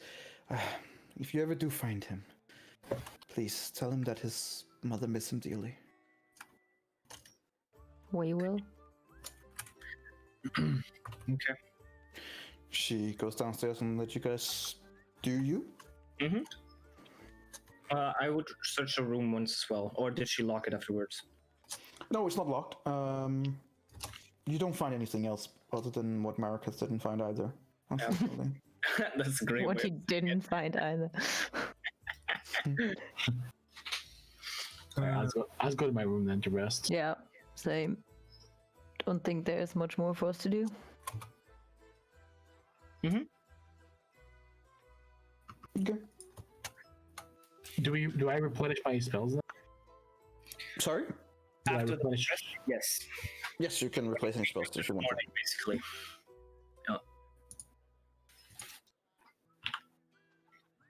Alright, so you all get a different kind of sleep. Onyx!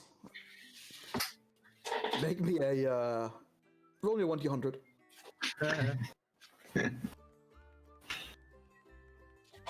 Alright, you do wake up with a kind of a weird hangover. How it works for you is basically that all your joints feel like, not like they're rusted, but like they're slow to respond. And it's an uneary sensation. It's weird. It's not one that you're used to. You don't have any headaches because you don't have anything in there that hurts per se, but everything seems slow and groggy, and yeah, you don't feel like your top shelf. Mm-hmm. All right, so you all get a nice little sleep. Yay! You are no longer exhausted. Mm-hmm. As you wake up and you come down to the there's a breakfast for you included in the price. There's some sausages, some bacon, and some eggs. Us or them? Huh? Who? You guys. Oh, okay. What? I'm sorry. We're getting I'm so glad you guys are listening. Yeah, I'm sorry, I got distracted by getting food. Did you get it? You're also getting food in the game. The stew really made me hungry. I'm sorry. Well, whoops. But you get your breakfast, stuff like that. And when you're done, Helga gently says, well, I believe we need to get going. We have a long travel going through the wilderness, and we meet our friends at the other taverns as well. Okay. Okay. What's our fees? As you guys leave, the barmaid just looks at you guys and waves, thank you, please don't hesitate to come back. Well, How much do we owe you? You've already paid paid already. what you owed me. Hmm? You've already paid what you owed me. We have? Yeah. 2 gold each. Oh, wait, is that it? Really? Yes. No, I'll give her 5 more. Decency. As you do that, she looks like she's about to refuse them. No, But she looks up at you and she goes, thank you. It's hard times these days. This will go a long way. Thank you very much. Thank you for the lovely food. And she also shouts, you see that you do get a grin from Helga, who seems to approve. As you walk over towards the other taverns, it's kind of early morning. As you come out, you see some of the patrons, late patrons that are still getting out. Since there's a lot of them, you get the feeling that something like either something was going on, or they just generally used those areas much more than the others. They're all coming from the same tavern, the Grumpy Moose. Nice. When you go inside and look, you see that the 2 brothers are there eating a much lesser good breakfast. Onyx is not really to be seen right now. Onyx, you just been kind of like trying to get your joints to respond properly and trying to figure out what this weird sensation is. I would set my armor resistance to cold. All right. And Seems like a good idea. Yep. And I'll give my dog slightly bigger feet with spikes. All right. So I see he comes down, and you can see when he comes down that he's like, someone who has a he's like holding the railing all the way down, and you're like, that's kind of odd. Like, but he comes down and just sits at the table, and you see the dog just kind of like happily falls along. Mm-hmm. The barkeep goes, alright, so these are your friends? Your guy over there, Onyx, he's a drinker. Yeah, big drinker. Last night was one of the greatest nights in this city for a long time. Well, it didn't go that well, but... It went perfectly! A draw! Who could ask for more? You, I suppose. Yeah, yes. For me, it was perfect. Mm-hmm. Well, I do hope that you... And he cut out again. You cut out again. I hope that you will all come back to this establishment when you come back to the city. What happened to the cask I ordered prior? It's empty. Oh, did that task ordered? Let me see. It's been drunk. He comes back afterwards and gives you free gold. Payment back for it. What was the drunk? Since it was open and you were gone, it needs to be drinking anyway. It's fine. You can keep it. Thank you. 1,000 times thank you. Selka kind of like looks at all of you like with a smile and tells you guys it is really time that we need to get moving. We have a long travel ahead of us. Okay. Let's go, boys! Oh yeah! How long we're playing for? I think a little more. We can make a small pause. Everyone agree with it? If you want to get some food, or... We'll be ending soon. We'll be ending as soon as you get to Angerjuke's spell, so don't worry. Okay. Well, depending on what happens otherwise. Yeah, that's the figure it thing. Oh Like, God. we can do a 5-minute pause if he wants to get some food, but... Yeah, if you can keep it like just 10-15 minutes, then you should be fine. Well, I was gonna go downstairs and make a sandwich. 5 minutes.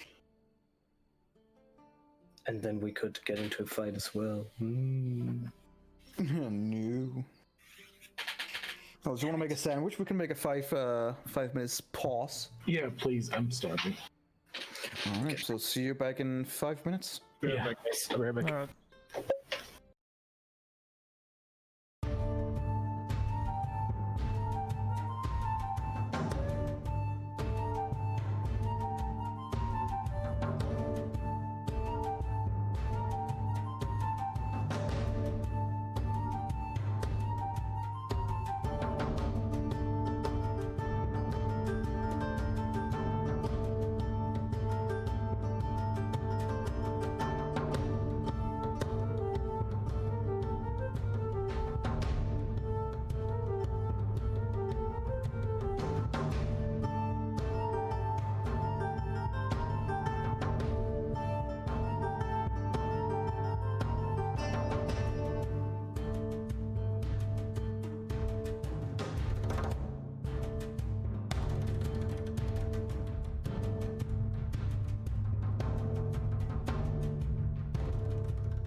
sandwich then? No. Disgusting. What? I thought that was what they used to do. Yeah. All right, I'm ready. Is everyone here? Yes. All right. So as you leave out, I'm gonna need all of you to make me a perception check. Thank you very much. Oh god. As we leave, like the area, or like just the bars, the inns. Oh my god, he broke up. As you are together as you are together as a group, I need you all to make me a perception check.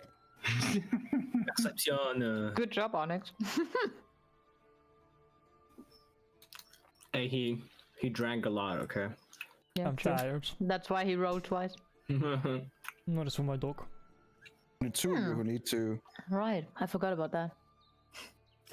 Okay. Hang on. Hey, who's Lamanzo? He's not in the game.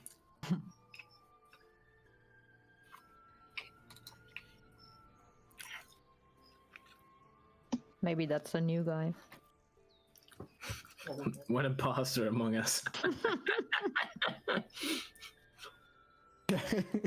Someone's not who they seem to be. That was the first thing I did when I opened Roll20. Change the name. I always forget it, and then it's the second thing I do. I just need to get this here to see if any of you made it.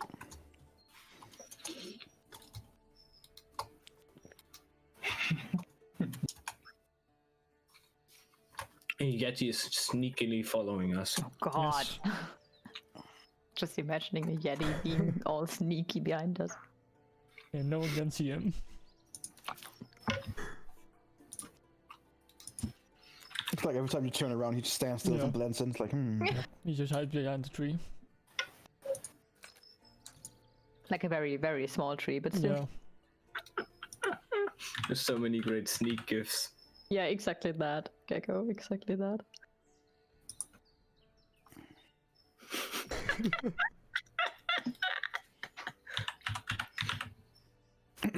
Yes. As you're gathering together, and kind of like looking around to each other and taking on your winter clothing and stuff like that.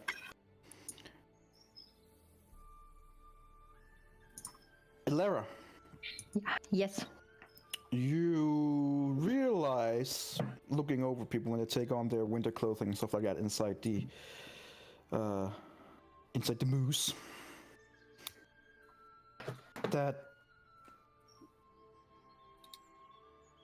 Eberron seems much more pale than usual, and I'm kind of get a first glance before he takes on his winter clothing. You see that his arm on where the glove is not on is almost have like an icy flake texture to the skin. Okay. Only you see it. But I could make Adriel aware of that because it's his brother. And I could ask what he thinks about it. Whatever you want to do is up to you. You just got the information. I think I would exactly do that because I don't want to have the group all freak out about it. But I think as his brother, that's the. So play it. What are you gonna do as your character? She would go up to Adriel and ask him silently if they can step aside from the group for a moment.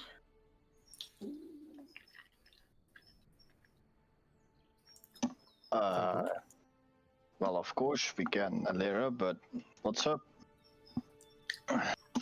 So I take it to the side. Well, I don't know if you realized that yet, but something seems off with your brother. What do you mean? I think the glove he put on might have, well, not the best outcome for him, maybe. Didn't he realize that he is not really looking himself? In what perspective? Well, he is getting very pale. Maybe you could even say he looks like a drow for now, but he also seems to have like icy. It looks icy at where the glove starts to stop and where his skin starts. I'm not sure. I really don't know, but that doesn't look healthy. And I don't know him well, so I won't start asking him about it. I don't know if he would be open, but you're his brother, so I guess maybe take a look at him. That is cause to concern. Thank you for bringing it up to me. Of course. Keep an eye on him, even though I will talk to him. If anything progresses to a state that it is really going bad, we will inform the group. But I don't know if it has. I have to talk to him to know if it has any mental complications as well.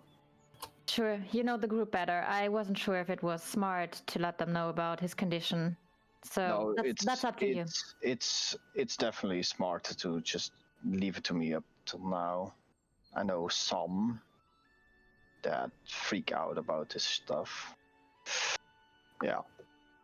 Well, I will keep an eye on him. all right. During the journey, I will. I can't get to him now because he will be leading. But once we get a moment to rest, I will talk to him.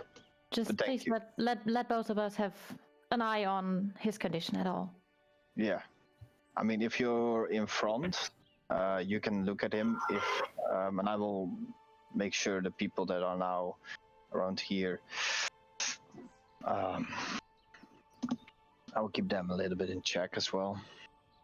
Sounds like a plan. All right. Thank you again.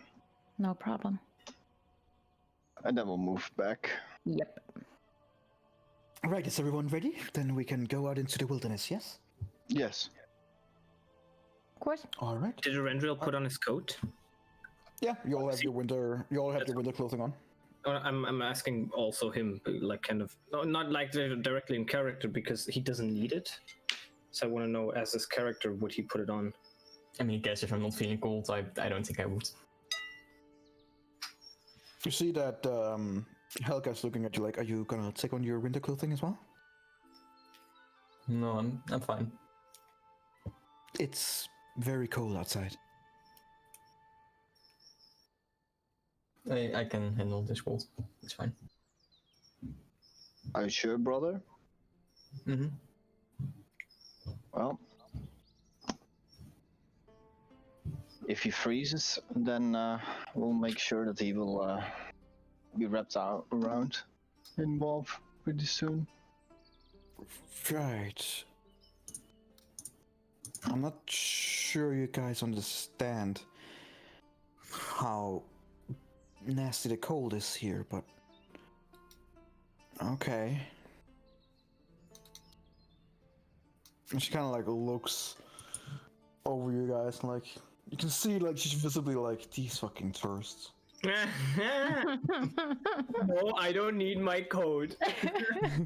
I'm fine, Mom. Well, let's let's move on then, I suppose. Follow me, follow my tracks, and we'll have a much bigger chance of not running into any troubles. Mm-hmm.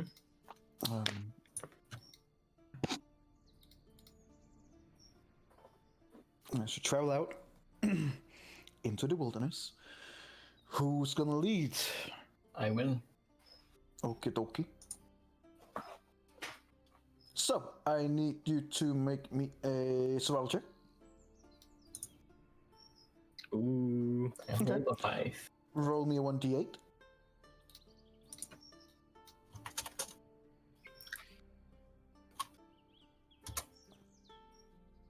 Okay. You get about halfway to engage your spell when the wind is beginning to speed up. It's not quite a blizzard, but it's beginning to be like a rough, hard wind. It's biting cold. Even when you're with the winter clothes, you can feel like it's cold. Also with my cold resistance and my clothes. Both of you, the cold resistance is more like in damage wise. It doesn't hurt you, but even you can feel like it's really cold. It helps, but it's not like it hurts or anything. The other guy, your other people, it's so cold that it can sometimes, if some of your face is like clear of the hoodie, or the big fur hoodies, it kind of bites a little bit because it's so cold. The only one who seems to not be affected at all is Eberron, who just seems to scout ahead. Okay, if I can, whenever possible, I would like to see how her name is Helga, right? Yes, Helga. How she's reacting when she sees him just walking around like that. Like whenever I'm able to see her face. They walk pretty close to each other. She's still leading and he's right behind, and she turns around a few times. She kind of gives him a long look. And it's hard to say exactly what she thinks because she's so huddled up in winter clothing. But there is a clear message of like, this is strange. But as I said before, they probably assume that there's some kind of magic going on. Yeah.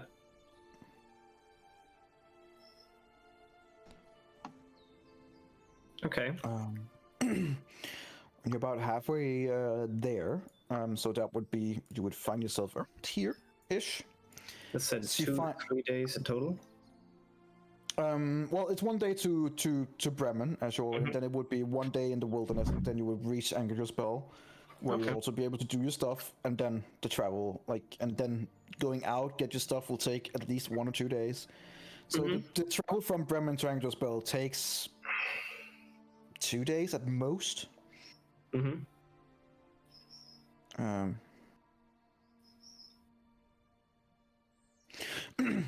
All right. As you get about halfway, the only thing that kind of happens is that the wind is very, very cold. And very brisk. Yeah, you'll be like around there when it becomes dark, like too dark, when she kind of like tells you guys that it's too dark to travel. And she finds a way under some of these embankments. There are like different cave areas, or not directly caves, but what you can make like man-made caves that gives you kind of like a shelter for the wind, and where you can put up your tent and put down a fire and stuff like that. And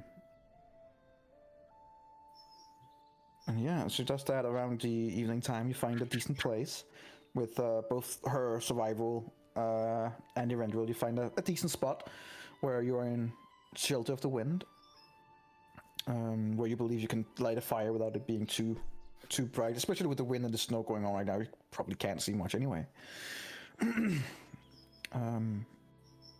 Do you light a fire, or? Yeah. Okay. It's about 6-7. You make a decent stew of your ration. It's nowhere close to what you guys got in the better tavern, but it tastes about the same as the one in the other tavern. The more important thing in it is that, as Helga also explains to you, is that it's warm and gives you like a good warm feeling. Chases out the cold. Good. As you're sitting there, all of you are still sitting there with the hoodies taken back and stuff like that, but still with the winter clothing on, except the rain.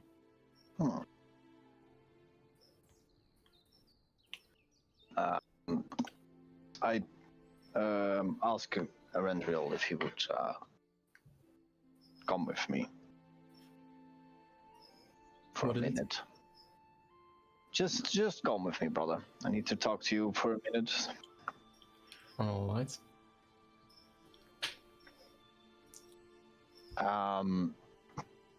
Have you noticed something different about yourself lately? No, I don't think I have. Have you... Well, I don't have a mirror, but brother, you look more pale than usual. It's probably just being in the cold, this one. I mean, I don't look that pale. Not as pale as you do. You look as pale as Alera does.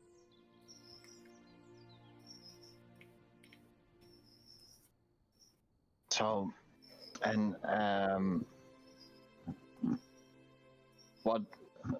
there's something wrong with your arm as well. Have you looked at that? No, nothing. Oh. Seems to be... Misschien just been like een layer of water met mij frozen over. Well, I mean... You're sure there's nothing wrong? Not... You still feeling okay?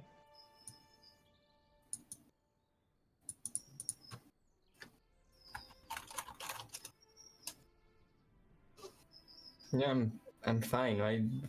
Yeah. Just let's go back to the camp. All right then. If you wish. Eventually, what color was your hair? Brown. Okay.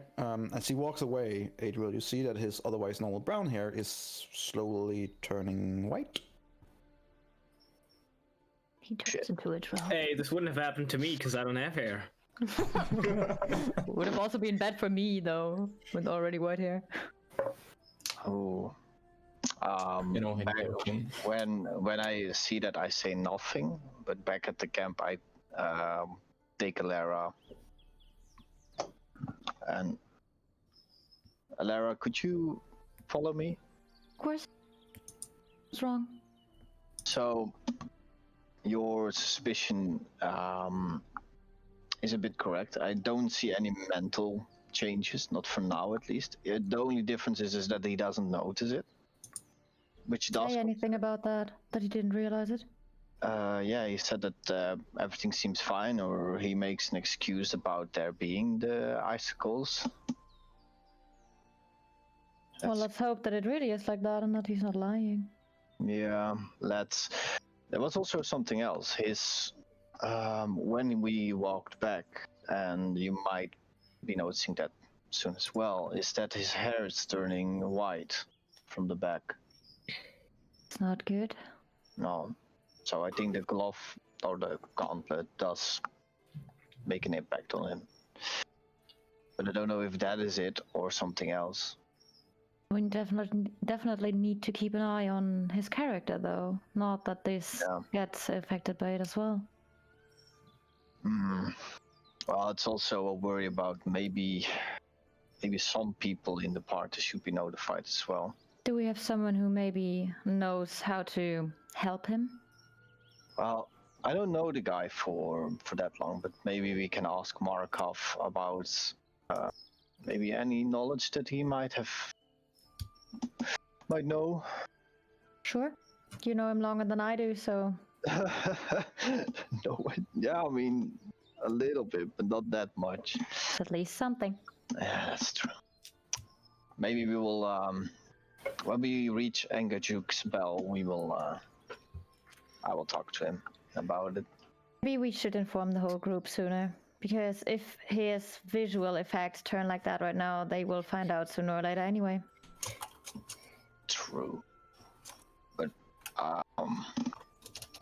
Or do you want him to wear the hoodie all of the time now, so no one sees it? I don't think he will do that. No. People will just find out eventually. We shouldn't hide it too long, though. That's all I'm saying. True. Maybe we should just inform the others about it. Yeah. I think we should do that. So after that, shall we walk back? Let's do that. So we walk back, and I ask Eladio, Markov, and Onyx to follow me, and I let Alara keep an eye on. Why can't we just talk here? Like, it seems like an unnecessary step. For fuck's sake, always with fucking Onyx. It's pretty cold out there too. Yeah. You see Helga like sitting near the fire. It seems kind of weird wanting to go away from the fire. Fine.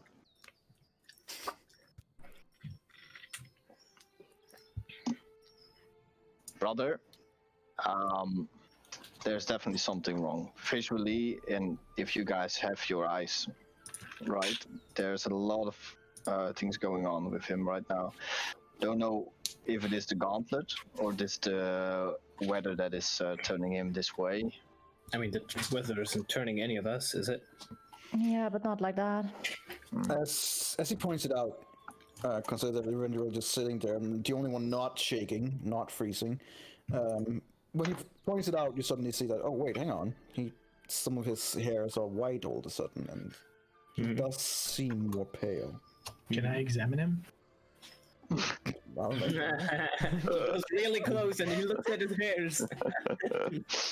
According to my research, his hair is Can I take a closer look at his arm and the gauntlet? Are you gonna pluck out his hair? Maybe. If necessary. Nice. I don't know, maybe Ranger will do that. Merrick had to come closer. Do I realize his intent? No, I I just would want to realize make his intent. In that case, no. I should go towards Erendil trying to get a closer look. It like takes a few steps back. Away That's from fine. you. I just want to make sure that you're okay. I'm fine. Just leave me alone. You don't look okay. I feel fine. You can feel fine, but nothing else will be happening. I've been healing a lot of these stuff. You know? You remember when Onyx felt fine, Erendriel, and he wasn't? He attacked someone. I'm not attacking you guys. Not yet. I just want to take a look, make sure everything's okay, and then we can move forward with our journey. Well, not today, but yes. I trust Barakov for his examination. Come on, brother. Just to be sure. I don't want another symbiotic attack, or I don't want your gauntlet just spewing out icicles everywhere. We just want to make sure If nothing. you say you're fine, that outcome will out. And we'll leave you alone. No, I just looked at him. Got the manacles! Can I look? Did they say yes? I didn't hear. He said yes. Did he? He did not. Yeah, you did. Yes, he said- did. You could look. Yeah, that's what he said. He did Do I not say roll yes. medicine? What do I do? Roll me either medicine or investigation, whatever is highest for you. Medicine is 7, so it's my best, right? Say that. Yeah. Damn, just as high as mine. Gee. Nice. Okay. As you look him over without touching, you do see that several of the parts of his skin, especially right above his, right above the glove, has begun developing like icy flakes, which you would normally only see on some like a corpse that's been being in the ice for a long time, has been frozen. You also see that there's white strains in his hair, which doesn't really make sense. They're almost as white as snow. And when you look closer on him, you see that his irises are also turning white. Oh shit.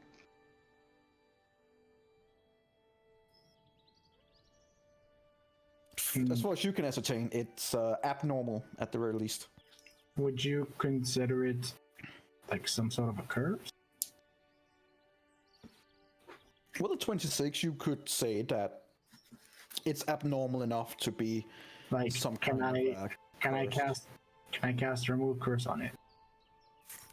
You can do whatever you want. Okay.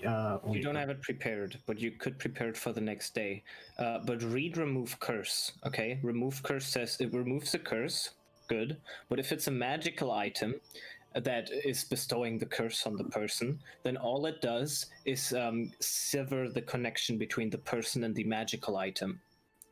And we are very sure that it's the glove that is bestowing this on him.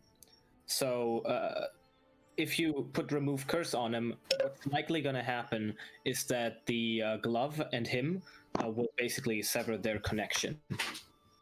Then he won't be able to use the glove as well. Which would be an issue because he isn't prepared for the code. He has clothing, but yeah, Yeah, but does he doesn't have have the shoes. spikes? That's true. What I know from the twin, what he told me is that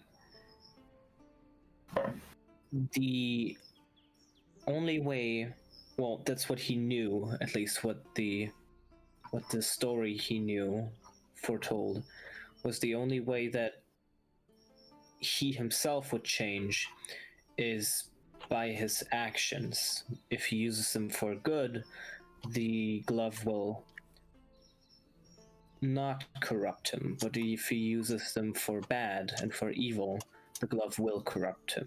What kind of fucking intentions do you have? We don't know if anything inside changed him, we just see the outside. He also made it clear that good or bad can shift. Yes. We don't know what's good for the glove. There's very different views of what is good and bad compared to if you are a drow who follows Lolth or if you are a elf following the Silver Flame, or if you are a demon or a fake creature. But does it connect with the people, the person you are, and what then is good or bad, or is it more like you don't know what the glove thinks? You don't know. You get the feeling that it's probably from the creator's point of view. Because I just had the thought that maybe the fact that we are trying to gather the oil, which helps to heat up things, could maybe be not in favor of the goddess which created the cold, and therefore this is something bad we do, and therefore it corrupts him like that. Yeah, to be honest, I think I'm supposed to know that. Unless she told. I don't know. That's pretty good. From what she says, with your guys' knowledge of magic, it's definitely possible that this could be working towards what the creator of the glove has enticed, and thus is hurting him, or at least changing. He doesn't seem in any pain whatsoever. And he also seems to, the more if you talk about this, he gets more and more of like a disdain look in his eyes towards you guys, and it's very clear that he does not want to discuss this. Because we've established that it's not good for him, and it's hurting him, or at least changing him. Is there nothing we can do? Maybe take away the glove and how? I'm gonna say just let's leave it for now. I think he'll be fine, and I'll just prepare, and then we'll keep an eye on him and see what's gonna happen. Is that good for you, Renriel? Kind of look a bit agitated towards you. But I think that's a yes. Oh, never mind. I was wrong.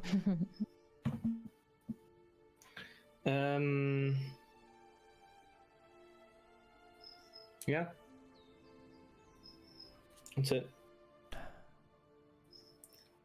I guess we'll move on. I'll ask Helga first something. Helga, do you happen to know anything about the Dalgir? Unfortunately, I do not. They are nasty creatures living to the east and underground. So, my apologies, I do not. Well, to the east and the ground is more than I had, so... Well, there you go.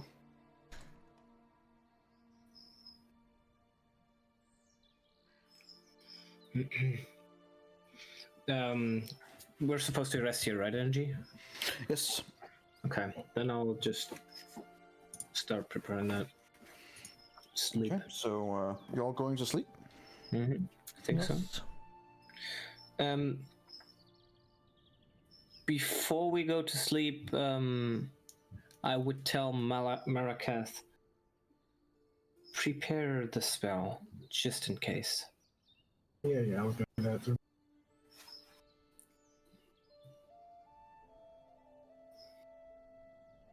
Okay.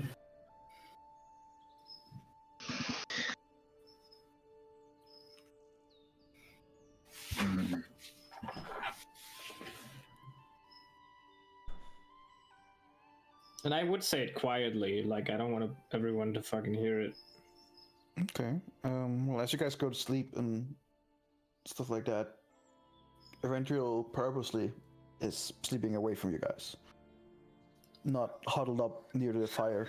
Nice.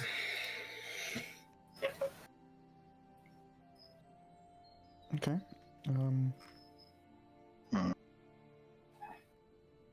Anyone standing guard during the night? Well, I mean, if he sleeps, Then I will do that. It's dark. I can see.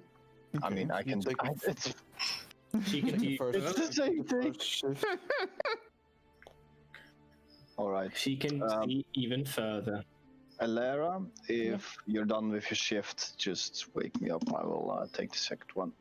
I will do that. Okay. Lara rolled me a 1d100. Oh boy. What was that? Slash Yeti R? time. / R space 1d100. One. But how many? 50. 20. How 84. many Yetis? 70 Yetis.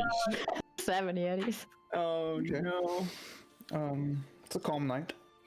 The wind subsides a little bit. 70 snowflakes. It's snowing a little bit still, but not much. Seems peaceful. And about 4 hours later, when you're getting really fucking tired, you wake up Adriel.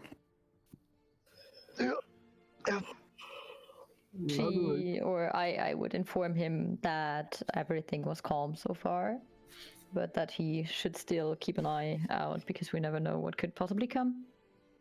All right. Thank you, Alara. Take your rest. I will, thank you. Okay, Adriel, make me a perception check. Now we die. Okay. Like you do have dark vision, but it still only gives you a certain amount of feet, and with everything already being white, like it kind of distorts your vision a little bit. You don't really see anything throughout the night. Alright. The early mornings. And as light just does hit you guys, there's still no sun per se that you can see. The other people in the camp begins to wake up too. All right. Mm-hmm.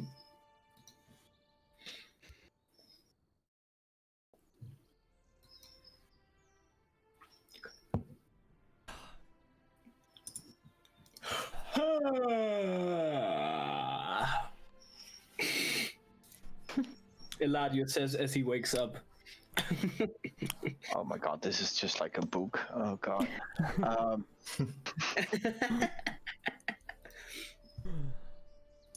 Good morning. I assume nothing happened during the night. No.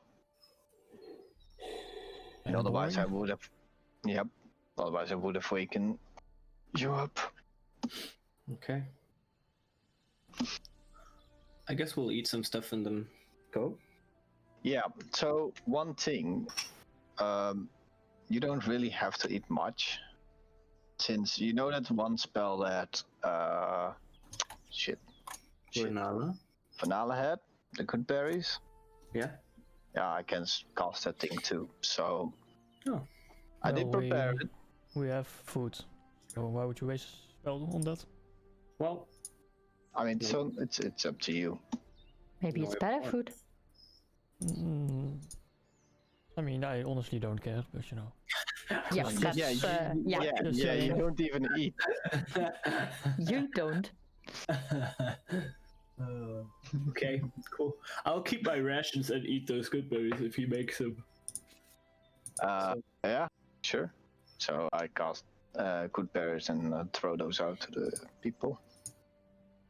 It also means that you don't need water, I think. Oh, Because full Bless you. sustenance. And bless you. Alright. So that gives you sustenance for an entire day. mm-hmm.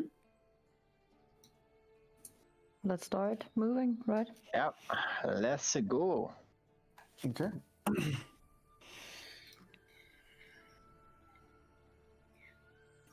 So as you move forward, Adriel, you know the drill. Adriel, sorry. Survival.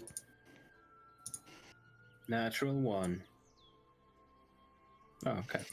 Okay. Along with Hellcat, it's not even a problem. Like you can traverse into the areas that normally would consider stupid or dangerous, but you find the areas that are passable without much issue.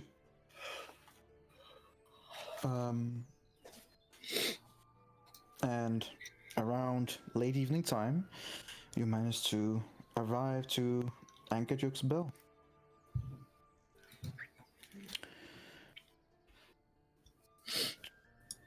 Let me find it here.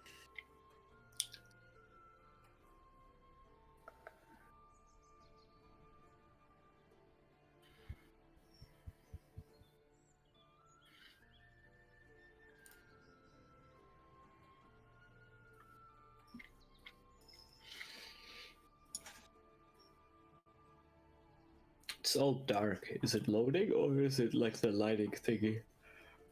Fix the lighting thing, don't you worry. I can see.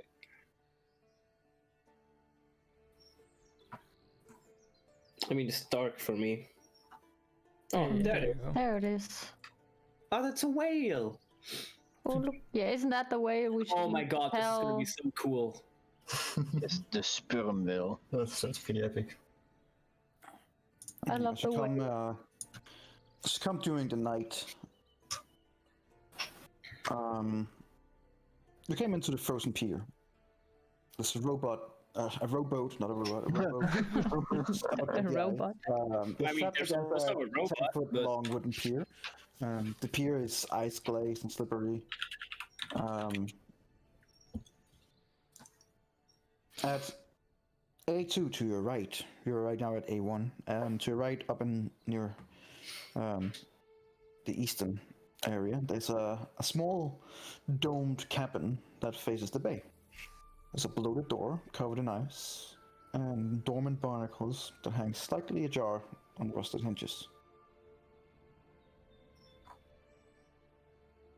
As you reach the area, Helga says, "Oh, we're here. You know, Anga once lived in this small cabin near the pier. Anga, if you didn't know, was the companion to Angajuk, the whale. She made it sentient. She made it clever.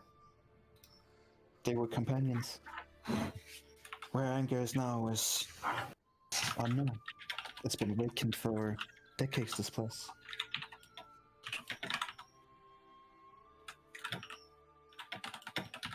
As you all walk and follow up to the cabin, you can see that there's thick rime that coats every surface and object inside the cabin. There's a bed that's draped in a thick knit blanket. Beside the bed, there's a small, half-filled precious store of firewood. Unfortunately, when you look closer at it, you see that the firewood is infested with worms that are eaten away through the tender parts of it. So, but it's safe to burn. But you know, Not to eat. that's probably a bad idea. There seems to be right now enough wood to fuel a night fire for 3 days. Okay. I mean, look over there's the shore, this you place look for one person, right? This place is designed for one person, yeah. But how many people can fit inside there? It's not like these are 5-foot squares. There's like 2 or 3 people can fit in there, max. Yeah, you can probably fit. Yeah, you can probably fit at least 3. Maybe if you take the wood area as well, 4 people in there. But 2 people will have to stay outside. Hey, who could be one of those? I don't. Okay. And what now? I would ask Helga. Well, as you see out there, and she kind of points to the area where the rocks are near. That would be up here. Okay. There's a bell. We would have to ring that bell to get Angajuk, the sperm whale, to, well, arrive. It usually takes about 30 minutes.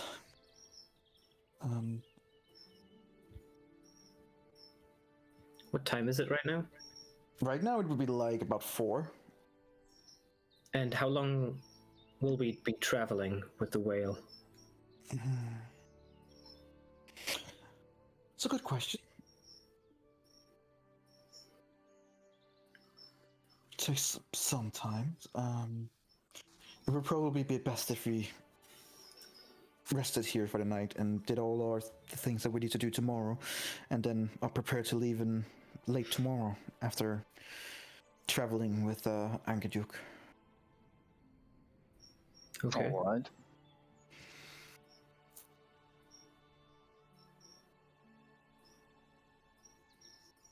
Is that all right with everyone? Yeah. Sure. Sounds good. Okay.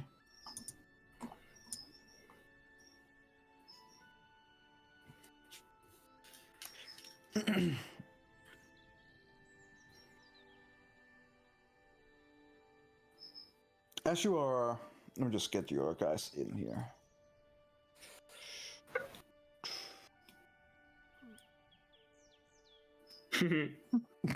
Yeah. Always that. Standard. Standard procedure. Yeah. Oh, that's... Hello there, Edwin. Oh, hi, Edwin. You're back. Oh, fuck off. Ed, Helga, Ryan. Bushi, Helga. Who do we need? Helga. And his dog. Helga. Yeah. Yeah, I don't even have one for Helga, so sucks to be her. She's now a rook. Mm-hmm. As she's Helga's inside the cabin, just trying to get a fire up and getting things done. You guys are just standing outside. It's not as cold here. It is near the coast, but right now it's not that windy. Okay. Make me a perception check, everyone who wants to. Sure. Renriel is now white as snow. Perception. We don't see him anymore. 21. Perception, right? Yep. It's at P for perception. Amazing, Gecko. Yes, thank you. Alright, so Eladio and Illyra, you do see that around the giant rock out there where the Here. bell is, Yeah. are also 3 giant vultures Oh. Okay. who are sitting and resting on top of the rock. They're not looking menacing, they're kind of looking in your direction. And the others didn't see them. Then now that you pointed out, they're like, oh, okay, hello. Okay. Just I some would- vultures. I would like wraggle myself through these guys here and be like, Helga, is that bad? And I would point at She the kind of book. like comes out and looks over like, they sometimes are attracted when the well is used. Let's hope that they are gone by tomorrow. What? We can't all sleep in there, can we? No, we cannot. You think it's I good? would suggest that 1 sleep in the bed and 2 on the floor and 3 outside. We can switch throughout the night with a shift or something. Is that a good idea with those 3 vultures if anyone sleeps outside? Just keep an eye on them, and if they do come closer, do you have any meat on you? Well, I have a lot of meat on me, and then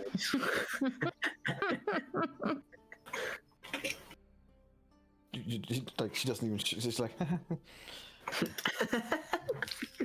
Me every time when Gecko says something. She goes into one of the. Backpacks that are in the house, and she does take out like a big steak kind of thing that seems to have been there for a little bit too long. Mm-hmm.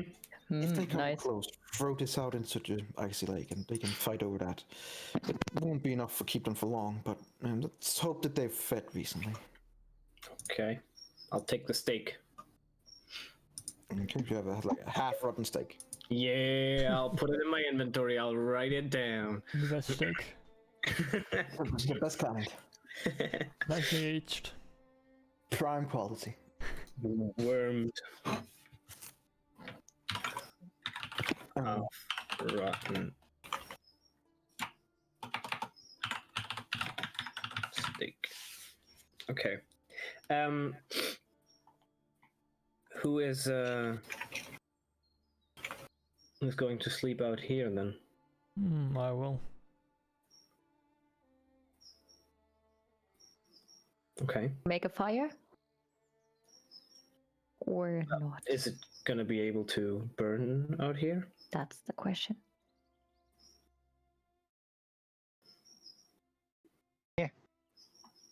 But we don't know. We can try. If it goes out, it goes out. I would ask Helka, do you think it's able one could sleep where the wood is stored? Well, one person could probably sleep in there, yes. Yes, with the worms. Yeah. Okay, then we should be good. If Erendriel, is it okay if you sleep out here? Yeah, I'm fine. Cool. One person still watches over the night, like guards, or It's still around 6, like you guys are just about to eat. Yeah, I think Erendriel or can probably take one watch, and then you or Adriel the other one, but you can like also be inside. But I mean, it could also be smart to make to have someone guard and have Erendriel sleeping outside, so only one person that guards is also with him outside. Yeah, that's fair. So that would be Onyx is inside then, and then in the beginning, like let's say you guard Alera, and then afterwards Adriel guards. Yes, sure. Yeah. Randall is also outside, just remember that. Yeah, but he can then He can sleep. He's an elf, he only sleeps for 4 hours. Yeah, but during Maybe, that time, maybe he can have a little chat with his brother then. I have a few. Alera. I will take the first shift. You sleep. Yeah, sure. Fine. That's fine. All right, just wake me up. course. Eladio, I'm not afraid of him, so I will sleep near the woodshed. okay. Maybe I can talk to them. Nice woodshed. Still talk to those things. Yeah, interesting. Are you prepared, Energy?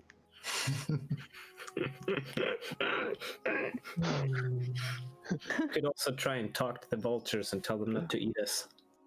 Yeah, of course. Can make that in his guard shift. Yeah. Or maybe he gets eaten then, we will see. I mean, Yeah. maybe I will animal handle them, and then maybe I can fly back. Oh god. And you don't even just have wolves that are overpowered, but also birds. I mean, I can't do So, loader. alright, so who stays awake in the beginning? I do. Alara. Only you? Anyone else? Mm-mm. I'll stay awake for 2 hours. Okay. Okay. And my dog is there as well. I'll just sleep on the. Do I have enough time to swap my spells? After this, yeah. Yeah. Okay. After we wake up again in the morning, you can technically swap them again. And just move over here, then a few more can move in here. And then Adriel was up here, right? Yeah. Mm-hmm. Yeah. Malakath, you gotta move in. Nice with the worms. And then Helga is in here too. Helga takes a bed. Oh, that's fine. Yeah, you sleep on the floor. I'm gonna go here then. Alright. I'll go and talk with my worms.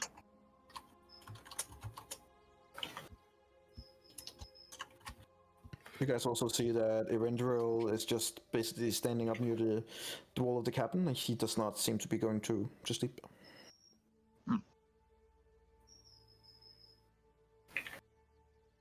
Try to make a fire. And see if it works out or not. Get a wind. There's a fire inside the cabin to keep those warm that are sleeping in there, but you can use some of the wood to make another fire if that's what you want. Would be nice to not be completely freezing outside. Okay, so you take one of the bundles and create a fire. It's easy enough. Good. I want everyone who is awake outside to make me a perception check with disadvantage. Except the doggo. So no disadvantage? Disadvantage on you, everyone but the doggo gets Normal. I do normal. No, you get disadvantage. I get disadvantage. Okay, I was confused. I'm sorry. Because there is a fire going on, which is taking most of your peripheral view. Yeah. Okay. Yeah. Just Okay. Oh, right. Okay. Wait, what am I doing? Sorry. Disadvantage. About two. No, hours not you. in, Not you. Just when you Onyx are about to like be shutting down.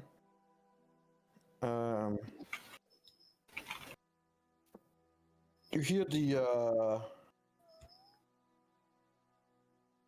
Did you roll for? Yeah, you did 12 for you. I would have. eight, I would have given Elara, who's taking out the meat. It's the too raw late. meat. Oh, the meat. Yeah, fair enough. That's fine. Yeah, She's standing outside. That's fine. You guys don't see them or hear them, not even the dog, until this guy all of a sudden comes into your peripheral view on the other side of the fire. Who the fuck is that? Oh.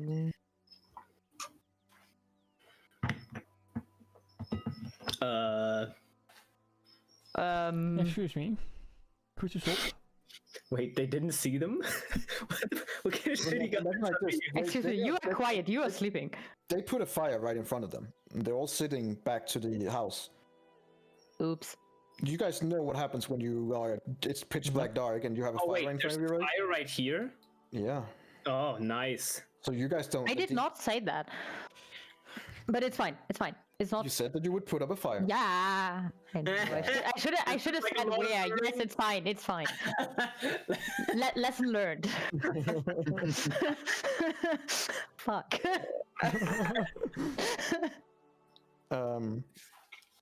You suddenly see him. The render layer. You kind of see him at the same time. This guy coming into the area and getting closer to the fire as he has a barrel that he's carrying. As he puts the barrel down, he goes, well. What do we have here? Other travelers? My name is Gentron. Who do I have the pleasure of meeting?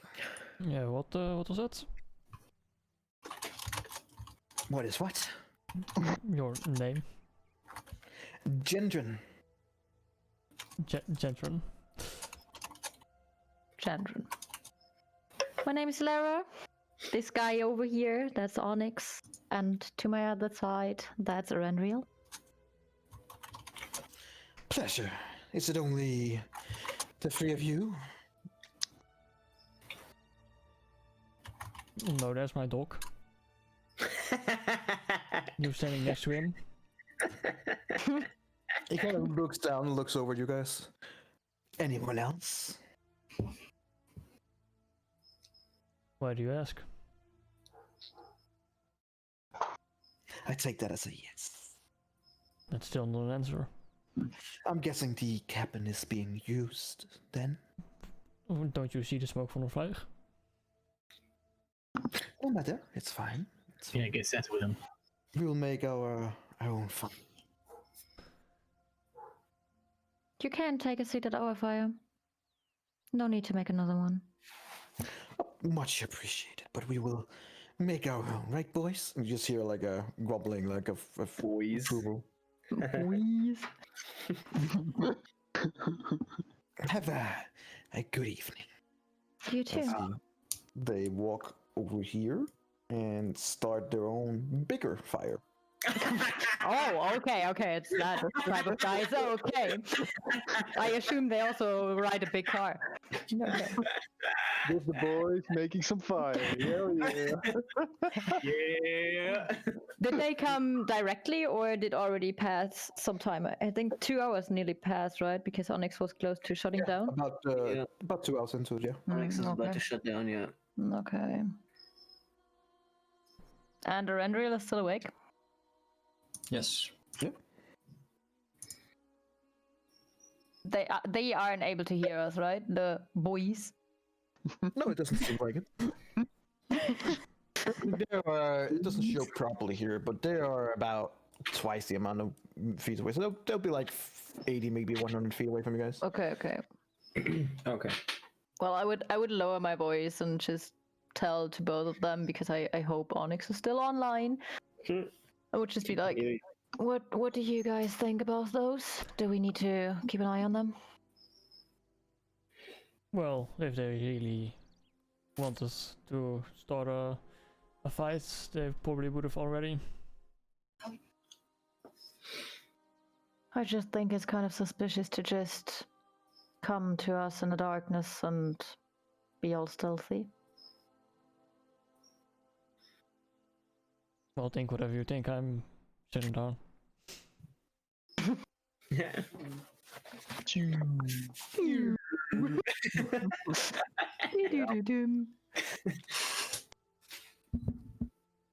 It would be lovely if he made a noise like that.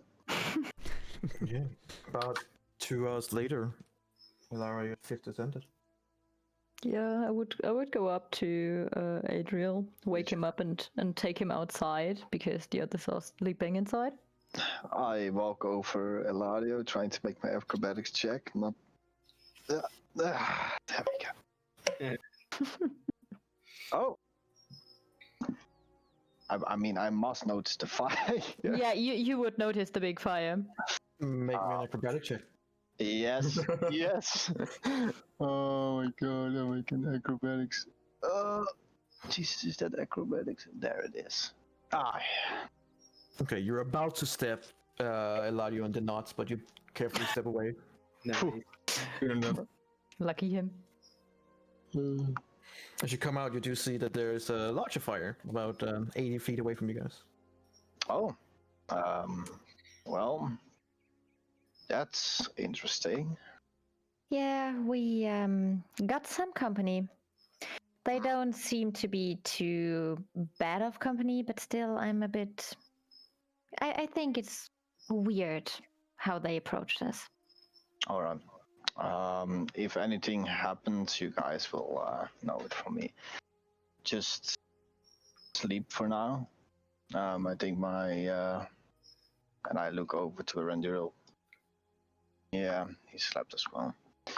And then I look back at Onyx. Yep. All right. So he is also.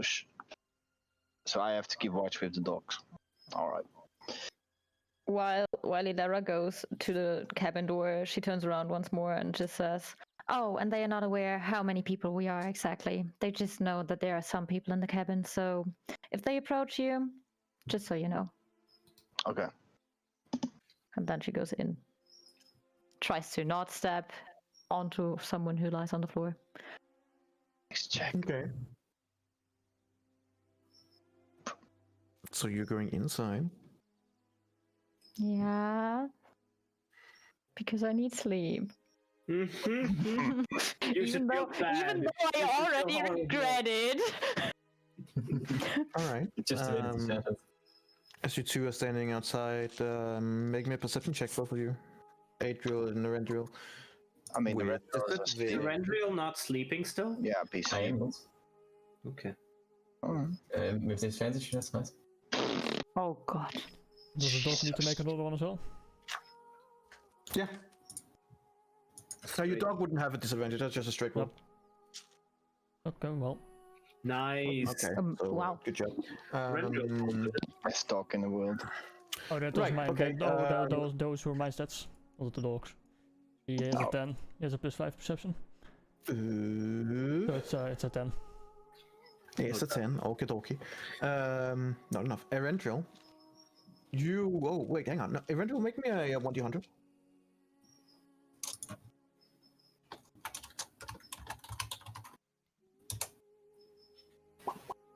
Okay.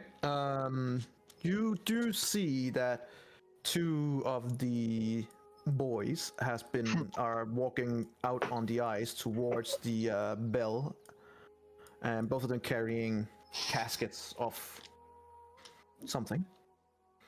And you did roll high enough that you do care a little bit. At least it piques your interest.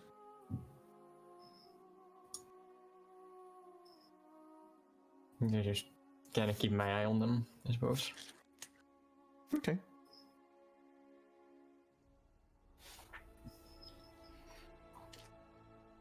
Well, as you guys are... Adriel, did you make a perception check? I did. The 9. Rolled a 9. A 9. Oof. Yep. So I didn't see anything. Oh, you did. No, you don't see it, unfortunately. At least you see the fire. As you follow them with your eyes, Erendril, you see that they are indeed going up to the bell area, and standing around where the hole in the lake is. And you also see them taking their caskets down and beginning to open them.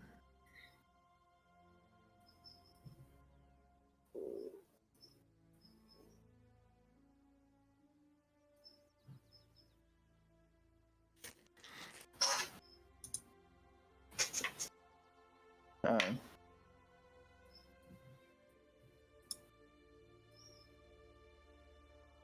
That's all you see right now. I mean, Unless he says anything, then you don't see any of it. So yep, I don't see the night is yours. Great.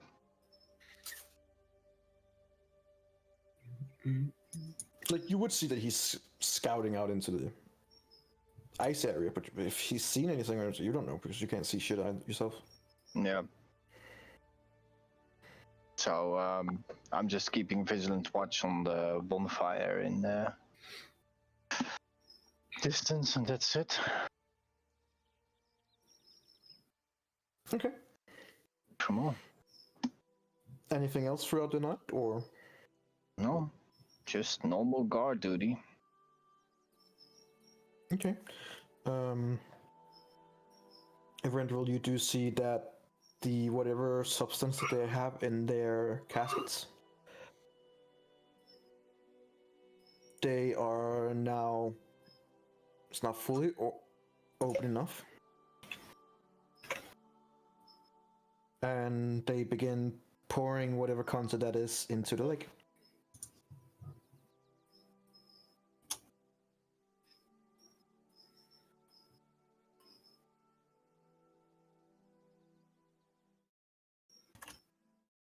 You're pouring it into the lake?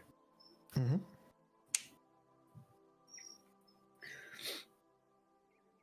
I kind of nudge ATO with my elbow. Yeah, what do you think is in those casks? So I pointed out.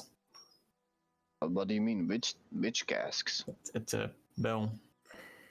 Wait, there are people at the bell area? As he helps pointing out to you, do see that there are two. You can like faintly see them.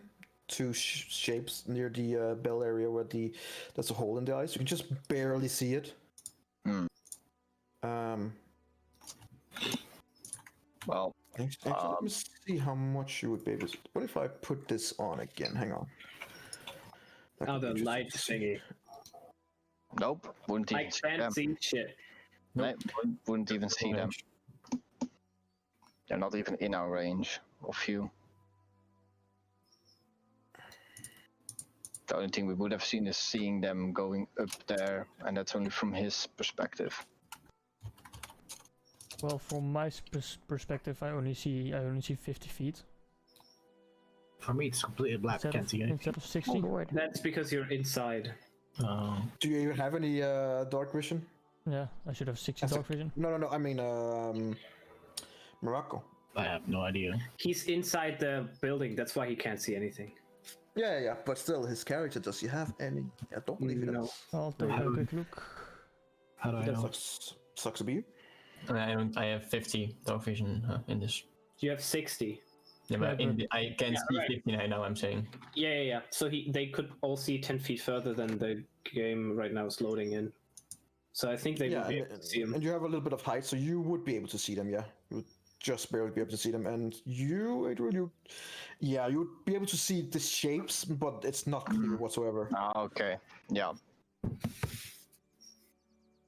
I'll just take it back to, does anyone have black screen and look like, or? Yeah. Yeah. Like I just have my room. Complete blank. Yeah, you have that tiny room, right? Yeah. Well, then you can watch it on the stream, I guess.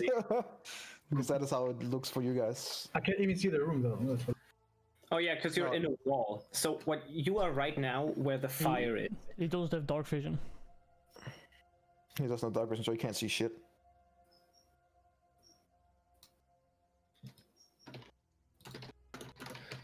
Oh, let me just check here. Now you have vision. I don't know if that helps. Yeah. Okay. Now I see it. Good. All right. But yes, when he points it out to you, you can see that they are two shapes. It's like barely visible, and then when you're kind of listening, you do hear that there's pouring something into the lake.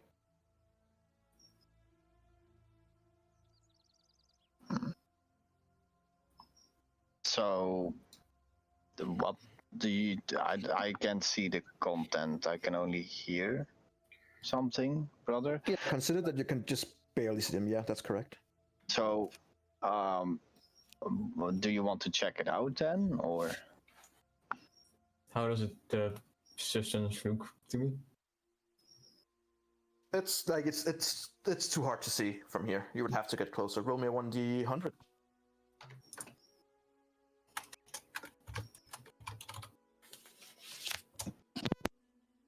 Nah, you don't really care.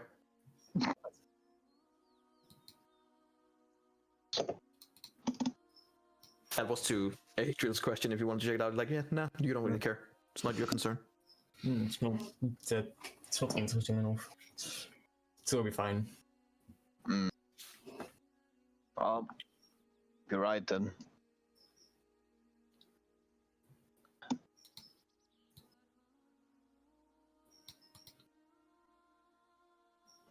I would just want to make sure that those people are safe.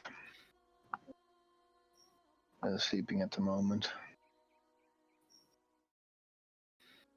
So I will just stand guard. And I don't mean we can't do anything at the moment now.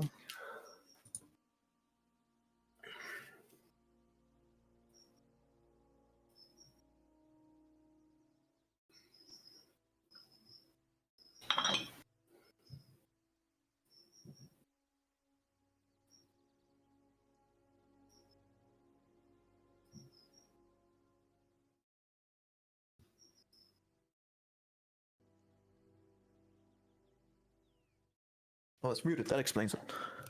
Oh. All right. Well, if you're not doing anything else, then time goes by, and you both see that the two men comes back without the caskets.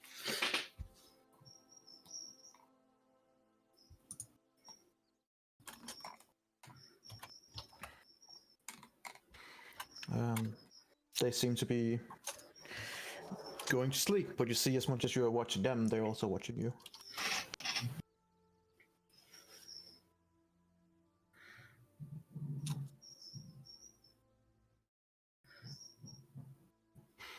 All right. About the rest of the night goes on. In the early morning hours, the rest of you guys begin waking up. Mm-hmm.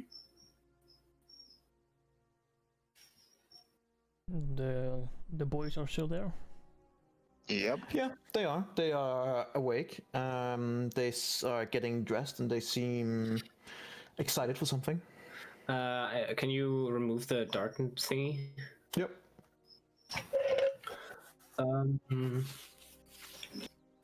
Yeah. Everything good tonight? Oh, who's that?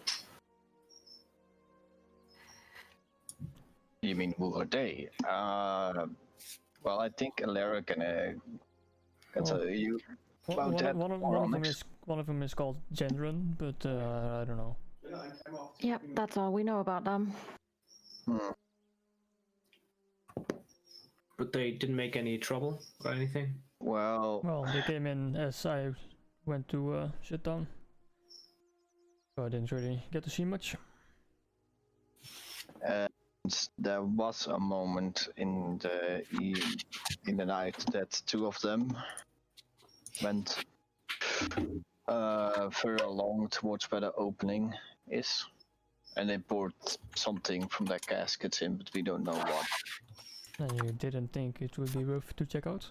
As you say that, Helga comes out. What?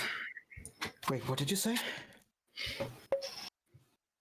They poured out something from a casket inside opening. She kind of pushes you guys aside. She moves between you and looks over at them. Oh no. Whale hunters. You just let them put something in the lake? Didn't you think about what could possibly be? Was it fish oil? I would ask her. She ignores you and immediately begins running out towards the lake. I would follow her. As she... So many cracks in the eyes, guys. Be careful. For now, I'll just use your dock. Sure. Sure.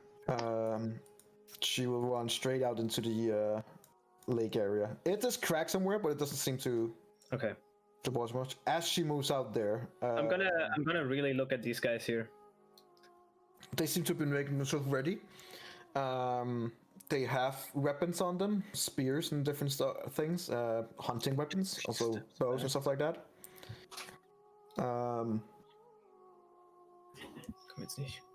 Dendron comes up to you guys and today would be a good take. If you want, we can share the take with you. We've already done most of the work already. What did you pour in? Oil, of course. Well, what kind of oil? I want to cast Insight on him. Insight? You don't cast? Gas. Click on Insight as you see. It's not a spell.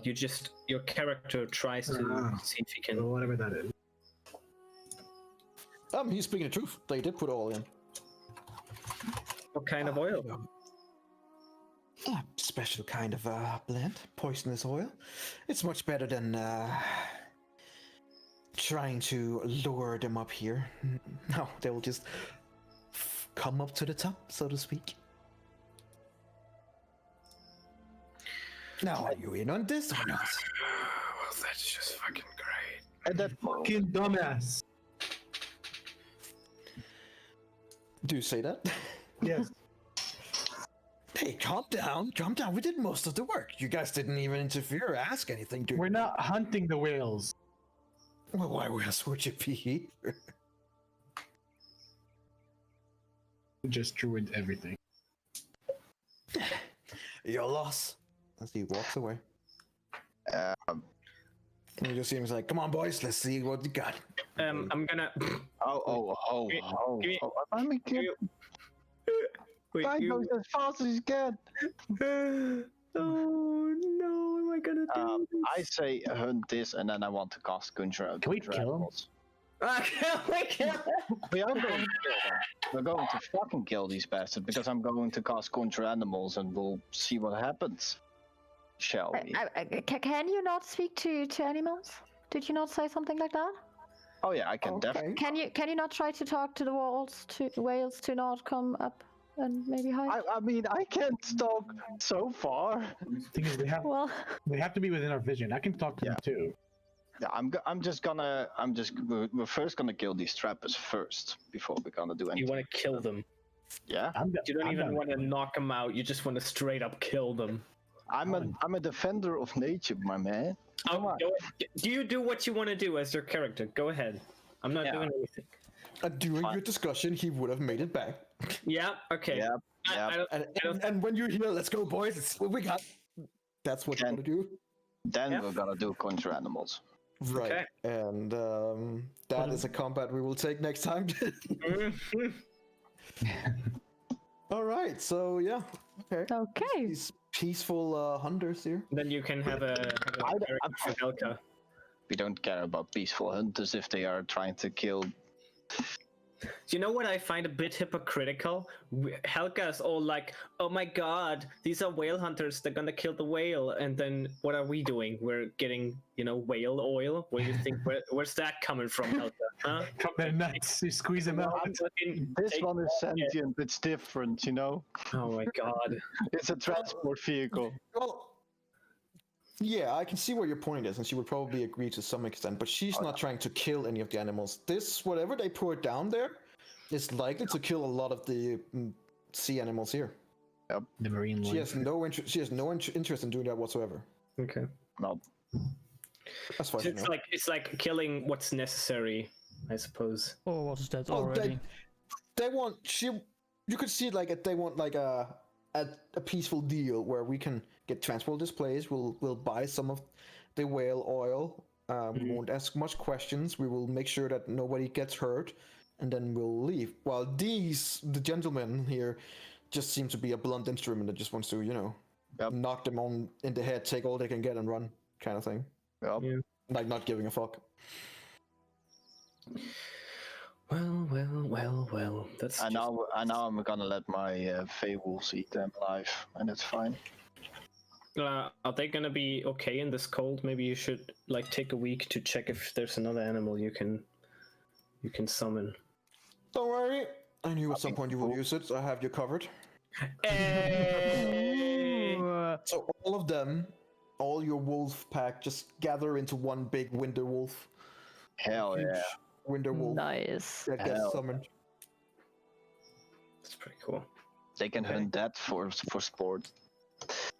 As soon as you conjure it, oh no, when you guys see that these 8 wolves normally comes out, suddenly gets conjured into one big fucking winter wolf. With blue eyes, and you see kind of like a blue smoke, ethereal smoke, kind of like blowing from it in the wind. As Genjin kind of turns around and goes, "What the hell?" And Can we combat roll will initiative commence. right now? Do it next turn, because there's still 3 vultures who are looking very interesting in this commencing fight. Damn it. Oh yeah, that's good. We gotta have the book ready just in case before the blood freezes. Just squeeze it all out into the book. Oh my god, that's such a Yes. good thought. We'll just sacrifice these boys. Helga's gonna be like, "Oh my god, what the fuck is going on?" These guys are savages. Like, there's a guy giving an old lady like 3, 4, 5 extra gold as a tip, and they're so nice. And then here in this city, everyone loves them, and then Dude, oh god. squeezing out the blood out of dead enemies. Bro, I got an idea how to kill him. I'll save it for next time. All right, It's gonna be cool, easy. It's gonna be easy. Nice. Yep, nice. very nice. Nico, I'll tell you about my idea. Well, I mean, it could be, just saying this as a friendly DM, that the damage has already been done, and it's not so much about a tough fight. That's what I'm thinking. More about the consequences of what they've done. Yeah, But we have great revenge. guards who just look at shit happening and don't do anything. Well, okay, did you see if my plan actually works? Yeah. I mean, on the other hand, we'll see what happens, right? Yeah. Yeah, the Yes, whale. we will. Alright, so we're playing again tomorrow, yeah? I would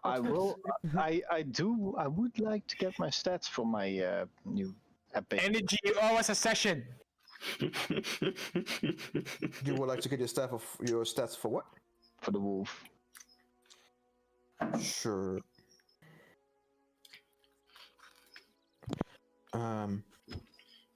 He's big and white means superior, right? Oh god. Okay, cool. That's a very thin line on Twitch, mate. It has a armor class of 13, has 75 HP. Oh shit. It has a bite has an attack plus 6. The bite is 2d6 plus 4 damage. Oh, wow. If the target is a creature, so they must achieve DC 14, or they will be knocked prone. As part of it, the wolf can exhale a blast of freezing wind in a 15-foot cone. You think we're gonna get sleep before we actually fight? No. God damn it. Oh, you want to have a power nap? Oh man. Hey, you already slept. You can prepare whatever. Yeah, I've already woken up. Or can I change them? Well, not really. I guess you would like what you would have prepared is prepared. I mean, I guess I'm fine. I don't have any attacking skills, but I have a lot of like buffs and debuffs, and That's why I say you should always prepare for a fight. it's fine. I have guiding bolt. It's enough. Yeah. Okay, cool. Then next week. All right. All right, guys. Well, GG. Save time. Save time. Oh yeah. Yeah. Here time. Yup. Yes. Yup. Yep. No, we're gonna eat first. Yeah, Fuck, I'm gonna no. eat first. I'm gonna eat For the